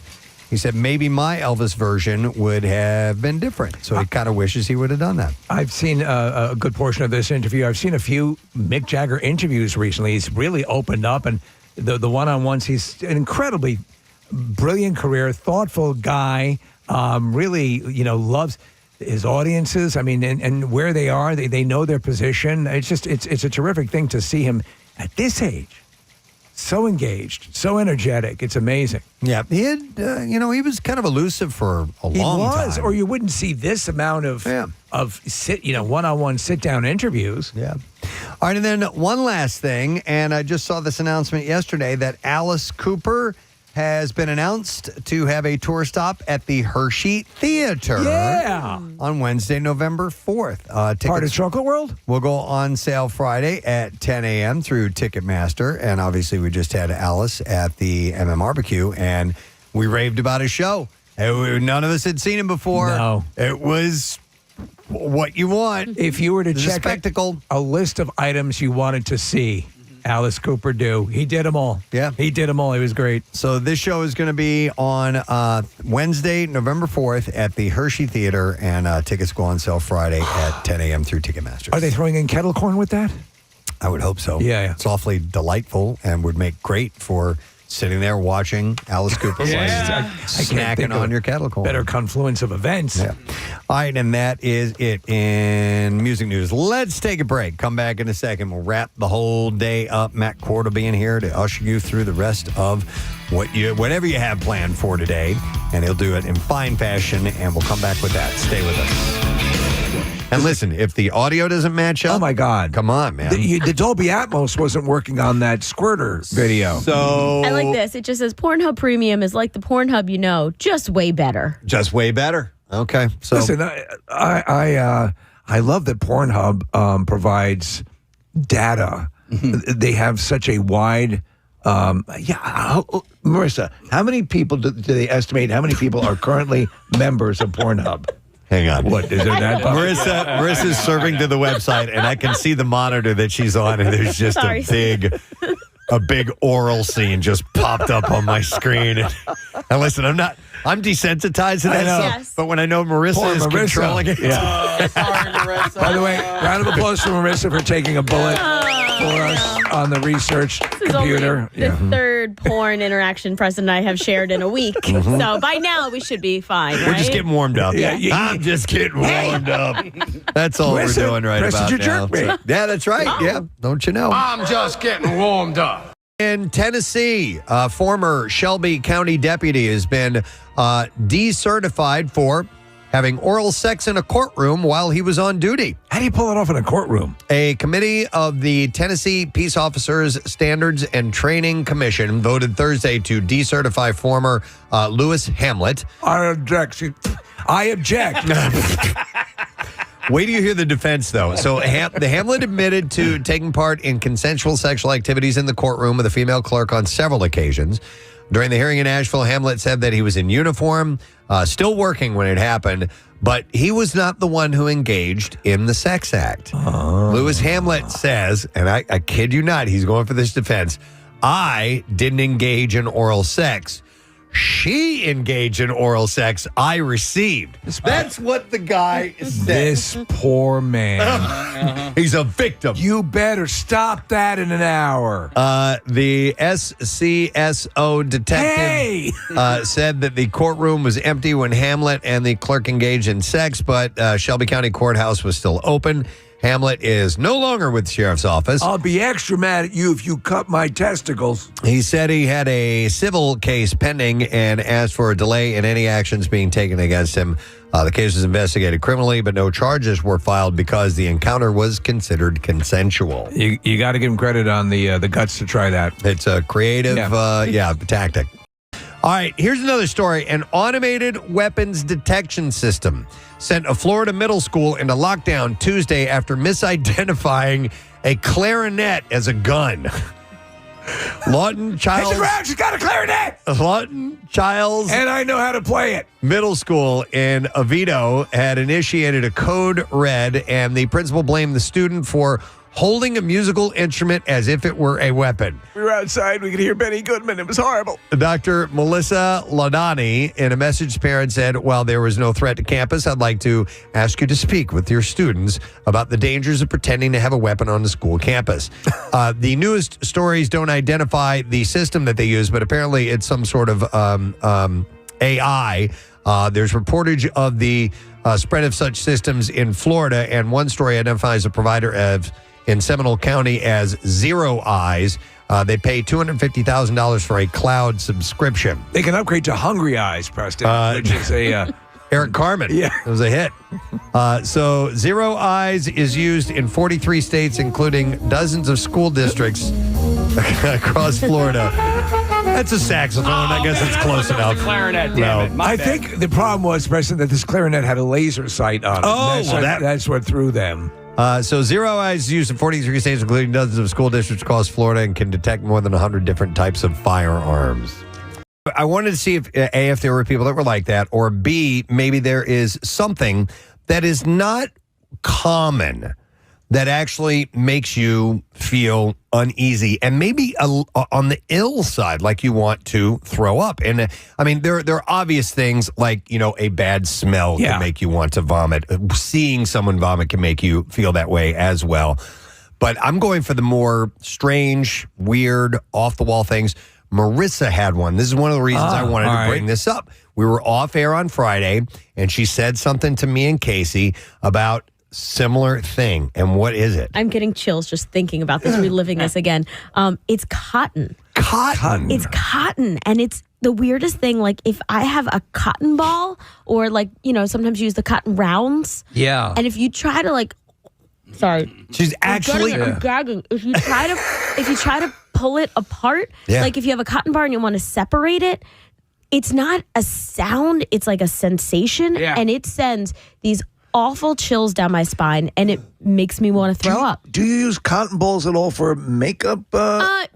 nail polish remover, Right. and makeup. So they're And I'm is using that them a chore regularly for you to use it? So there are different kinds of cotton rounds, Steve, and Okay. some are solid and they're like sealed on the outside, and then Right. there are some that are not as compressed. And when I pull it out of the bag, it like starts to come apart instantly, and it I see. freaks So me it's out. that. And sometimes I get it with a bath towel.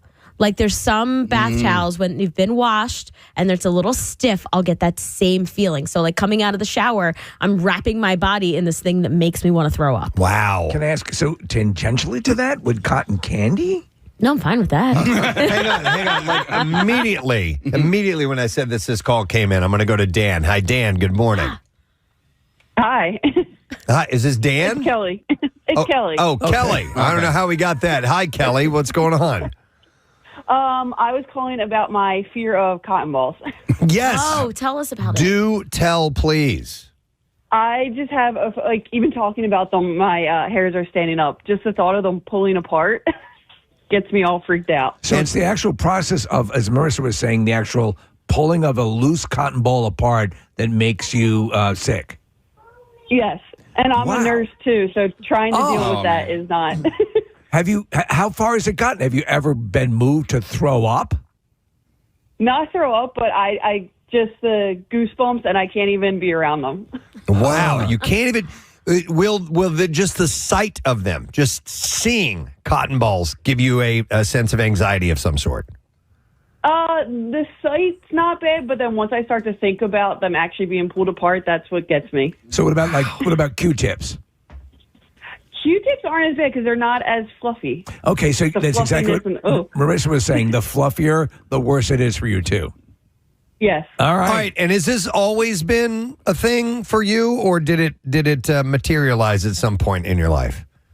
Always. Always. Okay. Interesting. I want to. You'd assume that there would be some sort of cotton ball trauma, like maybe a cotton ball touched you inappropriately outside your school. I mean, listen, Thanks, Dan. I Or not Dan. really, Kelly. I think Dan called and Kelly was his wife because he had said he was going to say something about his wife. But, so I think I understand your aversion to cotton balls because I have the same thing with silverware and metal. I'm fine with silverware. It doesn't gross me out, but I have a hard time putting silverware away after the dishwasher. I don't like silverware clanking against each other. And then the thought. And my brother would do this to piss me off, and I've talked about it on the show here. When he would eat at the dinner table, he would grind his teeth on the fork, and that it gives me a physical reaction. And I'm not going to throw up, but it's more like a pursing of the lips, and then I get chills. Yeah, I get chills. In fact, I got chills just even thinking about it, and it's that sound. And I understand for you with the cotton balls, it's there's definitely like a feel to it when you pull it apart. I don't mind that feel, but that to me is very, very similar to how I feel about silverware. And so also you, if I recall correctly, Casey, you can't let WMMR and another celebration at the end of the earth. Preston and Steve Show, here we are, wrapping up a program at 10:30 Tuesday morning. And I got nobody to thank but you for being a part of our program today. We're supposed to have Adam Lamberdarn, and he had to postpone. We're not going to talk to him. They asked if we would do it tomorrow, but we're at Hershey Park tomorrow, so that's going to happen. Maybe Thursday. I don't know. His show's Friday in Atlantic City, so maybe Thursday or Friday we'll talk to him. We need to be the squeaky hemorrhoid, as I said earlier. Yes, the squeaky hemorrhoid gets the ointment. As we learned, one of the many great sayings come out of the program. Matt Cord, hi. What was his reason for... I don't know. I didn't find out. He said to hang on. Ryan spoke to his people, so maybe he knows. He was not feeling well. Oh. I think he's just running on Rockstar Standard Time, maybe, but who knows? Possible. Yeah. I had Todd Rundgren cancel on me on Friday. Oh, really? Yeah. You know what his excuse was? No. It's the I didn't feel like doing it. His phone wasn't working. Okay. And he called to tell you that?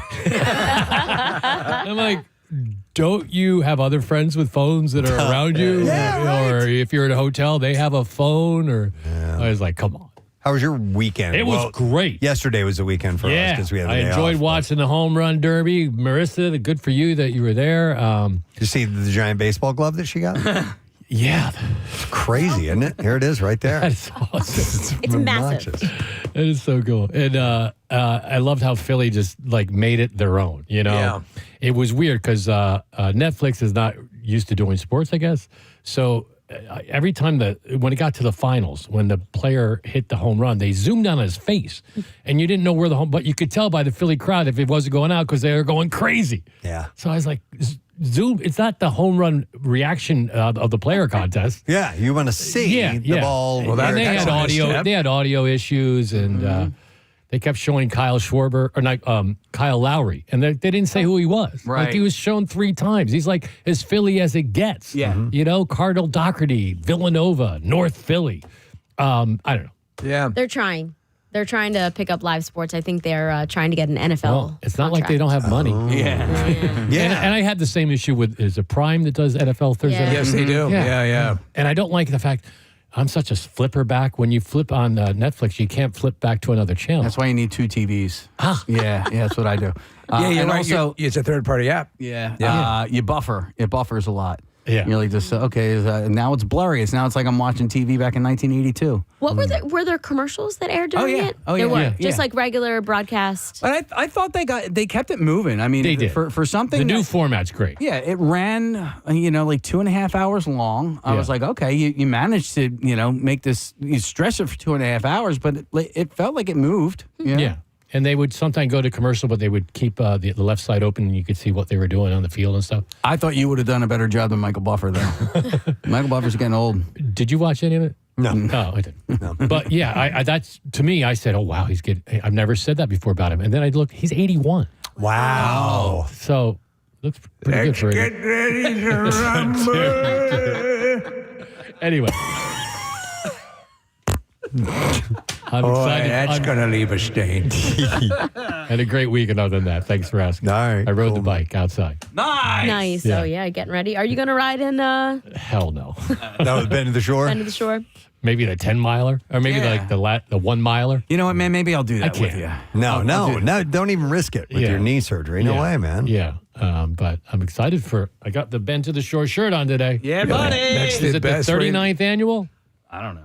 Okay, this says 30. I really like that shirt. Oh, it's so cool. lot. Isn't it cool? I'll get you one. That is, I love the colors. It reminds me of the MMR Metro Media logo a little bit. From that's the 35th annual one that you're wearing right there. Right. So I'm thinking this is. I'll let you know in a 39th. second Anyway, here. It great is weekend. the 39th annual. You guys excited to stay in Hershey tonight? Yeah, That's awesome. Yeah, She's we're looking great. forward to it. It's a lot of fun. Yeah. And you forget that when you check into the lodge, they give you candy bars. They do? They Yeah. give you some Hershey bars, which is excellent. Yeah. Good time.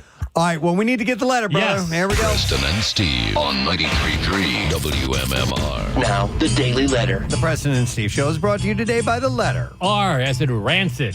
And we will give away the 4 lower level tickets and a Shine Down merch pack as MMR rocks Shine Down Dance Kid Dance Act 2 with special guest Coheed and Cambria. Thursday, July 23rd, Xfinity Mobile Arena tickets are on sale now via Ticketmaster. And you get a whole bunch of goodies, by the way. And make sure you hear the playback of a recent MM Archive session with Brent and Zach from Shine Down. This Thursday at 4 p.m. is when that's happening. So, and I heard that was great. Yeah, it was really good. Yeah. What's up on the show today? All right, so lame ass trivia, 11:40 all week long. We're giving out tickets to see the Foo Fighters at the Link. Rock Our on. blocks today: Paul McCartney, Wings, Beatles. Because on this date, 91, he played the Vet. Ooh. Not with Wings, but with the McCartney band. Linda was still alive, so she was in that. Yeah. Bob Dylan's at the Man tonight. Oh, wow. So I didn't realize that. Yeah. So we're going to play a block of Bob Dylan. Probably a bunch of songs that he won't be playing tonight. Yeah, he doesn't play the hits. They're the hits. He won't. Social Distortion block. So for the heck of it. And Pierre's Vinyl Cut today. I'm going to read you some songs, and you tell me what record this is for the Cars. Good Times Roll, Best Friends Girl, Don't You Stop, You're All I Got Tonight, Bye Bye Love, Moving in Stereo, all mixed up. Wow, is that Candy-O? That's their debut record. That's the debut record. It's like a greatest hits record. I think that was just recently on a list of the greatest debut albums of all time. Yeah. So underrated. Nice. Anyway. All right. Well, Matt's got you covered. There's going to be some good stuff today.